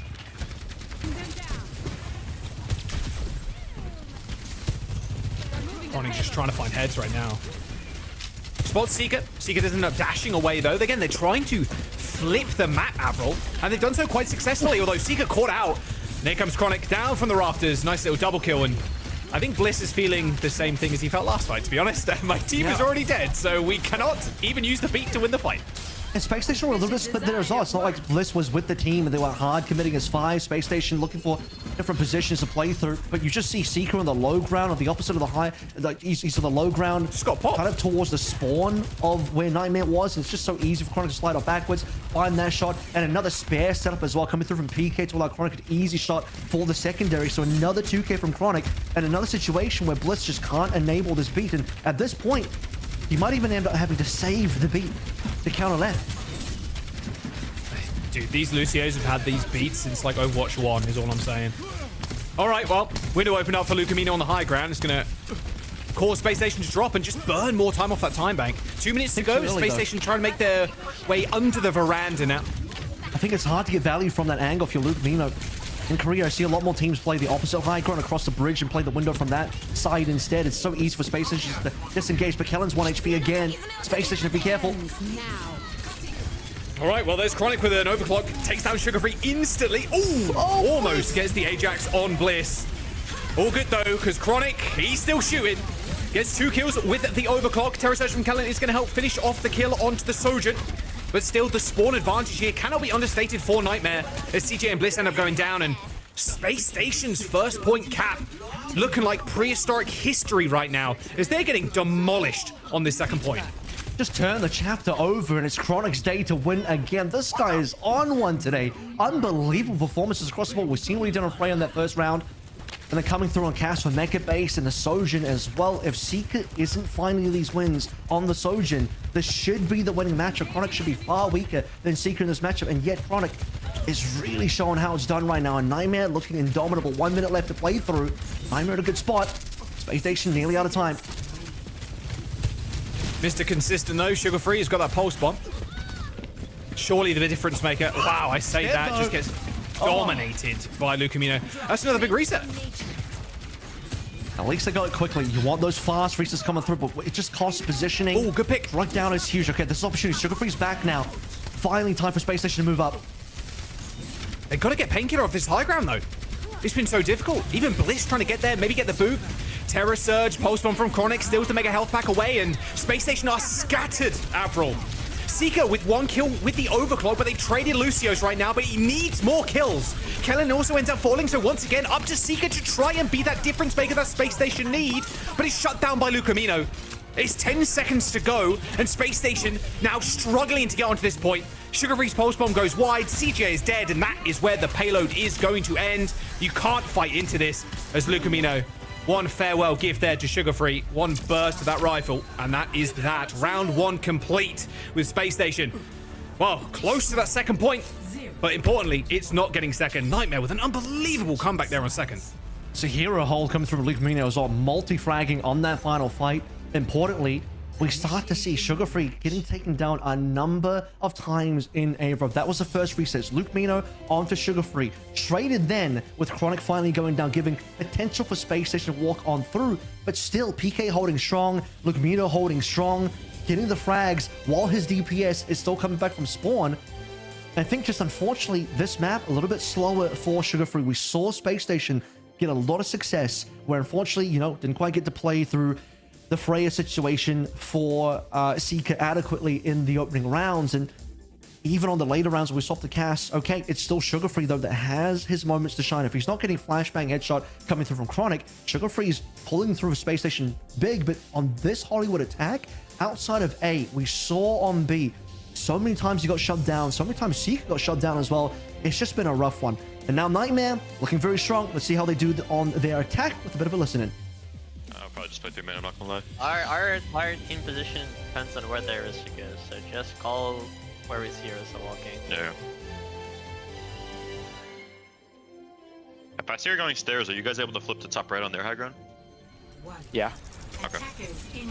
Right top. It's fair. Blue. Yo, Ori. Very stuff, very stuff. Search. Same comp. I don't see Trey. I'm swinging mid. 3, 2, 1, swinging mid. Shoot Ori. Ori's still a server. Shooting Ori. I'm walking bottom left. Blocking Trey left. Trey Lou left, I'm blocking them. Yeah, you guys can take right now. I'm still shooting Ori, bottom right. They wanna flip up. Yeah, swinging mid. I'm in all the way. 2, 1, swinging mid. Pushing main. Giving me the map, they're giving me the map. Blue one, I'm Pushing stairs. Surge behind you, weak. Pushing stairs. Flip, boys. Surge blue one, dead. Play left. Help you kick corner. They're going stairs. Okay. Flipping I'm joining my cross. Playing left for now. Shooting Ori, yeah. We're in a spin. Carry one. Ori one bottom right. Carry no scissors. I'm going Kieran. She's above. Kieran. Get cat, come back. We have numbers, better numbers. Take a breath. My God. Chronic is looking fire right now. Straight fire, honestly. This guy is ridiculous on the Sojourn currently. I don't say that lightly either. Seeker, kind of a god on the character himself, but kind of getting rolled by Chronic. A final attempt of a push here by Space Station to get onto the point, but this window is the best position possible for Nightmare. That's an ult trade as well. They ended up using Rush to try and get onto the point, try and get maybe a pick, just not to be. 5 minutes in the time back for Nightmare, and they're looking for punishes. You look how desperate Space Station is to try and hold on to A, because they know that if this goes to B, the likelihood of them winning starts to decrease massively. They still do, they being Nightmare, having to push to the end of B to actually finish off this map and find a 2-0 lead. But what an opening round coming through. Seeker, he gets the first pick onto Rocket, but he trades his own life. We see him solo trying to take stairs into the middle high ground and just gets punished by Chronic, who converts into further kills. And you said it already, Chronic is just looking so damn good. Got the overclock as well. Seeker, you better duck, my son. My God. Oh, just lasered. I mean, there's just nothing stopping Chronic right now. Sugar Free at least claims one, but dude, this is over, man. Mental warfare, check. Emotional damage, check. More damage than you can ever expect, check. Like, Nightmare have got it all right now. There's 4 minutes in the time bank left. They've got 3 ults to do it with, and Space Station, they're looking worse for wear. If the Freya ban doesn't work out for you, what have you really got left in the tag? You got a lot of ultimates, though. That's the good news. OC for Seeker. Need to see him pop off. He wants to target it. He wants Chronic down. He doesn't receive the sound barrier there, but a sound barrier from both sides is going to keep the high ground alive for Nightmare as they snipe Seeker away again. A Terror Surge for both Orisas. A nice little recall from Rocket as he lands a Pulse Bomb onto Kellen as Chronic gets another one. And Rocket cleans up the rest. Nightmare, match point versus Space Station. And maybe the most important match point here as well, Jack, because we are looking at qualification to Midseason Championship. I mean, look, life on the line here. Nightmare 2-0 up. Space Station now forced to reverse sweep in the series to at least make the top 3. That's the cutoff. And Nightmare, we knew, looked strong coming into the playoffs. Maybe some doubts of what happened in that Extinction game. Going to 5, you start to think, is this Nightmare slipping off a little bit? Are the stocks rising for other teams? And a potential now for Nightmare to miss out on mid-season, but instead it's going to be SSG, who they went to China, they went to Hangzhou. It was Liquid that missed out early in stage 1. Liquid have qualified now. Is one of the partner teams from NA still going to miss out onto the major? Space Station have so much work to do in the series. And it looked pretty good last week. And like you said, Extinction going to a map 5 versus Nightmare. I think that's just a classic NA Overwatch moment. You just go to 5 maps being one of the strongest teams against a team that you expect aren't going to make it to the major, that don't really have a contention in the playoffs. It felt weird, but it felt right, is what it felt like. Crazy stuff from Nightmare. I mean, Rocket on the Tracer just doing work, but Chronic front and center every single fight, shutting down Seeker on Freya, Cassidy, and now the Sojourn. We're going to a map number 3, Space Station's choice again, but where do you go here from bans? Because you can't ban the Freya anymore. So Chronic, if you want to jump over to that, hey, we'll go back to Old Comfort. And looking at the map pool as well, God, it's going to feel good. you can't ban anything from at this point. I don't think there's a single ban you can come through that's going to impact Chronic, because we thought, okay, on paper we know he's going to be the better Freya, not just in this series but in the region. Chronic has proven himself to be a top tier Freya player in NA. That's part of Nightmare's success on this stage, honestly. Of course, the rest of the team is going to add to that, but when you have a dominant Freya, it's going to make your life so much easier. Colosseo will be the map choice coming on through, but at this point, Freya definitely very strong on this particular map. Super long sight lines. Sojin can still be pretty strong as well. Possibility for Cass, but you are going to lose out in the sort of the mid duel there. Some of the high ground coming through on that defense as well. Really powerful for the long sight line. So I don't know if we're really going to see the Cass anymore, but Seeker struggling in this matchup versus Chronic. To me, the moment where the door starts to get shut, or maybe was shut, is you see the first sort of A point battle. Seeker's on the Soj. You got the Cassidy from Chronic. They lose that A point, and then the instant swap after, I believe, there's one more fight of Cass, then he swaps over to Sojin, and guess what? He comes back on Soj. What is the first thing he does? He shuts down Seeker's OC. Press Q, instant die, and then he gets a secondary pick after that. He just swapped. It's a fresh swap. Nothing to play on. No ultimate, nothing. Having to build the energy on the rail from scratch. First thing he does is shut down OC. That's disgusting. That set the tone for the entire map, and it may set the tone now for the rest of the series, which might just be one map. Yeah, a reverse sweep required now for SSG to make it to that mid-season. I mean, look, Team Liquid, GK, they've made it. They're chilling. They're waiting for that final slot, right? Get that extra prize money and claim that trophy. But Space Station, what a strange run they've had. It feels like Nightmare, you know, a slight blip in the radar against Extinction twice. I don't know what's going on there. They've got some sort of pact to always go to map 5, I suppose, but Nightmare have looked very consistent. The only team really taking them to the limits, GK, and no shocker there at all. But like, Space Station, we're expecting big things in the playoffs. I mean, now is the chance to really get your head in the game. You're going to need it. Sugar Free is doing a lot of work. I wonder if a targeting of the backline maybe to help out even the supports for Space Station in this matchup, because Colosseo's a weird one. Where do you expect the backlines are going to pivot?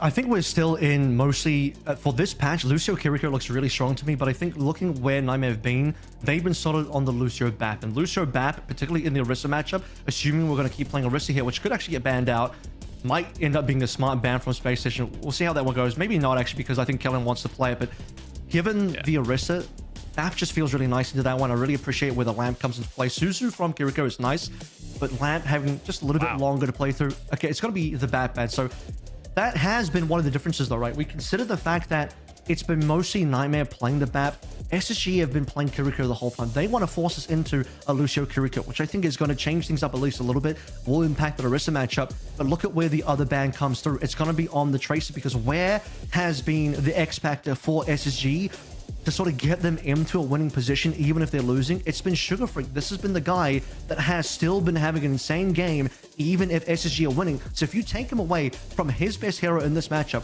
the hero that won massively in the Season 17 patch notes when a lot of other things didn't really get impacted that much, you really have to start thinking this is going to go towards Genji. And in that matchup, we'll see if Sugar Free's going to have the same impact. I think he's still an amazing player and will have impact on Genji, but certainly when you look at the Tracer battle, Rocket was going to be behind Sugar Free, and now you've removed that factor from SSG.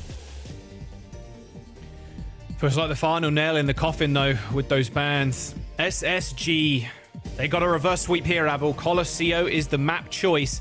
Ban in the BAP as we load in potentially the final map in this series. The winner here will face either GK or Team Liquid, who are in the upper bracket final, and that will be in a moment after this series. And the winner here also books their ticket to that mid-season.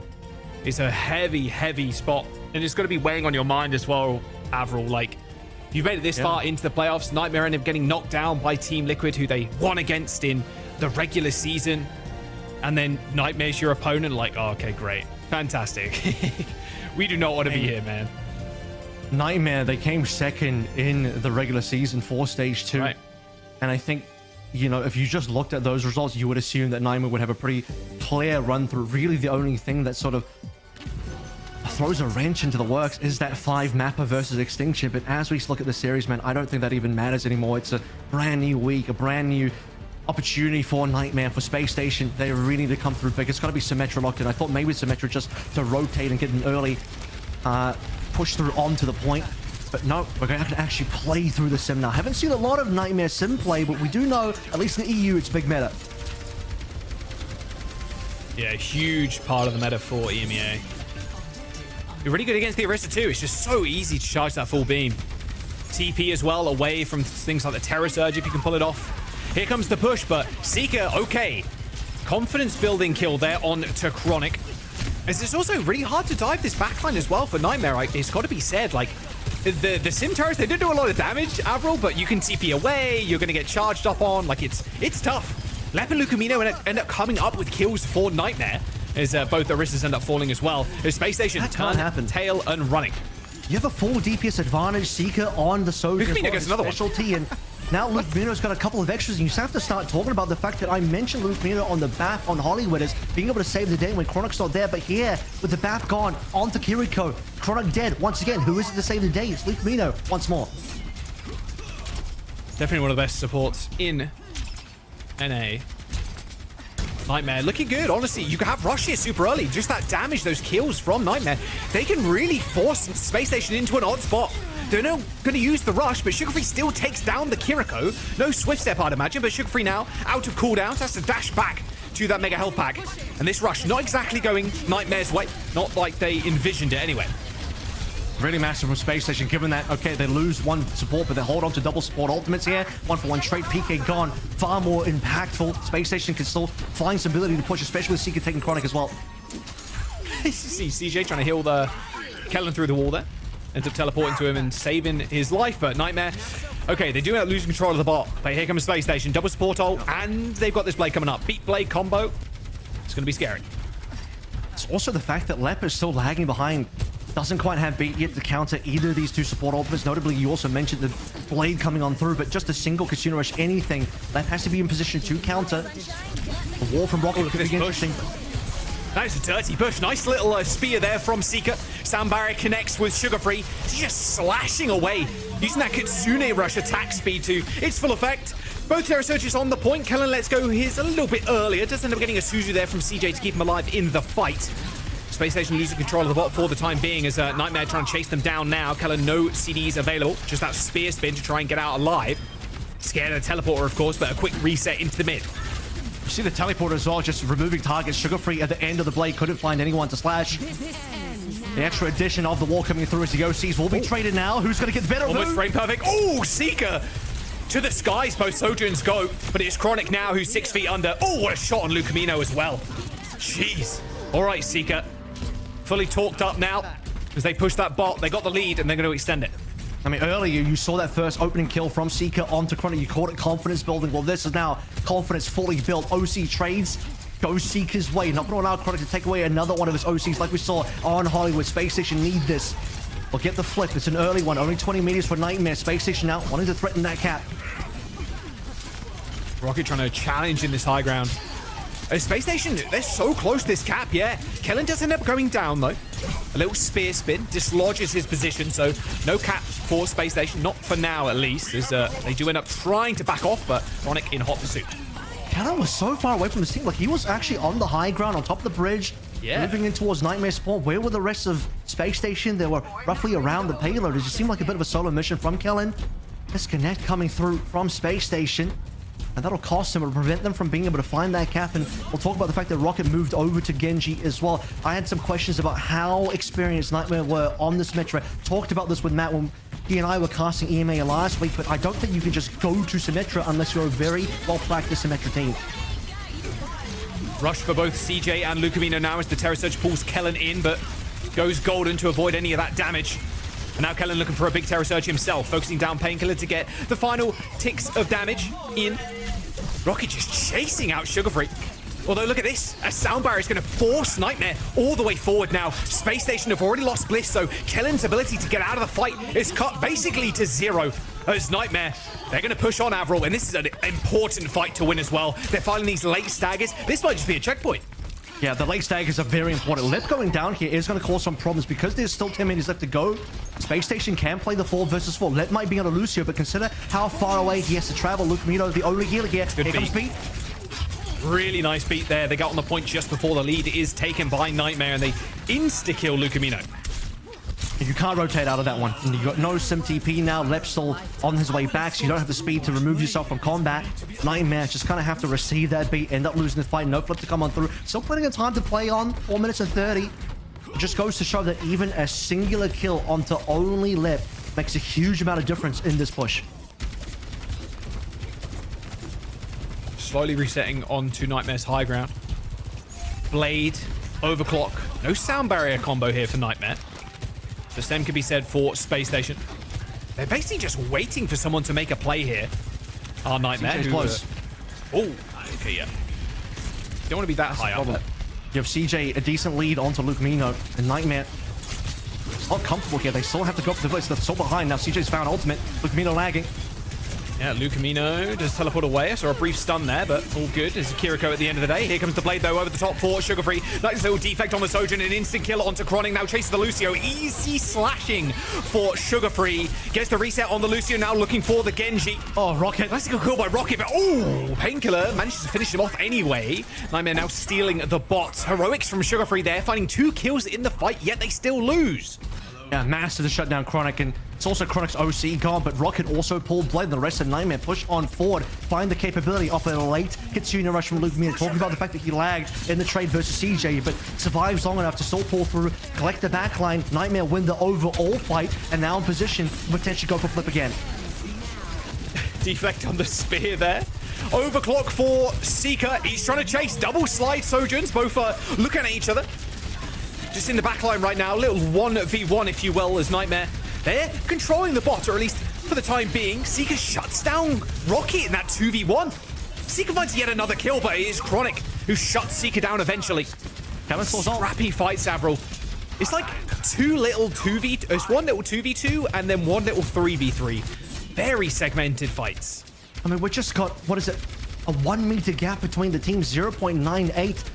That could decide. The next flip could genuinely decide this one. We're going to go into OT, essentially tied up here. Kellen holding on to ultimate, but look at the supports here. Bliss nearly on towards beat. Nightmare have nothing to respond with. Assuming Bliss can get this one down cleanly. He did go down to half HP. Should be a decent one for Space Station. How well has he read the situation? He's read it that he has advantage, and they get Chronic. All right, an instant kill onto Chronic there as the sound barrier was put in, and okay. Painkiller knows just die on point right now. Just buy as much time as humanly possible for the team. But that win is going to be good for Space Station. They reset in the mid. They got Rush, Blade, Terror Surge. They're looking so good. This Lep sound barrier has to go just ginormous. Yeah, well, Lucamino is about to catch up as well, so should be the delay long enough for Lucamino once again get the Kitsune Rush. The one problem I have with Bliss ulting there, despite him having advantage, and you're right, it is a good win, but he had to beat in his own territory, which means you're just beating and winning the fight to take control of bot, not to convert meterage, which needs to happen now. Space Station have to win this fight to actually get the cap. All right, both rushes on top of each other pretty much. Sound barrier him from Lep, but Painkiller doesn't receive it, I don't think. I think he was behind shield, or maybe he just focused down quick enough for that overhealth not to mean squat. Space Station going to extend their lead now to 60 meters, and maybe even a checkpoint in their future as well, as Seeker fights in his own disruptor shot and wins the fight. Bursts Rocket, dashes all the way back to the mega health pack there, Avril, but doesn't manage to get there in time as a straight kunai from Lucamino tags the Sojourn. As Nightmare controller bot once more, but with a minute to go and 4 meters behind Nightmare, they need to win this next fight to secure the series. I mean, it's a game of inches. They need to win the next fight, or this is going to go to OT, where anything can still happen. I do think this is going to be a very, very dynamic OT. It's going to be a DPS battle between the ultimates, but I do think X Factor here, Painkiller, looking over towards a Terror Surge. If he pulls Sugar Free mid-dash during Dragon Blade, that's going to ruin the Blade. Can he kill Painkiller real quick? Rocket. Well, here comes the Blade. Oh, Rocket insta-kills Bliss. That's a double kill as well. Seeker ends up going down, resets on the high ground, and Sugar Free pulls the Blade himself. Chronic dead, Lep down. Sugar Free and Rocket just going blow for blow, band for band on the Genjis, and now just staring at each other. A nice little kill from Lucamino, though, as Nightmare end up coming up big in the fight and take the lead. They convert the lead, 18 seconds to go. Space Station's chances of making it to the mid-season slipping through their hands at the final hurdle. Well, they get the cap here as our Nightmare. If they get a couple of extra meters after the cap, they're going to prevent the possibility of a draw. Yes, if they don't, then we might see a draw. They do get half a meter. Now the Terror Surge. A dash there from the Genji to try and get back in time. His sound barrier is going to make sure they sustain for at least a little bit of time on the point, but this overclock is just too good. Rocket ends up taking down Seeker as Chronic. It's Nightmare. It just ends them. It's done. Nightmare are going to take the map, take the series, knock Space Station out, and book their ticket to the Mid-Season Championships. Nightmare, oh, it's not one of them. It's an absolute daydream for the squad. Beautiful stuff coming through for Nightmare in the overtime. Finding that eventual win. Rocket pulling through on the blade. Massive multi-kill. And guess what? Once the sound barrier started dropping, Sugar Free unfortunately didn't catch the green HP on the beat. He was the first one down via Chronic, who, in my mind, absolute player of the match. I'm sure he will actually get the player of the match, but if he doesn't, he was my MVP from the first map. I called it very early on, Jack. I'm looking at that map 1 gameplay. I'm like, ooh, Chronic's on something today. This is getting spicy, but I don't know if I expected a 3-0 SSG. They looked still like one of the better teams in this meta. They were on an upswing. They were improving as a team. Kellen improving on the Orisa. That matchup with the Orisa looking decent for Kellen. Sugar Free finding the right timing on a Tracer buff patch, but a Tracer ban, pulling this into a Genji matchup. And once Rocket moved to the Genji from the Symmetra, things got a lot better. Note that the Symmetra to start for Nightmare ended up costing them, at least in my opinion, a bit of a slower momentum, bit of a slower start to Colosseum. But once we match up on the Genjis, things started to slowly move into Nightmare's way until we got to the win. What a brilliant one. Under said all they had to do is get past Leopard Luke Mito, or apparently Leopard Luke Mito, just a little bit too much for SSG to handle.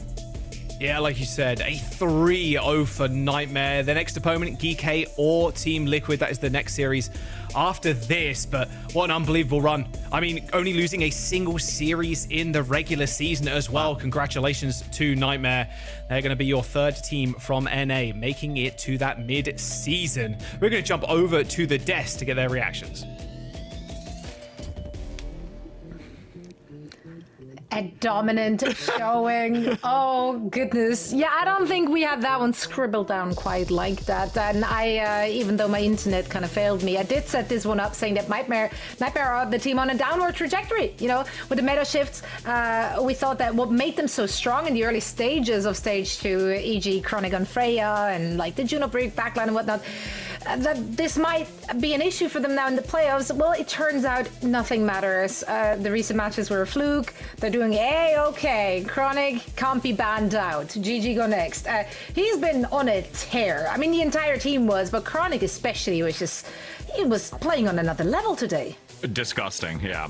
No, it absolutely was. I mean, Chronic came out and made a statement here from even like I had said before we went into this, that it seemed like Nightmare was on a downward spiral, but I think they heard me and they said everything else that was necessary in this match alone that would make me eat my words. I'm kind of stunned, to be honest. Right? I did not expect this to be a 3-0. And I know I bet everything on SSG. I vouch for them. I was like, SSG, this is their tournament. They're the underdog. They're going to secure their ticket. They might even fight for the grand final spot. And they just fell flat here against Nightmare. I'm pretty stunned, to be honest. It was... Chronic just absolutely destroyed. Like, it was not even funny. That was an insane hit scan gap. And I think it's a bit disappointing to see SSG go out, you know, playing this Lucio Kiri. Something obviously happened with the implementation of the patch, teams moving away from stuff like the Brig BAP, because it really felt like SSG, they found their groove the last couple of weeks, and they had some decent versatility. Sometimes they'd bring in Squid, play double flex support, but it was back to the Lucio Kiri here for the final weekend of Stage 2, and they just got swept. That was brutal. That was brutal indeed, but this is giving Nightmare an opportunity to just continue the dominant performance that they had in the regular season, right? Nightmare has been all the way on top, and it really was just the last week and a half where it looked a little shaky. Clearly not the case anymore, so I'm excited to potentially see, for example, a rematch against Team Liquid that actually knocked them down into the lower bracket here, so that could be an exciting one, because the Nightmare we've seen today looks like a very different Nightmare from last week. So 3-0 dominant performance, and we now have Rocket joining us for a quick chat after this victory. So Rocket, welcome to the show. Amazing. See, what's going on, guys? Teamwork in every way possible. Yeah, what is going on? You guys, I don't know, the routine's on point. You guys looked just so dominant. Johnny was not a believer in you. I'm just throwing him under the bus here. Whoa, come on, man. What did your... I know. He was like all the way SSG, but he eats his words because you guys were rocking it today. What changed? What happened? Hear this, by the way. Yeah, right? Yeah, you'd be in trouble if everyone could hear that right now. Okay. Don't say anything. Talk to us about the preparation for this week. Looking at last week specifically, we were all starting to be really worried with the meta shifts. It just kind of looked like you guys lost that fire. It just didn't look as comfortable. Today, different story. What changed? Well, I think firstly, and I'm not going to get too deep into this, but the tracer damage buff definitely played a little role in our success, at least in scrims and loading in. I think that last week match was like a product of us just getting to this boot camp, which we're all at right now, which I mean is a huge help. But you know, we were all jet lagged. Not all of us were here, so the whole entire set was kind of just iffy. But I mean, the second we had that week to prep, all it took was 1 week to get us from that level to how dominant we were today. And I have to give full credit to the Nightmare org to set this up and get us all together here for this match. I love to hear that. That's awesome. That's amazing to hear that you now have that opportunity to be there alongside one another. And, you've already solidified that third place, which is fantastic. That's like checkbox 1, in your trajectory. Now, with the rest of this weekend and like leading up to that, what is the mindset now, at least for tomorrow, looking to try and face off against one of these other teams who've put you in this position, having to look for that run back from the lower bracket? I think everyone's just excited to have that stress off our shoulders. I think tomorrow is going to be, you're going to see a similar version of us today. But with all that like pressure off our shoulders, I really think we could take it to GK and Liquid. We're going to celebrate tonight and show up tomorrow and do our best. And I honestly think if we play like we did today, there's no doubt in my mind that we can take the whole tournament. Yeah, well-deserved celebration for sure with the performance you guys just put on. I mean, seriously. All right, Rocket. I know this is all about you guys, the players, achieving this, celebrating this moment. But Nightmare, Flak, qualifying for another tournament here. Can you just ask Flak for me? Like, does he have any words he wants to share? You don't have to give. Flak, come here. Put the headset on. They want to talk about the success of the org. Aw. Hey. Yeah. Hey, what's up, Flak? You did it again. How are you doing, Johnny? You have anything to say? What's going on? I mean, end of last stage left us standing. There a lot of bigger orgs came in, but the thing about North America that I find really special compared to a lot of other regions is it's not as done and dealt with as people really think it is. There's so much talent that people overlook in this region, and every single one of these guys gave everything to make sure that this was the moment that they needed to show up, and all of them gave it everything they took this week, and it was really incredible to see them come together with this boot camp, and I'm extremely impressed, but I knew they could do it. That's awesome, man. That's freaking awesome. Good for you. I'm happy for you, dude. I'm happy for all of you. That's right. Well, thank you so much. Also, he can't hear us now, but yeah, thanks everyone who joined the interview. Don't let them party too hard tonight, right? Because we need to be in the best shape tomorrow. I'm gonna whoop some people in Mario Party most likely, and then we'll call it a night. But we'll see. Perfect. Team bonding exercise right there. Thank you all so much. Congratulations and best of luck in your matches tomorrow. Thank you, guys. Nothing but love for that squad. Yeah, incredible stuff. Incredible stuff. Chronic is our player of the match for this one. No that surprise. kind of goes without saying. Like, I feel like that was. Yeah, no. You can't actually give this to anyone else. Chronic was like actually insane. It's illegal how good he was. Yeah. That was unbelievable. They're really, because honestly, just from start to finish, from the get-go here, it was one thing when you saw like that first initial elimination where Chronic is on the Freya taking down, Seeker and Sugar Free and doing what their thing is, and then all of a sudden it was just like a believable avalanche of just continued success to the point of where there was no way to stop this type of momentum. There's one thing to like have great aim and like pop off and like you shoot heads. There's another thing to like slide into the enemy team and just like push in and just like, I'm the hit scan player. I'm gonna walk into your backline and just get all of you. I'm just gonna like destroy the entire team. That was just an epic performance by Chronic. So mad respect to him. I mean, the entire team was just on it today. A very different team than what we saw just last week. And then honestly, it feels great to hear from Rocket there, right? That it was the difference maker was the bootcamp, them coming together, different setup. It's just, it's not every match day is a good match day, you know? Like little changes in the routine, in the environment can make all the difference. And if we're gonna see the same nightmare again today, tomorrow that we saw today, man, Geeky and Team Liquid will have their work cut out for them. I am very excited to see what all these teams have in store for us. For now, we're heading into a quick break. Alas, it's not just a break. We once again will be watching Battle of the Bots. The bots. You just, you know, you don't sound like you're a fan of the bots, Johnny. What's with the hate? I am a fan of the bots. I have mad respect for the bots. He just doesn't like the algorithm on the back end that's making the decisions for the bots. Look, if there's one good bet you can for our lifetime, it's bet on the bots and be kind to the bots. That's what we should do in our lifetime. So I'm doing that. We're just trying to make the AI overlords like us. That's why we hype them up so much. So, my history is clean. Always said please and thank you to the bots. Same. I'm actually a very polite ChatGPT user. Overly polite, perhaps. You say please and thank you, and then you're just like, I appreciate that. I'm having like really wholesome conversations with my bots, okay? And that's why we're cheering all of them on for our Battle of the Bots. Let's see who's coming out on top. I believe we have our graphics integrator Bradley's team. So that's Bastion, Rotox, and Yada facing off against Option, Tals, Genji, Arisa, Baptiste. One team will come out ahead of it. Let's find out which one. Bet your channel points. And after that, Liquid versus GK after this.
Want to control the POVs you watch on the official OWCS broadcast?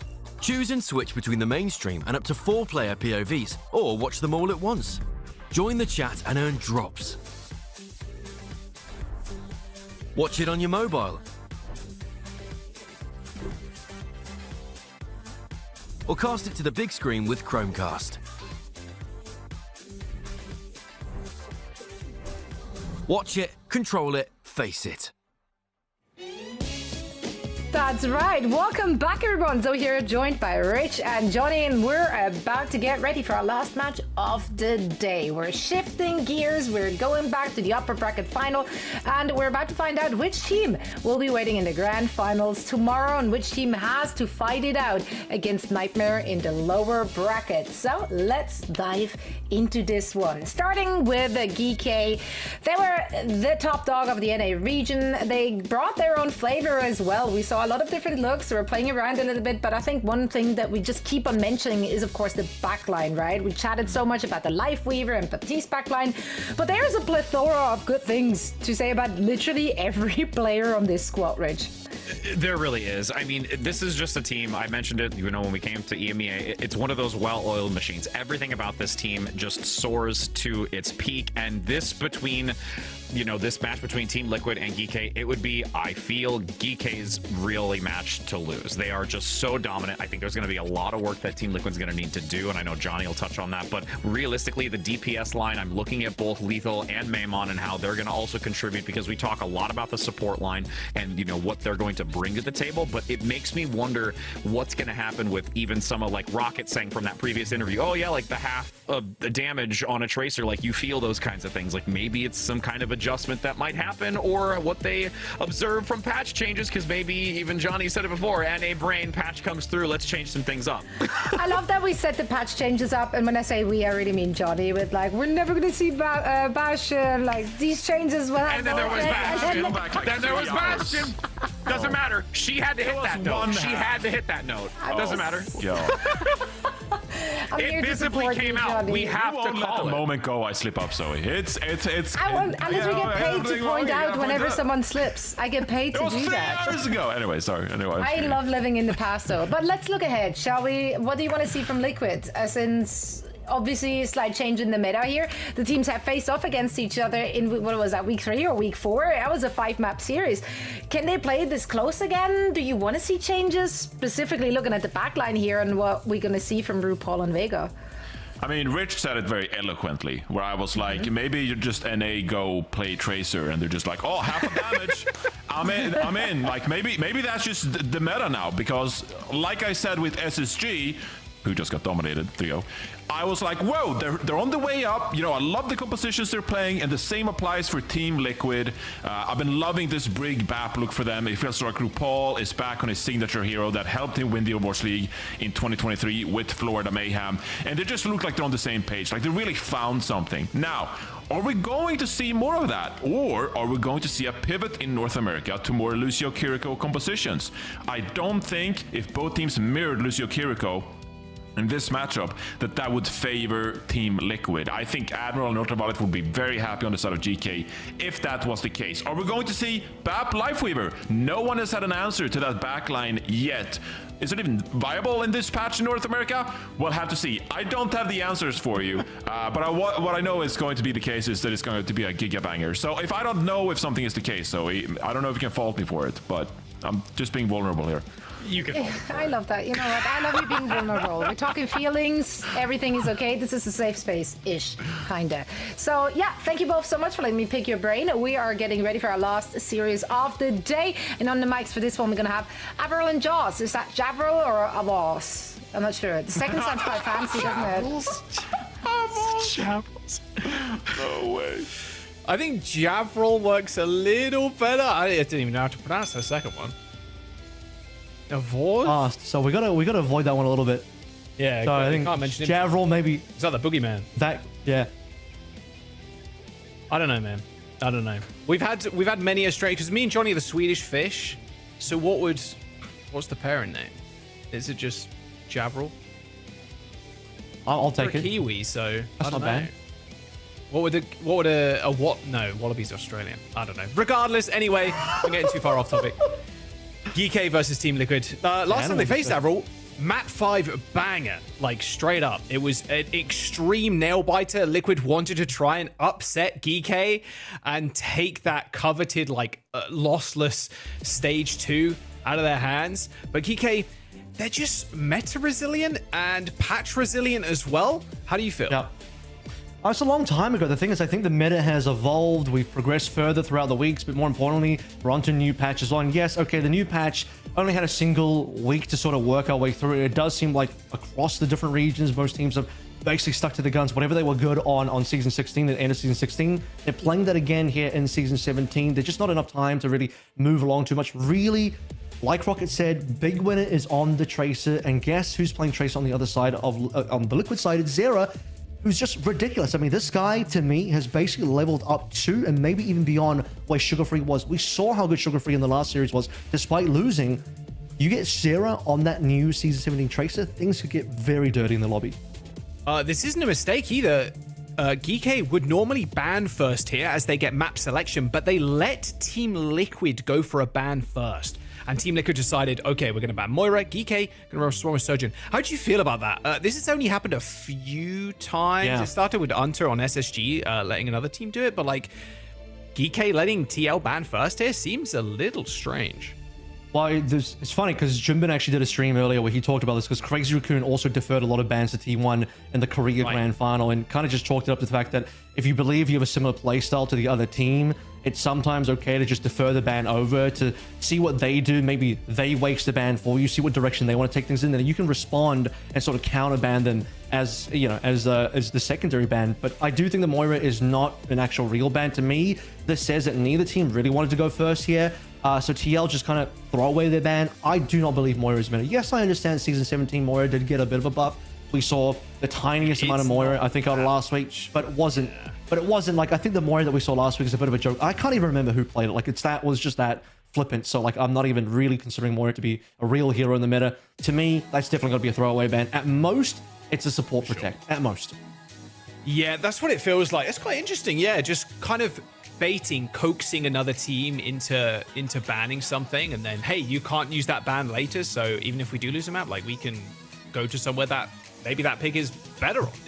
Yeah, Moira is a bit of a weird one though. I think Red X, been playing it a little bit. Like people are playing it on control. Like you said, sparingly. Moira's still not that good, even though she did get a small sustain buff. Not a big fan of sustain buffs, but come on, it's Moira. Like there ain't no way. Every single time we saw Moira last week, it's like, okay, the Tracer or the Soj or somebody has forced the shift, and as soon as Fade is down, yeah, the Moira dies instantly.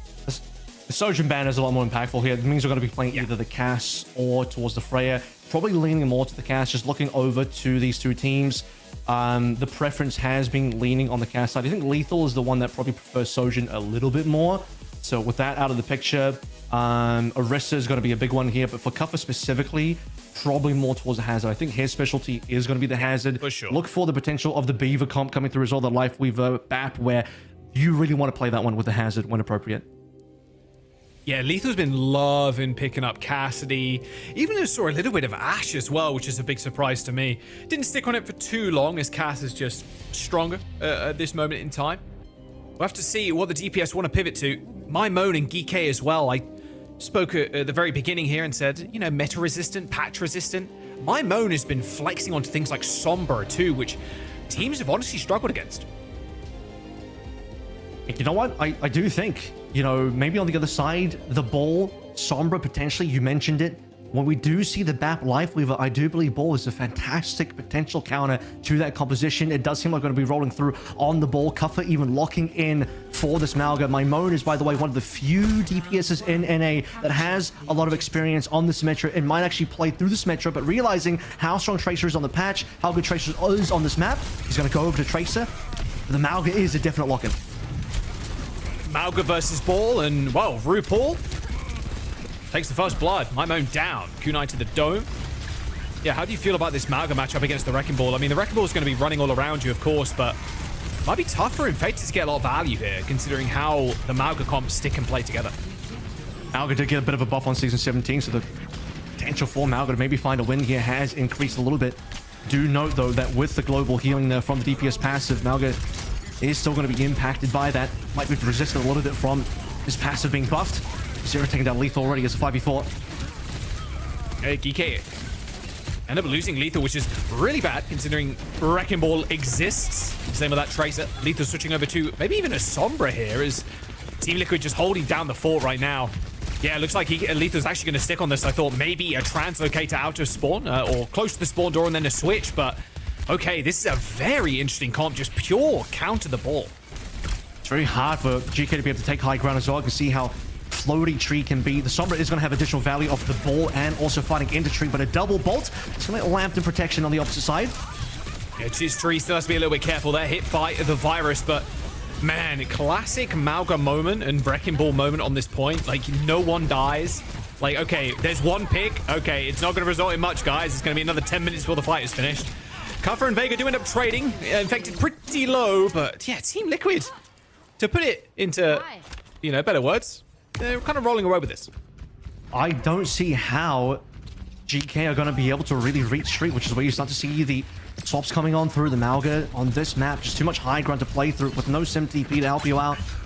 Too hard to get access. Kuffer now moving over towards the signature on Hazard. Playing to the ball. A few traps, I think, with the wall into Infected could be on play. Oh, Lethal, you saw him throw out Translocator there, but it didn't actually end up finishing the cast. So got caught out by Infected. A couple extra shots there from Team Liquid. Here comes the rush on the point. Kuffer just switching, obviously no access to an ultimate. And that window just bowled through. I mean, this is a flattening of GK right now. As Team Liquid just pure control of this game. He had to beat on low HP there, but the response is there from Team Liquid. Note, by the way, that this got late enough that Team Liquid got all 5 ults and didn't have to use any of them until the last fight. This is going to be 100-0. Yeah, 100-0. This is easy. Too easy for Team Liquid. Wow, that's a stop.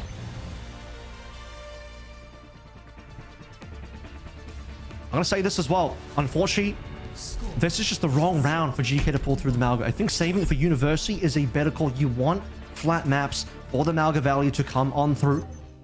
The Malga is a hero that we did see come through a decent amount in Korea.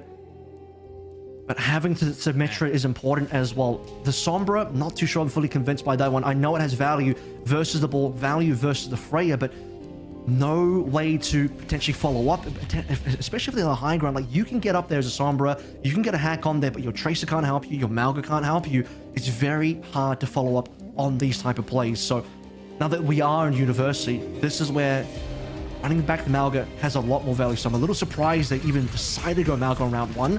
See if they can make it work this time around.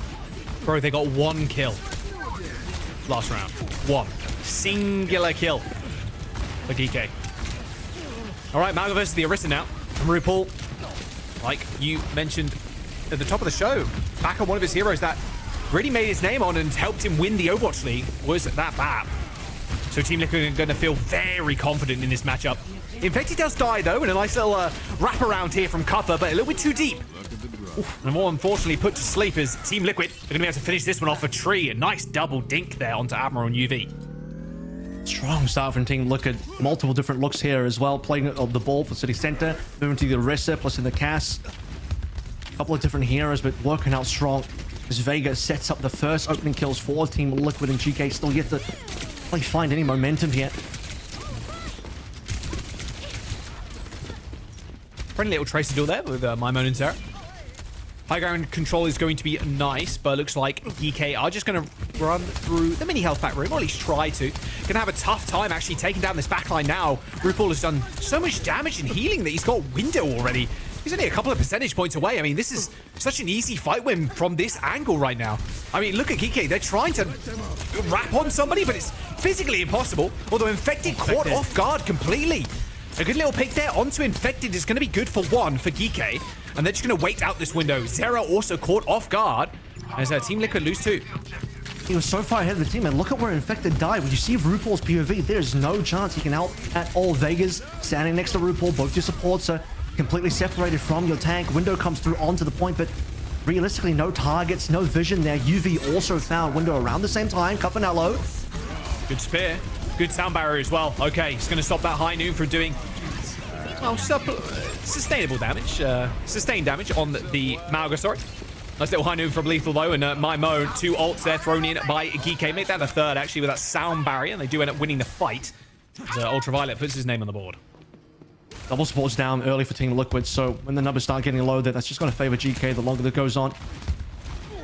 As the dueling Deadeyes come through, Pulse Bomb's thrown in play as well. Cage is taking a long time for Cuffer to build. He just hasn't had the opportunity to find the damage. It's been slow going for Cuffer, being bullied out on this Malga time and time again, but at least they're about to flip over the lead. 48% both sides, as UV this time has the lead on the window.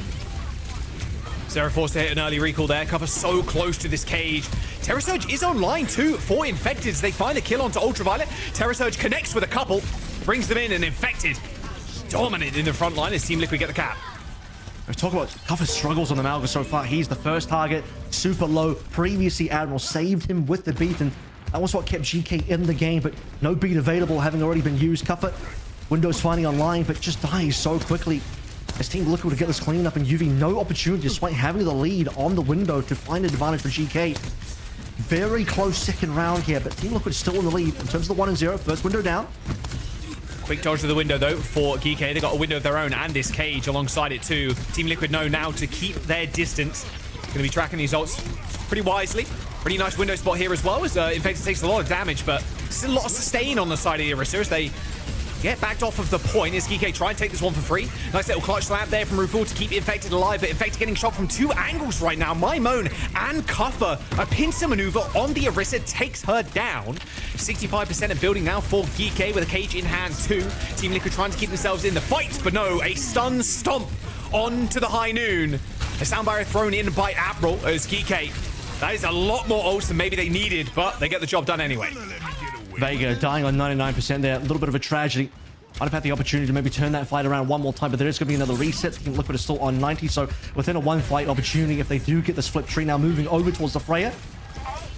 And a RuPaul onto the Kiriko as well, finding some value potentially in this final engagement. First up is going to be Deadeye. Looking for somebody. Oh, Zera. Nice sound barrier there from Team Liquid. End up swapping spaces there. A lamp is going to save Lethal for the time being, as well as that flashbang end up hitting the Tracer, hindering the movement for a brief moment. Liquid end up backing up all the way to the point, but Zera unable to join the rest of their team. A 1-for-1 trade there as Lethal also falls. And my Moan with the pulse bomb. This is going to be deadly. Final fight territory now for Team Liquid as they try and find this final kill. They've still got control of the point. My Moan ends up sticking to Infected, but it doesn't really matter. Infected's still got a lifeline in that Terra Surge. Ends up slamming people against that wall. As Team Liquid are going to go out to round out this map, you've got to imagine. Cuffer, April dead. Same with Ultraviolet. Vega might be down, but the Orisa stands tall. As Infected gets teleported on as RuPaul heals him up with the healing off with her. As Team Liquid start off the series with a bang. That's a little 2-0 against GK. Much more competitive second round. The first one was the concerning one, though, Jack. That was 100-0. You basically had a situation where Liquid got to hold on to all 5 ultimates until the very last fight, where they just get to blow them all in a massive ult advantage fight. Second round, we start coming on through a better one for the Malga look, but still a struggle for Cuffer. Note how long the Cage took to build in there. You also mentioned this, but when the Cage finally did come down, low membership alive for the side on Cuffer's team for GK, and Admiral felt the need to drop in the extra beat in there. Vega dies at 99, which actually in hindsight may be worthwhile, because if he had the beat, used it as well, it's not as good of an ult trade for the side of Liquid on their respawn, but it just ends up being, you get the flip, you get the swap, the Freya comes back, and Kiriko on the swap as well, and suddenly, final fight, sound barrier for the tempo, get the flip in there, and the longer the fight goes on, the longer Infected lives on the Orisa. Cuffer can't do the same. A pulse bomb onto a fortified Orisa. The damage just wasn't existing, man. It was like really just a tickle. I felt like the fight previous to that, right? Where they used sound barrier and Cage. A bit of an overinvestment. Dumped their whole ult bank into a fight you'd think they'd be able to win without them. You can see RuPaul here. A TP onto Infect. Nice little Suzu to heal the Orisa. There it is, 15-30 as well. Obviously, a lot of those stats swayed towards that first round as Geek only picked up a single kill. But still, Team Liquid with a strong start. They did win this map type against Geek last time they faced in week 4 in the 5-map series. So, you know, don't want to don't want to predict too early. You don't want to be one map handy as we come into the next one. I mean, at the end of the day as well, GK giving the ban over, do you think that actually made a difference here? I think both teams clearly wanted to avoid the first ban. You saw the Mori ban coming through, which I think is a massive throwaway. Even considering the support protect, I don't think you're really that interested in support protecting unless you're GK trying to protect the life with, which I do believe is going to end up coming through probably in the next map. I wouldn't be surprised GK take us immediately to Circuit Royale, Kings Row, one of the classic maps where they can absolutely, there it is, bring us to the Life Weaver map immediately. This does mean they do need to protect that Life Weaver with an instant support ban. You can ban away maybe the Kiriko to prevent the Lucio Kiriko type of composition. If you really want to run through BAP Life Weaver the whole time, a ban on Lucio would be really spicy because that just prevents any sort of speed comp coming through from Team Liquid at all, forces them potentially to play over towards the Juno. The Team Liquid response then could end up being towards a Hazard ban. We do know that GK love playing the Hazard specifically with the Life Weaver BAP. So on Circuit, probably still viable, but if that's gone, then you're more probably looking over towards the likes of Orisa again for Kuffa, although he might try the Malga one more time. I think Malga with Life Weaver BAP could be interesting. A lot of bailouts for the Malga, so you'll certainly have advantages. And my moan potential for Symmetra is definitely big on this map. Disgusting win rate there off GK on Hybrid. Just a cozy 100%. Obviously, these mode win percentages are going to be fairly high. Only 4 maps lost in the regular season for GK, but still impressive nonetheless. Push being their weakest mode at only 60% win rate. Small little substitution coming in as well for Team Liquid. So we're seeing Knife. Yeah, Knife barely gets any playtime. I wonder what this could be for, potentially on the Pharah, which is, I think, a decent matchup into Life Weaver BAP. Life Weaver, the BAP can do a lot of damage in response, but Pharah is a potential play. We've even seen in Korea T1 like to play sometimes a Pharah and a Mercy together, which sounds like a bit of a meme, but I swear to you, it does happen sometimes.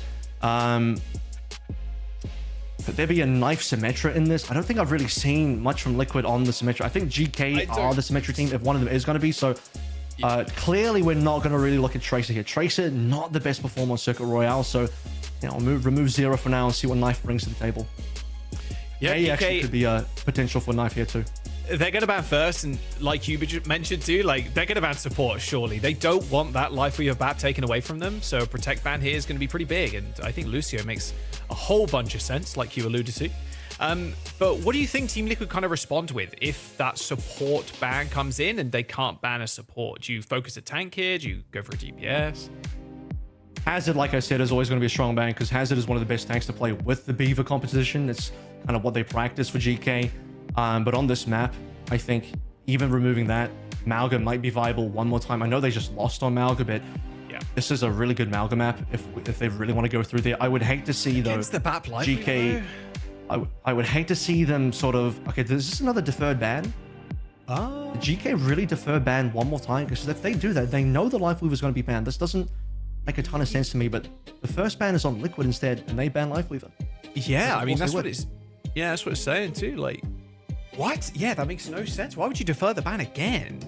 Okay, Life Weaver ban, so no Life Weaver BAP, which a lot of teams have been relying on Circuit Royale. And if you cast your memories back as well, GK stomped Liquid on this map, like stomped. It wasn't really close. It was a 0 point for Team Liquid. Didn't even cap first, and GK ran it in. So GK ended up banning the Tracer. Which is not relevant this map. You're not going to be playing Tracer on this map anyway, and then obviously Knife is being subbed in. So yeah, kind of question marks all around. I'm confused, man. What? Tracer doesn't get played on Circuit. She doesn't have a lot of value on Circuit. You would play Genji anyway. They could. You had to. This is like, first of all, this is the map you specialize Life Weaver BAP on. You cannot afford to allow Life Weaver to be banned away here, unless you're like wanting. I mean, let me sort of maybe steelman the position for GK a little bit. Maybe what they're really looking for is like, okay, let's put it to Circuit. Let's bait them into banning Life Weaver because they know the other team, Liquid, know that like this is a Life Weaver map. So GK like, we know they're definitely going to ban the Life Weaver way. We'll make the waste to ban the Life Weaver so that we can play something that's not Life Weaver. But then their own Tracer ban doesn't look particularly strong either. Like, this is just not a particularly good ban. Like, surely you target Knife, right? You know Knife is in. I do believe substitutions happen first before the bans. So you know Knife is in. Go for his hero pool, target the maze. I think Venture's actually good here as well. Venture overall, Korea proved that Venture's actually pretty strong in this meta. So that's a potential target ban. The Tracer's just not it, though. I just don't think Pharah ban would have even been okay here. The Tracer ban, to me, is maybe even more egregious than Living the Life would be banned. It seems strange too, because on top of that, they can't ban Tracer any longer in this series. So you're also kind of removing that, like, oh, if we go to Runasapi, Soravasa, like, you know, anything like that, we can't now ban the Tracer. Strange stuff, honestly. Yeah, this new patch is throwing a lot of questions. not even in the bans. Like, what are people picking as well? I saw Bastion as well too in EMEA earlier on today. Don't forget though, new season and the new patch is out right now. Season 17, powered up arcade theme. It's gonna be a fun season, especially with the new hero trial as well. New mythic weapons look sick, and the Diva skin, it's top notch. All I'm saying. Two collabs in there, G.I. Joe, and then a worst kept secret. I'm sure it's been teased at this point like a million times. It's looking like a possible Nerf collaboration in there as well a little bit later on. The funniest thing about the G.I. Joe collaboration is seeing all the Zoomers on socials be like, I hate to say it, but I don't know G.I. Joe. And it's like, us older heads, I remember G.I. Joe. What do you mean? All these young kids don't know G.I. Joe. Unbelievable. Okay, I did not watch G.I. Joe when I was a kid. It wasn't really on. I didn't watch it, but I know about it. Oh, you sure? Yeah. I watch the movies. That's all I'm saying. Dude, all I'm Channing Tatum and The Rock were in those. Bring back the Ewoks from 1980s, bro. Google that. I'm not even that old. Like, it's older than me, but that was a VHS I used to watch when I was a kid. Creepy stuff, actually. Very strange. But yeah, good series. Bring that back. Bring that back. We're talking collabs. This guy's armor dumping is... I actually am, because one of the episodes of the Ewoks, I can't remember which one it was, but my god, there is some like old animation is kind of, it's kind of spooky in a weird way. I don't know how to explain it, like Uncanny Valley type stuff. I don't know, it's freaky, man. I've watched some of it now. I'm like, yeah, this is kind of spooky if you're a child. But anyway, back to the series. Geeky ending up letting Team Liquid ban first, with Lifeweaver now taken off the table. No Alari ban though, and this is what I expect to see from both sides. But Geeky looking like they want to go a little bit quicker. Locking Zarya. I thought they were actually going to come through with the Ryan. I was thinking like, but if they're up against the rest of that, might be a little bit rough. But it's got to be the Zarya instead, which the Max Crazy Raccoon special. We see him get subbed in on this map in Korea. He loves bringing out the Zarya. Cuffer taking a page out of their book, potentially. Decent matchup into the Infected Arisen. As I sort of mentioned here, Venture sneakily good in this meta. Easy to clean up the high ground as well. All you need to do is literally just burrow next to the TP. It's like, you have to take it. You can't just afford to die here. The micro CC from like the burrow is just kind of crazy. Yeah. And nice time against the poke come through on the Symmetra, which we were questioning, like how much has Team Liquid really played Symmetra, and how much have they played with Knife? Because this stage has been 0 all the way. We haven't seen a lot of Symmetra in general from Team Liquid. It's mainly been GK, and GK walking on forward right now. Very strong brawl composition. I love this Venture, man. Look at it. You just force the entire team to give up Statue and TP. They're going to continue, but goodbye Knife Bang, goodbye Vega. A double kill for my Moan. Honestly, my goat on the Venture right now ends up forcing Knife and Vega to TP away Avril, and then they TP back and Drill Dash off the map. See you later. That'll be first point for DK. Another nade coming through for Knife. I think the one thing, if I was to argue in favor of the Tracer ban a little bit, it just means that Knife can't go to one of his better heroes. But again, I think he'd rather go to the Genji here if he was going to have to move over to something, because you don't want to necessarily play the Sim into the Venture anymore. I talked about this on last week's broadcast, where we started noticing the Venture as a possible counter to the Sim compositions. GK have been doing their homework, and Knife understands no more Sim to be played through. Good wall from Knife there. A window on the payload. That's pretty scary, but Knife snipes my Moan through a very awkward angle window. Now has to deal with these flankers coming in from Geeky, but it's all good. Still has the block. That should be the hold, at least for the time being. Makes off already finding value. You see the fadeaway right click there from Knife. He goes to the ice block, and then the wall to cut off Cuffer. There's a bit of resistance that Team Liquid has been able to put up against GK, who are close to the ultimates, some reasonable ones coming through, and now the Malgas. I sort of mentioned in the pre-show before the map too, this is a pretty damn good Malga map, and they actually will play a Moira Again, Moira did get buffed here, but is a Lucio Moira really gonna be the winning choice here for GK? Dude, we're back on like sustained comp. Lethal on the Reaper as well. Basically just shoot the ramp. Tectonic Shock here for Mymone. Kind of dominating Infected, I'm going to be real, but that lamp from RuPaul just doing the most to help the front line. Soundbite from Apple didn't end up connecting, and without Team Liquids, it was going to be all over. Although, wait, what? Knife kills both the back. Wait, what? How is he doing this? How did Knife just kill 3 in the back line? What? That should not happen if you're Geeky there. You win that fight hands down, and Knife just kills 3. Like I'm saying, brother, I think the Mangy Band could have been a pretty decent one. It's one of his good picks on Knife. Very wide hero pool and made potentially an amazing choice on this map, as we've seen previous teams play a lot of it. This GK comp does remind me a decent amount of where the Dallas and Stockholm meta were last year. Combination of the Venture Malga plus the Reaper coming on in. Oh, what a bowler shot. Mymone too high up in the air to get the burrows. The bowler shot connects and an easy kill onto the Venture. Infected's still got this Annihilation as well. Is going to need to use it. Mymone now over to the Sombra of all things too. Knife just dominating on the Mei. These walls have been just clinical. Yeah. I think Kuffer just didn't want the Zarya pick anymore once Infected swapped over towards the Ram, so a little bit of tank counter picking here. Treating it up Mymone and distance. I'm not convinced by the Sombra on this map. They really just want the most talent focus. We're playing story mode here for GK. Just a full talent comp, full evil man comp, you know. Should be so hard for Mymone to actually get in there. Oh, here comes the Coalescence. Cosmetic ult a lot of the time. Well, here comes the sound barrier from Team Liquid and the window too. Death Blossom on the little column, but it's just not enough. I mean, RuPaul's just on this high ground shooting for free, and then you've got Annihilation to back them up as well. Yeah. How can you stay in this fight, Avril? How? Team Liquid have so much sustain. I mean, the Mei, the Ram, RuPaul can survive forever with the help of the Lucio, and it also has Lab. It's so hard for Geeky to lock anybody down. More swaps to come on through. Lethal now moving over towards the Soj. I'm not really convinced by the composition GK's pulled through here. Running into walls quite literally here, given that Knife is able to do so much. Blizzard available. Good news is a decent number of the characters that GK are playing can move away on that Blizzard. Cage. Uh-oh. Blizzard on top of the Cage, and Cage deleted. Yeah, I mean, like, what do you do, bro? Like, GK just getting owned by this mate. Frozen, by the way. Yeah. Kuffer frozen, instantly killed, can't even hit the cardiac overdrive. Like, this is rough. You also have the major perk that Knife has, which, you know, gets a freeze anyway, which you saw even without the Blizzard. In the previous fight, Kuffer was frozen up, can't just charge away and overrun.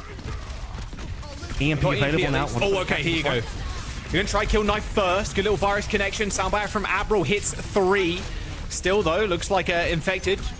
Trying to turn this fight around, but a manual hack. Oh, doesn't end up connecting, but it enables Infected to get out of there. Nice boop from Vega. EMP still available. However, as Team Liquid now huddling in a corner, it'll be deadly if Vega gets caught by this. He knows it's coming. He just has to hit the beat at the perfect time. EMP connects, and Vega is hacked. Doesn't get taken down, though. A perfect land from RuPaul. Still the Vega holding on to the sound barrier. Steel, adamantium mental there from Vega. And no Coalescence. Ultraviolet was at 99% when the fight broke down. And GK couldn't get much more done there. Team Liquid hold on strong, and they're about to look at 4 ultimates, maybe even 5, once Knife finds the damage. But double support ults, so powerful here. Window, very aggressive. Oh, this window is crazy. Ultraviolet standing behind it as well. It's not your window, buddy. Ends up fading up to the back line, but the bowler shot is going to connect in Avril. This is where the payload is going to be halted here for Geeky. Team Liquid, you know, sure, we will take that ban first. We don't mind. That Lifeweaver stuff, get that out of here. We're happy playing this. We're happy subbing Knife in, playing the Mei, and absolutely going to town on your front line. Geeky, no answers to the quiz Team Liquid are bringing. Oh, they're wanting to gamble here in the meta, given the sense that, okay, go to Circuit Royale, go to the obvious Lifeweaver map, but then you don't end up playing it because you defer your ban. Might end up coming to bite them. It's possible that they believe Team Liquid have figured out a counter, and if they were to play the Lifeweaver BAP here, they might lose. However, I still want to believe that if the Lifeweaver BAP starts getting a bit shaky on this map, then you can swap off to sort of do that preemptively and allow that to be taken off the table immediately before even giving that Life with BAP a chance on this map that you know that you dominated on previously. In that first match that we saw between Liquid and GK, this was a strong GK map, and I feel like doing all of this to just eventually get into this first fight, Zarya versus Orisa, great, you found a good opening matchup, but then Infected goes Ram. What's the response? Play the Mauga, but we've seen the Mauga already on that first map. It struggled a decent amount, and I'm not seeing that much more success now on Circuit Royale with Team Liquid. Super comfortable, Knife looking dominant on the main. All he had to do to counter the Venture, I say counter, but all he had to do was to resist the Venture. It's just swap off, get rid of the Sim, play the Mei instead. The Venture's value starts to fall off a little bit, and then GK are stuck. What are GK playing? A very strange comp that we don't really see ever.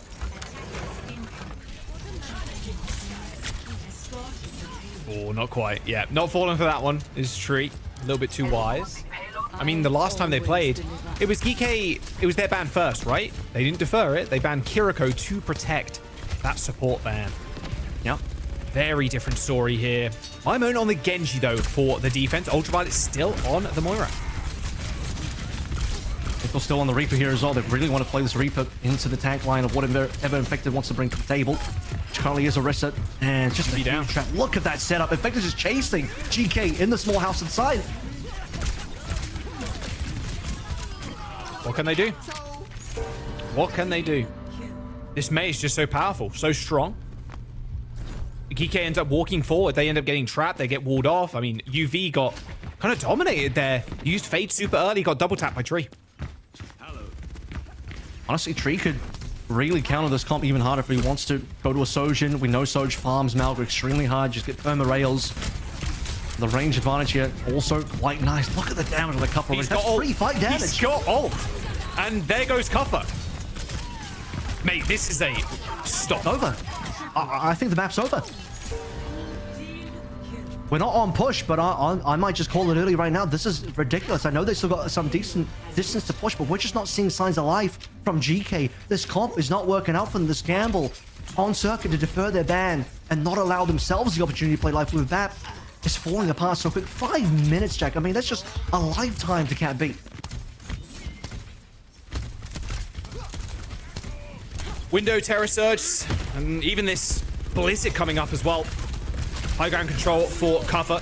Here comes the Window, cowering now of the rest of GK. The lamp ends up coming in, and RuPaul is just dancing around this Window. Johnny, this is like prime Arnie versus a 6th grader in a tug-of-war contest. It's Johnny not ain't close. here to help anybody. Hello there. Johnny do be sitting on the desk right now, watching this one in despair, as I am. Ultraviolet one more time. He was 1% off from getting Coalescence for that fight. It just took place slightly too early. And now the big opportunity, double support ultimates. Here comes the Blade as well. Can it help? Cuffer on half already. And there's no bait. There's the Blizzard. And he got froze out of Coalescence. Blade from Mimo receives the sound barrier at the very least there. Knife ends up going down. That lamp not helping him. Toby Mimo now trying to look for an off angle. But Team Liquid are still fighting on this high ground. They lose Vega, so maybe they think twice now about sticking around. Infected's kind of chill though. They're happy to reset as 2. Ultraviolet is trying to go for a cheeky angle on the Moira. Had to fade back in the end. But still on their final lifeline here. Look at how close that payload is to that golden box of victory. And the fact that Cuffer went down, but Liquid couldn't quite collapse and find that victory. GK will survive a little bit longer. Cage will be up next. But look at this window for RuPaul. If RuPaul gets a good angle, he can burst that Cage down. Reduces effectiveness. Oh, this window is going to be dirty as well from RuPaul. Every single member of GK getting shot out through this window right now. As RuPaul healing everybody too. They're going to end up flipping the map here, and a kill onto Cuffer might just be it. And there it is. Team Liquid just washing over GK. There was nothing they could do. What a stomp. What an absolute stomp. Team Liquid, one map away now from taking down GK and finding themselves with a spot in the finals. Cuffer didn't get a Cage, by the way, on that entire defense. He ends on 90-something%, no Cage. Entirely, unfortunately, mistimed fights coming through as well. Not necessarily from the GK side in terms of their planning, but just couldn't get enough healing or damage done to find ultimates in time. You have a secondary fight before, second to last fight, where, again, I mentioned Coalescence was 1% off. And another fight where Cuffer goes down just before the sound barrier could come through to save, which is very, very tragic. They actually won that fight, funnily enough. So ironically, despite the Sport Ultimates not being there to stay Cuppa, still ended up winning the fight. But yeah, I'm not sure if I really have a lot of faith in the Malga. We did see a Malga buff.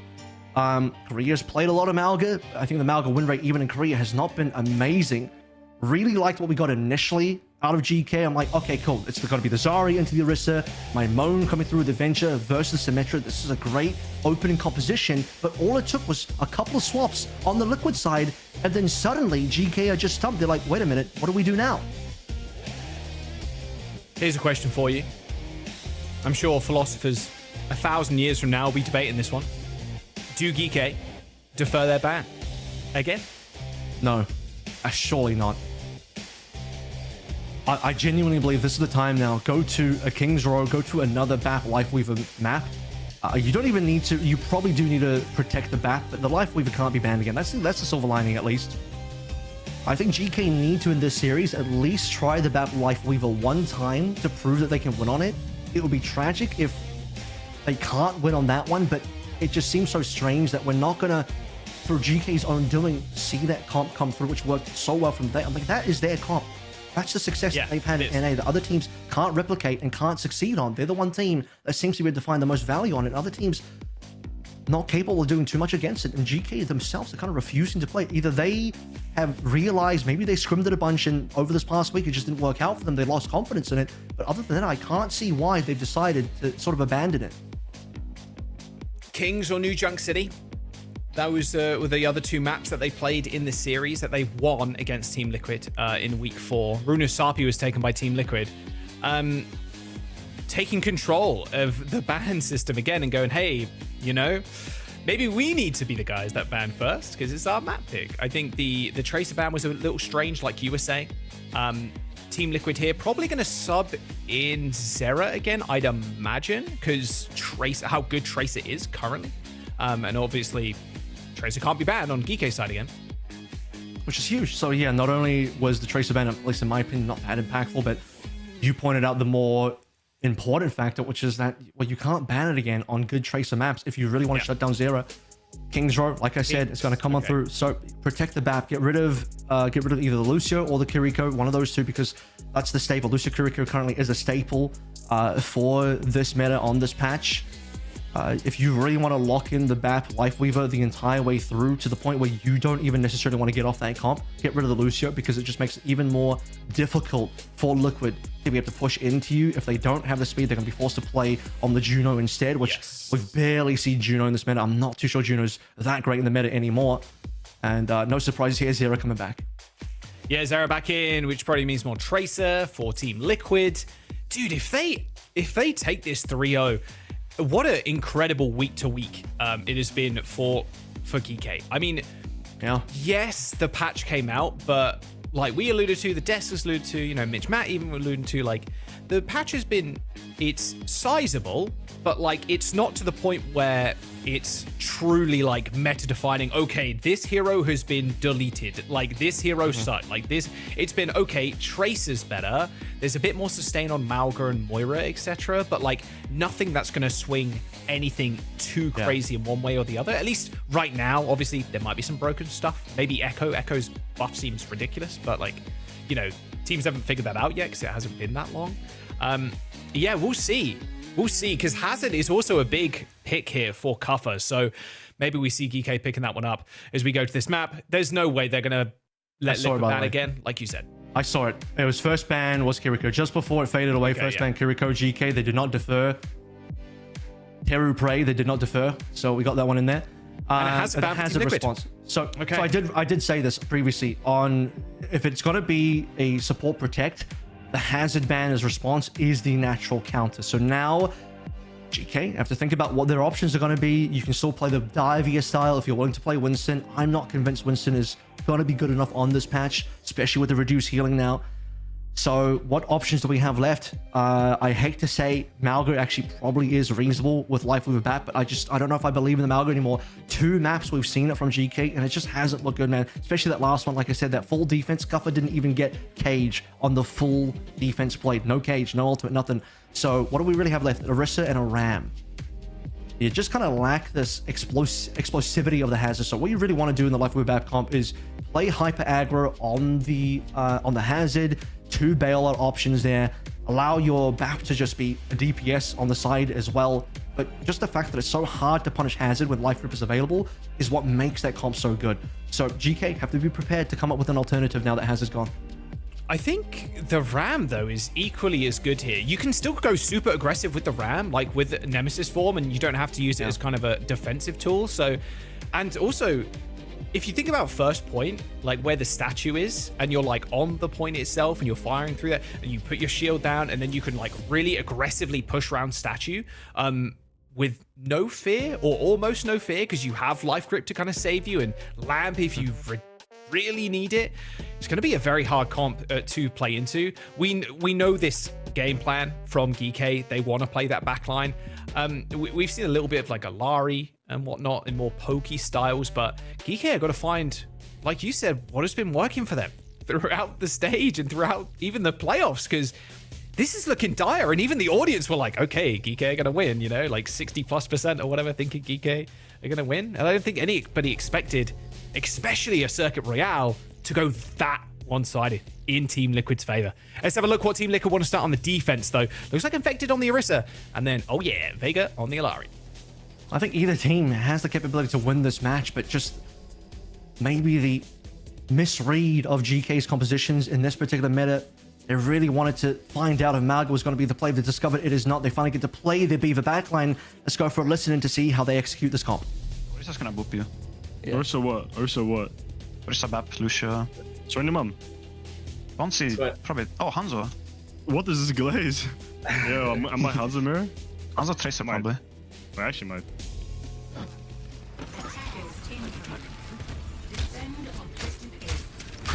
I'm just on our top right. Okay, There's spear.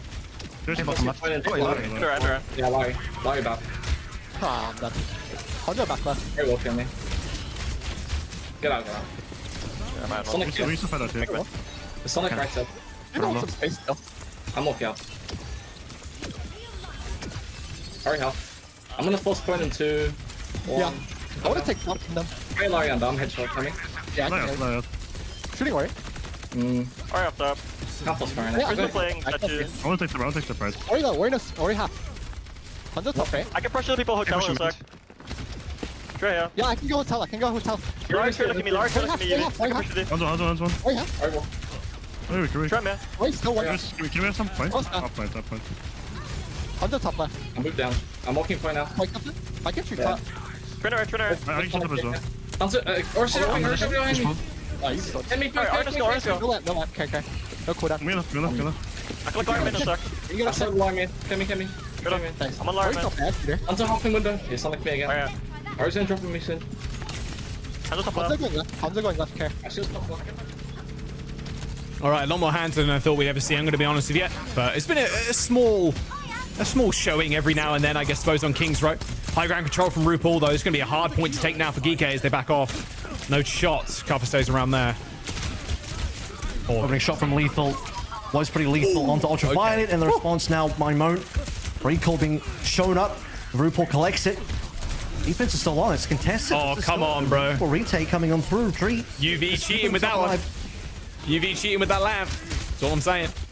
Hands on the high ground for Lethal 2. He's got that Dragon Strike straight through the point. It's a lot of ship damage. Yep, Zera falls down. Should be Geeky's map, or sorry, just the point, not the map. Don't want to go too ahead of myself.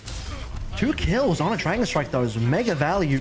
Hanzo, of course, this is one of the few maps where Hanzo can find value. It's small and choky enough that Dragon Strike is going to land in a couple of kills at least. It's going to be incredibly good zoning. So, not the worst choice here. We do see some fire sometimes come through on a King's Row, and you sort of called this one, but without a hazard for GK, the response is going to end up with Kaffa on the Ram, punching his way through in the front line. Annihilation now. Ready to go. No support ultimates at all for GK. Yeah, Vega getting away from the Alari, probably best, especially in the streets phase. Like you said, the Dragon Strike could be kind of a pain in the ass to deal with. Oh, good kill on Torpedo. A neutral hour there, and Limon with the finish. Even forces Lamp, too, from RuPaul. Jump on ball with Zera real quick as he misses the pulse bomb, but a lot of pressure on this point still. Dangerous space for the Tracer to be there without a recall, especially against a BAP. And even... Oh, my moan! Wait a second. Connects on the high ground? Okay. The Welsh Dragon strikes again. My moan heard Tracer was good again, and he's back in action. Double pulse bomb kill. Beast. Zera gets shut down by Ultraviolet. We didn't even get a chance to get that Dragon Strike from Tree. We'll have to come through now, be very, very strong on the retake at minimum, but denying the BAP, denying the window. RuPaul just couldn't even get that playthrough due to my moan, and now Cuppa still with Annihilation. This is fantastic for Capping B. Annihilation is going to be so good, like you said. He's really hard for Infected to step up. Every cooldown here from Infected is going to be crucial to make sure he stays alive. Dragon Strike launched out by Tree. Does clear cover for the time being, but rips the Annihilation as soon as that Dragon Strike dissipates. Tree starts off the fight, though, with a kill onto My Moan. Those Storm Arrows connecting with the Tracer as Cuffer shields off the heals from Infected, but it's such a small shield. So it's very easy for Infected to kind of sidestep that. Now Zera trying to push on the high ground members of GK right now with the Pulse Bomb in his hands. This could be explosive. But now it looks like GK, for at the very least, slowing this one down as Liko and My Moan are out of the fight. Just a brilliant shot from Tree to start things out with. We're getting another kill onto My Moan here. And despite double ultimates being played on through GK, the Annihilation plus window combination not landing them enough kills to really find the potential it can't be. They were so close to it. We're just on the precipice. Just the numbers still in favor of Team Liquid, and they got to push up to this one as Lethal swaps over to the Cass. Wanting to put a bit more pressure onto Infected's Orisa, maybe even prepping for the fact that they are planning to camp B, and Cass will have a little bit of potential better gameplay on C. Zera, sneaky beaky like. Near the large stomping of the boots there, the Cassidy. Takes a small chunk out of Ultraviolet, but yeah, decides against the Lethal is right around the corner waiting for him. Funny for Tree. Tree play on payload. Should be a good one. The good ultimates in response for Liquid. Note that the Dragon Strike's gonna be back. Basically 5 balls. Look at Liquid. They just farmed up. Zera's struggling, man. Struggling to find a way into this fight. Got hindered, had to recall, and now has to play safe. Can't go for a risky pulse bomb kill, or maybe one onto Ultraviolet, but yeah, Infected caught off guard. Lethal just shooting that giant head. Sound barrier comes in from Vega. This might be what they need. In fact, didn't end up getting Infected, of course, like you said, but hey, all good. RuPaul ends up cleaning up the fight. 60 seconds to go now for GK. Just a massive ult advantage there. 5 ultimates for Team Liquid. And the window beautifully played by RuPaul to delete the tree. I mean, we were waiting for the tree to be the opening for GK. That was what was going to buy them into the fight. They got to give up on the Lifeweaver comp now. This is going to be Lucio back for it, but the potential final fight, they might not can't be with this one. Annihilation window, again, the combination for GK, and this time it's got to work out for them because Team Liquid don't have a response. Previously, Tree at least had an ultimate coming on in. Wait, Lethal's dead? Tree's got another one. Tree gets another first pick onto GK's front line. Infected on this high ground too, and Cuff is just getting dominated, absolutely owned in that corner. Has to pop the Annihilation to even just stay alive. Now trying to chase the rest of Team Liquid, but unable to do so. The speed boost there from Vega looked too good, but a high ground control window from Ultraviolet ends Infected's life. Tree gets another kill, but the staying power of GK right now a little too evident for Team Liquid. Yeah, there's no shot they stay around here for much longer. Kill onto Vega. And Zero with no recall, that'll do it. But in OT, GK pushed to the very brink there just to cap point 2. Tree got 2 kills there, but the opening frag so impactful. Lethal down. You just can't afford that again. Remember, the last successful B retake for Team Liquid was Tree getting my moan down. And the 4v5 didn't work out for GK. Thankfully, they were able to get Infected to enable them to cap. No Infected makes the retake extremely difficult. So the Dragon Strike available for Tree, so staying on the Hanzo for the time being. Some of these arrows, man, they're making my heart leap. I'm not lying. Ultraviolet like pops up real quick, and I can see Tree just pre-aiming. Dragon Strike's going to clear a little bit of space, and this Mega Health Pack is going to be quite nice for GK to kind of hold on to here, but looks like My Moan is going to have to let go of that one. Cover dead, though. Window used, and Team Liquid, they're going to hold here for now. And to reset quickly, 40 seconds remaining to play through. Beat coming online, both teams. UV onto window as well. To another window Annihilation combos. Lethal moves over towards the Soj. What will be our final fight here? GK would be a miracle to finish this cap. They don't have a lot of payload distance. With OT spawns, they might be able to push this one through. And if you stagger correctly onto Team Liquid, it is still winnable. But Team Liquid likely will have 2 fights here. Tree feeling like Thanos right now, bro. It's like actually inevitable. At one point, he's going to get a random log. Both sound barriers used, but Admiral's sound barrier only connects with 3 members of Geeky right now, and a very defensive use of this window. Looks like Infected side decides, oh, I'm just going to walk through it. I'm golden. All good. And now a staggered push onto the point. Kuffa has got Annihilation, but that's the only survivability tool Geeky have left on this point right now. So the focus fire from Team Liquid is just so simple. Lethal ends up going down to the hands of Infected, and Mimone ends up killing RuPaul. But Kuffa is alone on the point. No chance to help the rest of his team, but his team actually don't need it. One more potential fight here. Like I said, staggered respawns could be really massive. Huge kill from Zero. That will impact the fight, because if you get a full respawn, it's going to be massive. With Zero going down, GK may still have good numbers. Touch. You got to touch. Trying to touch. Nice boop. Can they get back? No, the boop is too good from Admiral.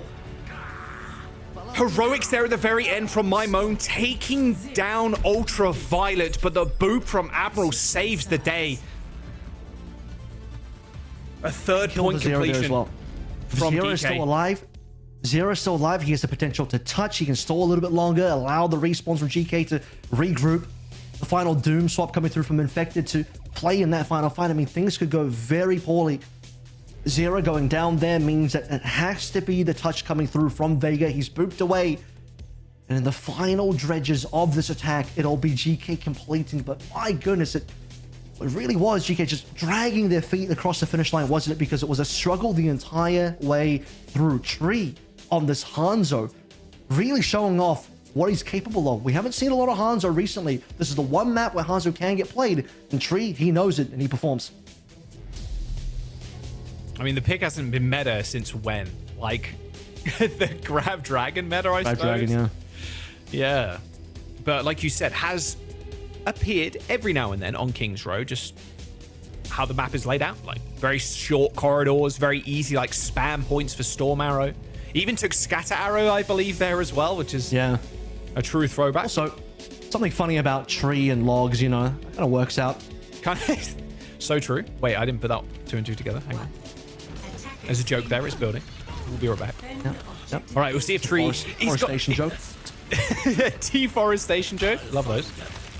Tree's got to stick on this again, man. Like, if you're... I feel like Hanzo especially, kind of like Widow in a way, if you're on one, you're on one, you know? If you're hitting shots, you're hitting shots. And you're just going to be so consistent throughout the entire map. So, I like this pick a lot.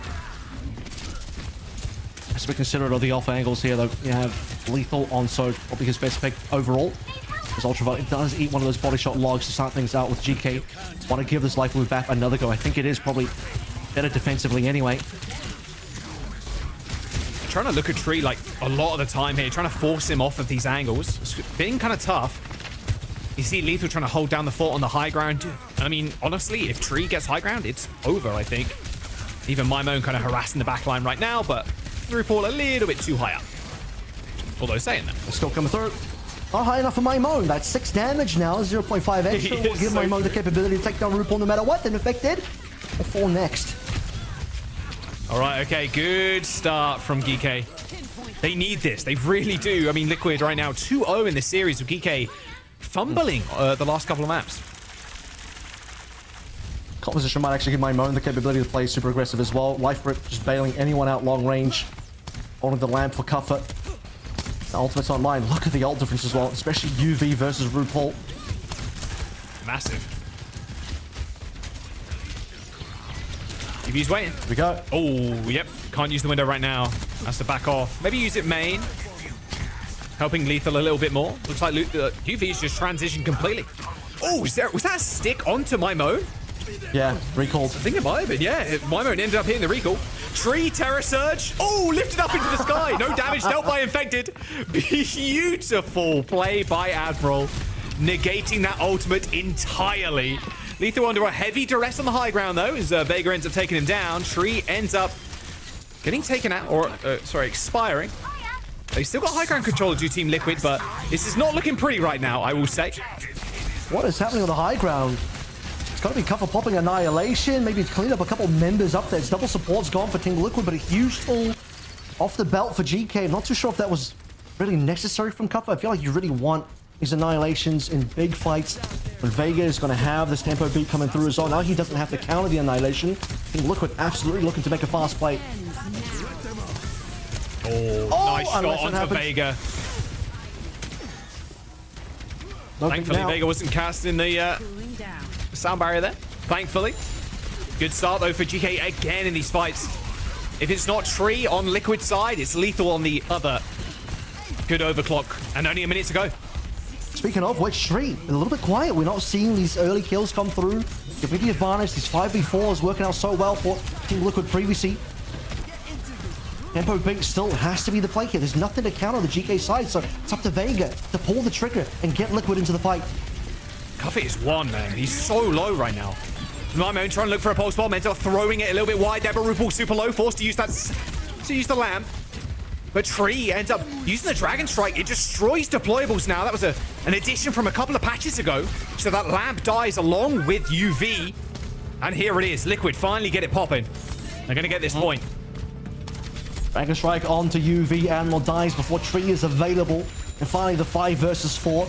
It does come from Tree, not through random picks on towards the logs or the storm arrows, but it will be the ultimate instead. And then finally the tempo beat 5-man catch, and Team Liquid happily walk onto point, get the cap on from GK. Yeah, they need to save Cuffer here if possible. Should be able to get him. He's nearly onto Annihilation as well, and Admiral's back with the pull when ready. Lethal's so scared peeking his corners. Nice preemptive shield though by Cuffer on the high ground. Stops Tree getting random logs, although now looking for Mimo. Zera can see all these players as well. Nice little Sonic Arrow giving him a lot of free information. It actually sticks Lethal in the backline. Annihilation, Tree popped by Geeky. That's a heavy investment. And that Tree, and even the Annihilation gets absolutely nothing there as Tree takes down Mimo. It's going to be an easy push now through this street space. I've seen so many times. Tree comes down with a window, just enough damage to blow up the tree. Team Liquid are not going to be held at all. I mean, they were at risk of potentially being full held on this map, which would be a huge comeback for GK in the series. And now, game is suddenly on, but time is limited. Look, not a lot to get through B. Plenty of opportunity for GK to still hold this one. Now with the window advantage for UV. Do mind that the Dragon Strike can counter this as well. Put down the window, Dragon Strike instantly in your face, preventing you from getting value.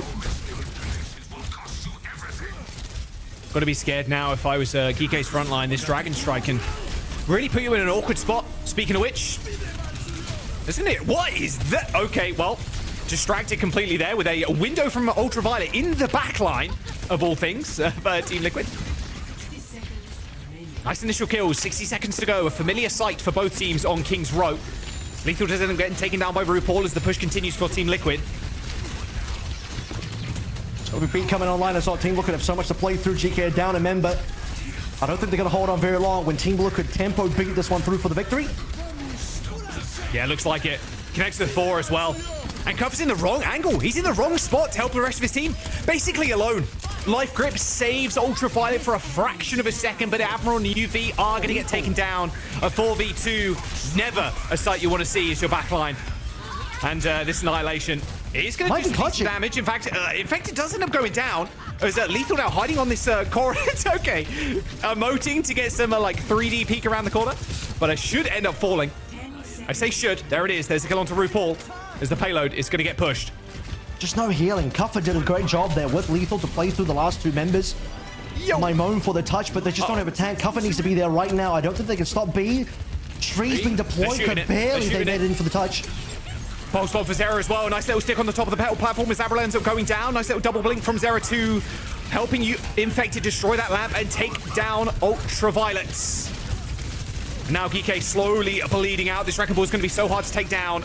No chance for a C9 either, not with the amount of players for Team Liquid alive on that point. And they live to tell the tale as well. Another 1 minute and 30 seconds in the time bank as both Team Liquid and GK, just by the skin of their teeth, capping these points. Yeah, but GK may be spending a bit too much that they really wanted to lock in for this retake. They put the tree in there. We saw the OC, we saw the Annihilation earlier. There is a world if they just allow B to be capped, play through an ult advantage for this now 130 time bank that Team Liquid have to play through. It's not a lot of time to actually cap, but it will be just enough if you have an ult advantage, which RuPaul and Vega do. Ultraviolet is about to catch up. He's going to need this one. Oh, that was a sad dash there from Lethal. Taking the double dash, so harder to get to the high ground, of course. Window on the high ground now for RuPaul, trying to space these ultimates out now, Avril. There's a tree under a little bit of pressure, but here comes the window from Ultraviolet, but Team Liquid, they have the perfect response. Dragon Strike, Sound Barrier, and now they make their move. They push into the backline, force Kike away from their own window as Infected tries to make as much space as humanly possible. Final fight. Cover might be able to survive this one. Lethal, huge pick. Huge and Ultraviolet on the high ground as well ends up taking down Tree. A nice little grip onto Copper saves his life. 16 seconds to go, and Geek, they might have just done this. There's going to be a final desperation touch here from Team Liquid and a pulse bomb from Zera that gets nothing. Vegas going to come in on the Lucio, but he's going to get taken down before he even gets the touch. An overclock to sing in Lethal's hands as Geek, they're not out of the series just yet as they take us to a map 4. There it is. When they play what they are known for, their signature composition, they start finding value even up against Tree, who was getting so much done on that Hanzo, but as a reminder, did slow down a little bit on that offensive side. A was nearly a full hold. I think that is ultimately where Team Liquid struggled the most, couldn't find enough time to play through for the rest of the map. A couple of really spicy moments towards the end there, some very desperate retake attempts coming through from GK, where they're just throwing in these ultimates and truly at risk of potentially running out of resources to get their final defense in there. But when push comes to shove, respawn advantage comes through from you. Defender backs against the wall on C. You start to see that first pick come through. I believe it was from Lethal as well, and then not enough ultimates, despite having an advantage for Team Liquid to be able to push on through. And Cuffer even finishes with an annihilation that he doesn't have to pop. Massive stuff from GK to turn this one around. Map 4. I knew it couldn't end with a 3-0, Avril. I just knew it. I knew it in my bones. I felt it. This was going to be at least 4 maps. And Geek coming alive, and they kind of needed to. That Circuit Royale was not pretty. And another thing is worth pointing out. That third point with the BAP Lifeweaver is so disgusting. Like, it plays kind of like Circuit first in the way that you can play those high grounds, save your RAM if he's in trouble with the grip. It's very easy to play around the pedal platform as well. Nice stuff from Geek to keep themselves in the series. Couple extra deaths there over Team Liquid, but a very close game. Every single point was basically capped in OT as well. Yeah, I think for both teams on both sides, really scared that the series was going to go 3-0. Like you said, I think, every time I'm on NA or EMEA, it just might be my curse. I just bring 3 zeros. I think Rose's curse of the C9s. We all know that one. My one might be the 3-0s, but today, not going to be the case. Really nicely played map. I believe that if GK were going to have an opportunity to play their composition, they were going to find some level of success on there. So surprised they didn't do it on Circuit, but glad to see it on Kings. It's worth keeping in mind, though, these next few maps, BAP Lifeweaver a little bit more awkward. We're going to give the teams a couple of minutes, though. We're going to jump to a quick break. Map number 4. And Geek on that road to a reverse sweep. Don't go anywhere. We'll see you in a sec.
last, I'm alive!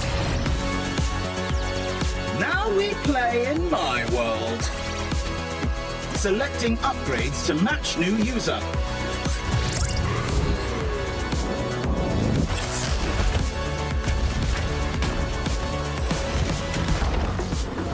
I think a level up is in order.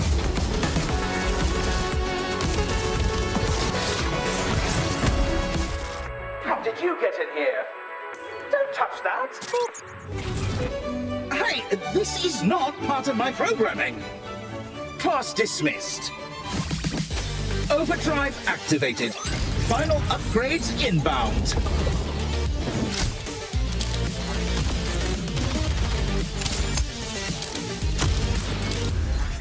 You have unlocked the privilege to annihilate. Leaving so soon. Game over.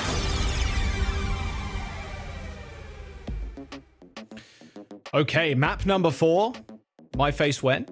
I defer bans twice and we lose both those maps. GK end up banning first on their map pick of Kings Row and take the dub. Pretty close though. A very nail-biting one. Avril, every single point going to OT. Runa Sapi up next as Team Liquid ban the Ram. GK ban the Cass. Ram gone means basically going to be playing Orisa here, and Cass gone means they want to make sure that it's not going to be Cass's blowing up Orisas just by shooting heads over and over again. Going to take this one over to a Soj duel, maybe a Freya duel. I mean, more likely with Soj, definitely for lethal. Tree has played both. I think Tree might actually prefer Freya potentially, but there is the capability. I hate to invoke it, but Malga could be back here. Sure. Reasonable Malga map. Hazard has actually... Please. It is... No! But Hazard is maybe okay here for a couple. We really haven't seen the Hazard yet, but this to me is just a really strong Orisa map. And the Hazard is going to come through. I was also going to mention, like, something that is good news from GK is, you know, at this point, they can probably play BAP like we were pretty cleanly without worrying about bans, but at the same time, we just don't have the maps for it anymore. We have Rurisapi, maybe New Junk City after this one. This is going to come down to really winning through the Hazard, really winning through the Orisas, which Infected wants to do. And Kuffer, his special is the Hazard. There it is. He's been banned out this series already, so pretty chill for this map to bring that out. Very quick backline too.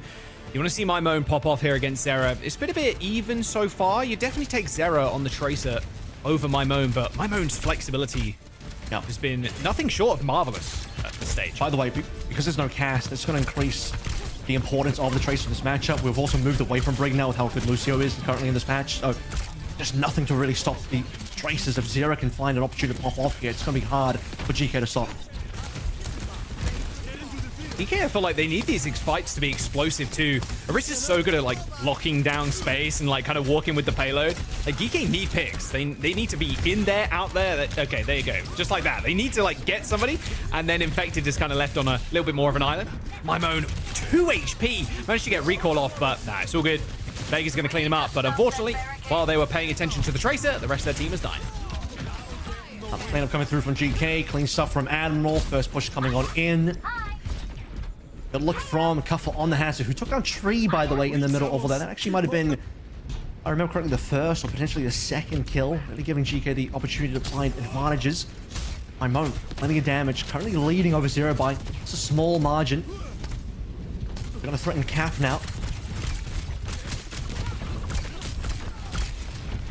Good connection. Okay. No insta-kill. Not from that distance. Be a little bit of a miracle if that were to come. Very tough spot to be in now if you EK. Oh, there you go. All right. Explosive damage is enough. Fight's over. Very strange to see fights really taking place on that water wheel side. I think it's quite rare for teams to even look on that part of the map. GK finding themselves in a weird spot. Tracer angle. Yeah, right. I mean, any flanker. How do you have your whole team there? It was a very strange look, but it is the bounce back treat, a part of that one, but largely Zero in play. Talked about the window advantage still there for UV before RuPaul gets the last 10%. Oh, this window is aggro. Yeah, Infected just walks away from that one. Easy as you like. Spiked Wall ends up coming in from Kuffer to try and trap the Orisa, but Ultraviolet explodes in the backline. quick retreat from Copper, knowing that the support isn't necessarily going to be there, only from April at this moment in time. But WMIMO doing a lot of heavy lifting right now, but doesn't want to get in front of this window. RuPaul very tentative to move forward, knowing Copper's right around the corner. And yeah, there you go, Team Liquid. And they're getting wiped on the point. I don't know how I feel about RuPaul pulling through the window there. That just seems a little bit too much. They had 3 alive, and by the time the window came on through, realistically, just 2 alive. Window doesn't really see anything. He's got to swap over. Was the Kiriko? That's probably why he ended up using it. Lucio Kiriko. That seemed to be a bit of a staple across the regions, particularly in North America, though. This ends now. Overclock? Ooh, okay. Don't really want to shoot the Orisa. Sound barrier, though, is going to help Lethal ascend to this high ground. Hopefully find some picks, but UV is dead again. Infected takes him down, and here comes the downpour. Tree caught off guard as Cuppa finds a 2K. There's now Kike really controlling the tempo of this map so far, Avril. Yeah, I mean, 51 meters to 24. It's not an insane lead, but it goes to show that you mentioned it, tempo looking strong. Late death now onto Infected as well, potentially. Gotta start getting him down, because you've lost Lethal. This get a little bit nasty if you don't get the cleanup. This is just going to allow the cap to come in. I don't think Liquid can really contest it without the attack. Really nice fight to win there, because the bot didn't even move that much. Like, yeah, that's a checkpoint. The Trace is going to be here, but Zera is forced to recall super early, put the spike wall up, and there it is. Kike with the first cap. Looking forward to seeing what Vega and Infected do with this one. Tempo beat, availability is going to be there. Tracking the beat usage from Admiral. They know that Admiral used it a while ago. Might not force a recall from the Bolt. Samurai coming in from Vega before. Unfortunately, Tree is already dead, so can't supplement his health bar any longer. They're getting jumped on by 2 members of Team Liquid right now, but standing on that lamp is going to help him out for a brief second. Looks like he potentially stepped out of it. That range being a bit iffy sometimes when it's like placed on top of an object. Good kill on my moan, but still, DK, they're going to be happy with this push. Like, they've gotten checkpoint. They can reset in the mid with these forward spawns. Yep. Tree also swapping over towards the Soj here as well, just kind of feeling the pressure. Been killed a lot on that Freya and struggling to find double bolts to enable his team. And Lethal, we know that he was going to play the Soj. Kind of teed this one up earlier that both Soj and Freya viable. And Tree has been more willing to play the Freya. GK now have their own double support ultimates online. RuPaul's been waiting. Remember, this was at least a fresh Kiriko pick. Finally, Junior Rush is going to be there.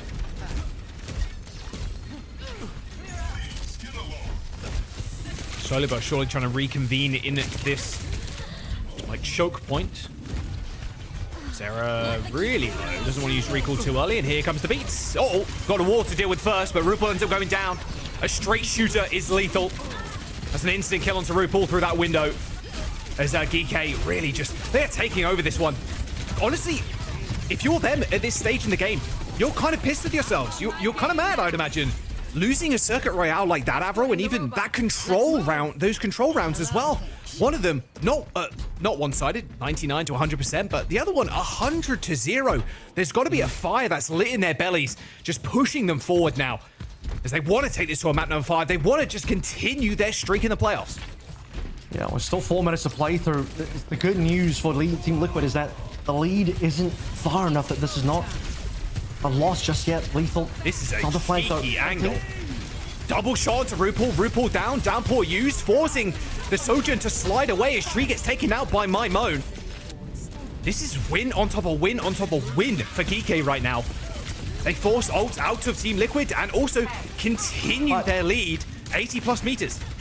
Lethal has to come back from spawn though. That's the problem. It's a 5v4 right now. Liquid need to push the go button and prevent the regrouping of GK, and they can take control of the bot, prevent the loss. It's going to stop at 91. Short of 100 here, and Liquid, they farmed up ultimates. Important time now to be able to use these ultimates sparingly though. You can't burn the ball at the same time to finally get this cap themselves. Oh, what a stick. Good Suzu though from RuPaul, coming in, saves Tree's life. Good shot on Avril. Stayed there for about 2 frames too long. Team Liquid win quite a convincing fight. They're going to need a couple more of them, though. They still need to take that checkpoint. It's cheap as well, though. They only use OC for that. This is what I'm talking about. To be able to make this comeback happen now, about a 60-ish meter gap, 55, 56 meters. Have to be conservative with your ultimates. A single OC to win that one, traded for pulse bomb. Makes it ult economy good. Now you can start looking to spend heavier. You're on the side of the map where you're actually gaining meterage. Spending ults to convert to meters is how you're going to make the comeback happen. Got to be scared, though, because Ultraviolent's got another window. Zera taking down My Moan. Good start, but this winner's going to be a pain to deal with. And Team Liquid have got ultimates if they choose to use them. They could even beat into the backline right now. A pulse bomb from Zera goes wide. Nice little jump there from UV and strafing, or air strafing with that perk, enabling him to get out of the way. And there is checkpoint for Team Liquid. Oh, Vega's got to be careful. They won't get the kill. Terror Surge in the backline as well. Yeah, this is GK kind of losing control of this fight now, and Team Liquid, again, another cheap fight, but it's flipped this time around. This is only a pulse, only a Terror Surge. They got both support ultimates for this next one. Here we go. This is the important fight now. They win this one, they will get the flip. Double support ultimates with only a beat to save them. On the GK side of things, it's going to have to be heroics from the DPSs, maybe cover off the use of this beat. Cannot afford somebody to go down early here. Where's the touch? Flip's about to come on through. They're going to try and get the one clip on the Tracer first. Zera ends up hitting that recall anyway. Sound barrier from Apple does end up hitting 3, but a nice sound barrier from Liquid hits 5. Lethal taken down. These DPS from GK not quite standing up to the test. No one's coming out. No one's going out. Okay, there we go. Eventually, cover does end up falling. The flip is going to come through. That pulse bomb not finding any purchase either for My Moan, as Team Liquid, with an overwhelming ultimate bank, ends up finding the flip with 1 minute and 10 to go. They play perfectly. They have all 5 alive as well. That means they can continue pushing, and it's going to be another 5v5. GK will probably have to spend up big to actually counter this. Wouldn't be surprised if GK are going to get desperate enough to start burning every ult that they have. Downfall first. OC actually is going to be number 1. Yeah, I mean, Liquid decided that's fine. We'll back off and we can survive. We can maybe fight around this checkpoint. The overclock's gone. It's been used already. They're going to have to invest something else or find miracle picks. Tree in the backline, though, uses the no-see. However, that lamp is going to be a bit of a pain in the arse for him to deal with, but it's all good. Still manages to take it out, and this distraction technique from Team Liquid's DPS, just splitting the fight up completely. But the real damage dealer right now on Team Liquid is RuPaul. He's taking down 2, maybe even a 3rd for the Kiriko. 25 seconds to go, and Team Liquid still extending their lead. Yeah, once the OT hits, GK's going to start from this spawn. That's going to make the comeback extremely difficult. Look, Team Liquid have to back on out. They lost enough members there that they have to regroup. They're not going to have 5 alive. The most important thing is payload positioning in the OT. 30-meter gap, still clearable. It is still winnable from GK. They just have to play perfectly now to be able to contest. Good Universe in a good position for Zera to make good use of it. Terror Surge ends up coming in, sucking in at Ultraviolet, as he does end up going down despite using that window. Zera is just going to tear them limb from limb now as Team Liquid. They've got all the ults in the world, man. They've got Sound Barrier. They've even got a Pulse Bomb. Right now, it's just Zera on the point trying to fight against Avril and My Moan. The Sound Barrier only connects to his cover, just barely hanging on to life. Same with Avril. Eventually chased down as Team Liquid knock down GK and deliver them their first loss in Stage 2. Oh boy, Team Liquid firing up at just the right time, qualifying into the grand final. They want to be North America's first seed going to the Midseason Championship, and Team Liquid, a team that struggled in Stage 1, didn't even make China, didn't even qualify to the major. This time, not only are they going to the major, but looking like potentially the strongest team as well. Perfect macro in the second half of that Runesapi. Bit of a struggle earlier on. Tree couldn't find value on the Freya. Then the swap over to the Kiriko as well starts to give Team Liquid a bit more tempo to play through, and eventually, after a very defensive game, losing bot control, getting shoved into their spawn, they find the ultimates and they play through conservatively, understanding how to macro your way through, play through these ultimates, and eventually find advantage in the fights that matter on the other side of the map, to then put yourselves in a winning position on Runesapi. But the first 2 maps as well looked really good for Team Liquid. A lot of questions to be asked about GK in terms of their decision making, particularly how, you know, the double defer of the bans probably more egregious on that second map. The unwillingness to play through the BAP and the Life Weaver, taking some risks in there, putting themselves down to an 0-2, forcing yourself into a reverse sweep only scenario. That's got to be tough. So they didn't really give themselves enough of a chance, I feel. Team Liquids, the heroes everybody wanted, as GK, they lose their first series of Stage 2 as they knock them down to the lower bracket, and Team Liquid securing themselves that spot in the grand finals. They are looking good, and it feels like only up from here. I mean, RuPaul in that final fight, or the second to last final fight, sorry, kills 3 despite both DPS dead. Like, insane stuff from an Overwatch League winner. We're going to jump over to the desk. They can break it down as Team Liquid. Shocking not only us, but I'd imagine the rest of them as well. Yeah, I gotta be real with you guys. This one's a bit of a head scratcher. Lots of questions this one leaves us with, especially regarding some of the pages of the playbook from GK. The deferring of the bans and whatnot, just not quite sure. I would have loved for them to win the series so we could have an opportunity to talk to one of the players and maybe shed some light. Perhaps we get the opportunity to talk to them tomorrow. For now, though, let's talk about how Team Liquid got it done. Heading into this match, we were talking about, should they change something up? Do we want to see them change something up? Johnny, you're happy? All good? Team Liquid? Any more questions? Any answers? She's like... Rich, roller coaster of emotions. Rich, you talk about him. Oh, okay. Okay. Here's I got some stuff in. I got some. No, you're fine. Yeah. You're fine. I'm gonna just express my roller coaster of emotions that I felt going into this, because I said really at the start before this match that it's a well-oiled machine. Everything about what we saw, it's baffling. But again, when it comes to GK, even both Jaws and Avril, they said there was this constant swapping, this variation. We're on this map specifically where Knife came in and was doing so well and really shutting them down, and it was just, I think it was 5 or 6 different hero rotations that happened throughout that map specifically. There was some attempt here to try and turn things around, moving into King's Row, did very well, especially when pushing through that streets phase towards the tail end of it. They really were able to latch onto it and be able to put forth a very different type of performance. But as we continued to go through this and really start to see in this last map here, it just really started to fall short. It was about neutral, and then realistically it just falls apart. And I'm just in such a state of perplexity that it's hard for me to put together a solid statement of why. And even like you were mentioning, going back to us right now, the passing off of the bans and allowing that to happen on multiple occasions, the rhyme, the reason, I'm, just flabbergasted. Okay. Now it's to you as I'm just swirling here. Yeah, it's not quite like not believing in the moon landing, but are we sure that they weren't hiding strats for those maps, deferring the ban twice and saying maybe we'll store a tank ban, maybe we'll store, maybe we'll let them ban Lifeweaver on Circuit Real and just have that saved in case we ever fight in the Grand Finals again. It's just a mild conspiracy. It's just mild. I'm not saying that was the case. I'm just presenting it. It's not really a showcase of believing in your strats then, though. If you feel like they're only going to work once and that will be in the grand final. Or you believe it so much that you're or you hope that Team Liquid is going to lose against Nightmare, and then I don't know what kind of chess they were playing. I love your approach here, Johnny. A little creative, a little out there. Why not? I'll touch on that. How about we talk to an actual pro player? Johnny, your best days are over. Let's talk to someone who's in the nitty gritty of it all. I'm just so nice to you. We have Vega joining us for a quick chat. Congratulations, you guys have secured your spot for the Midseason Championship, and also, of course, you are now moving on here in the playoffs. What did you make of what we've seen from your opposition here? Because for all of us, it was a bit of a head scratcher to see them defer the bans twice in a row. How do you read into that? What do you think their approach was?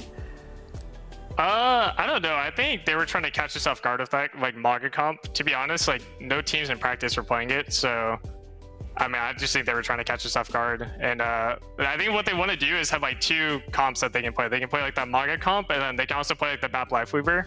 I feel like they want to make those 2 comps their strength. So with them trying to make that the strength, and again, you have this chance to being able to see them again, do you feel with the 2 teams now that they're going to go in the lower bracket tomorrow, which one would you prefer to go against, just out of your perspective and the way that you guys have kind of developed over the course of this week going into tomorrow?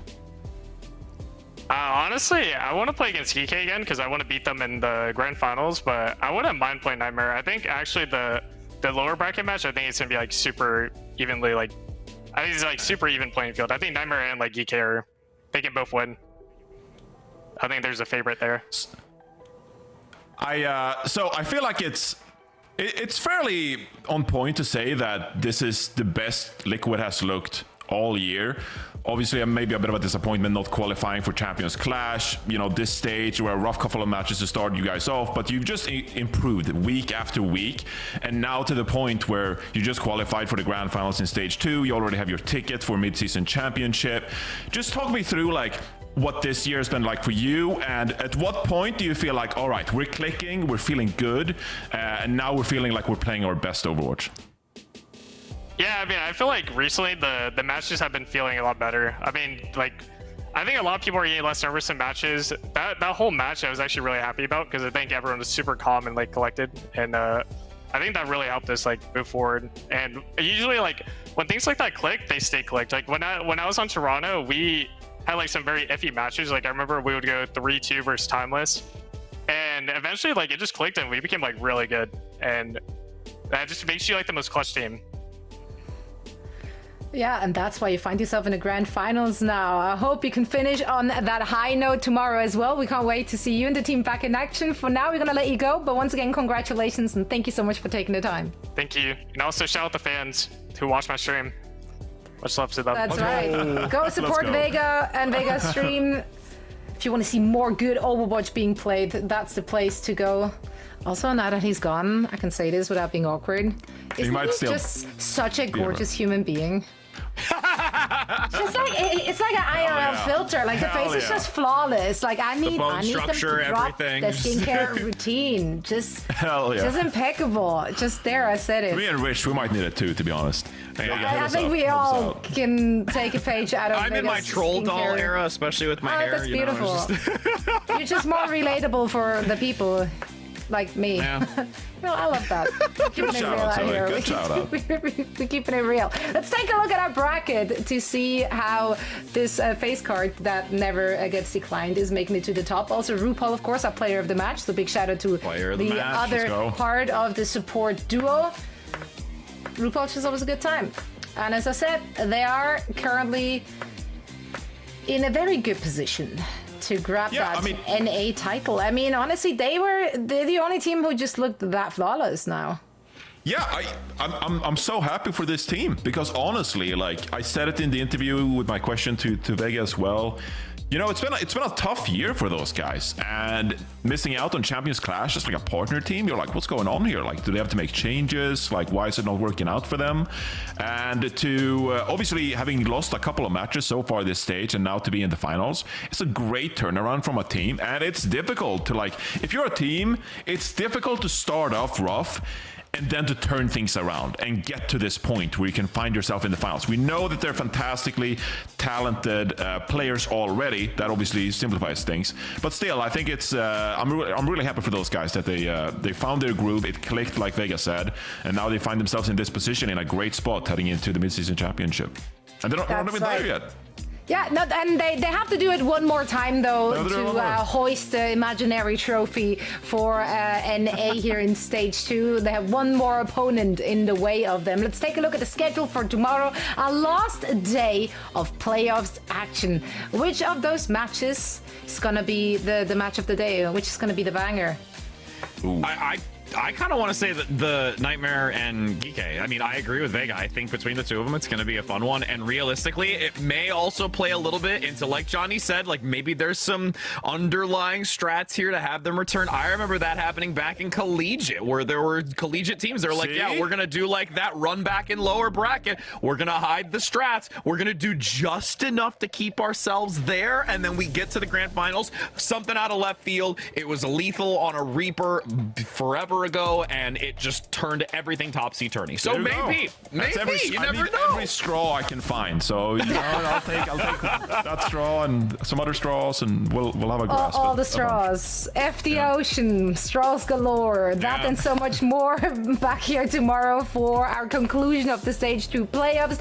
And while we're done for the day, we're not done with a fantastic Overwatch action and entertainment, because we will be raiding Tiny Shiny once we go off. off. So make sure to stick around, say hi. Drops will be enabled, of course, as per usual on our co-streamers streams. Tomorrow we're gonna have PGE, Absolute Meme Machine, coming at you as well. So we have more action to come, but for now it's bye from us. Rich, Johnny, thank you so much for letting me pick your brains today. Also, of course, big shout out to all our phenomenal casters who have been calling the action all day long. Nothing but love to all our viewers, and we hope to see you again for the conclusion of the Stage 2 playoffs right here tomorrow.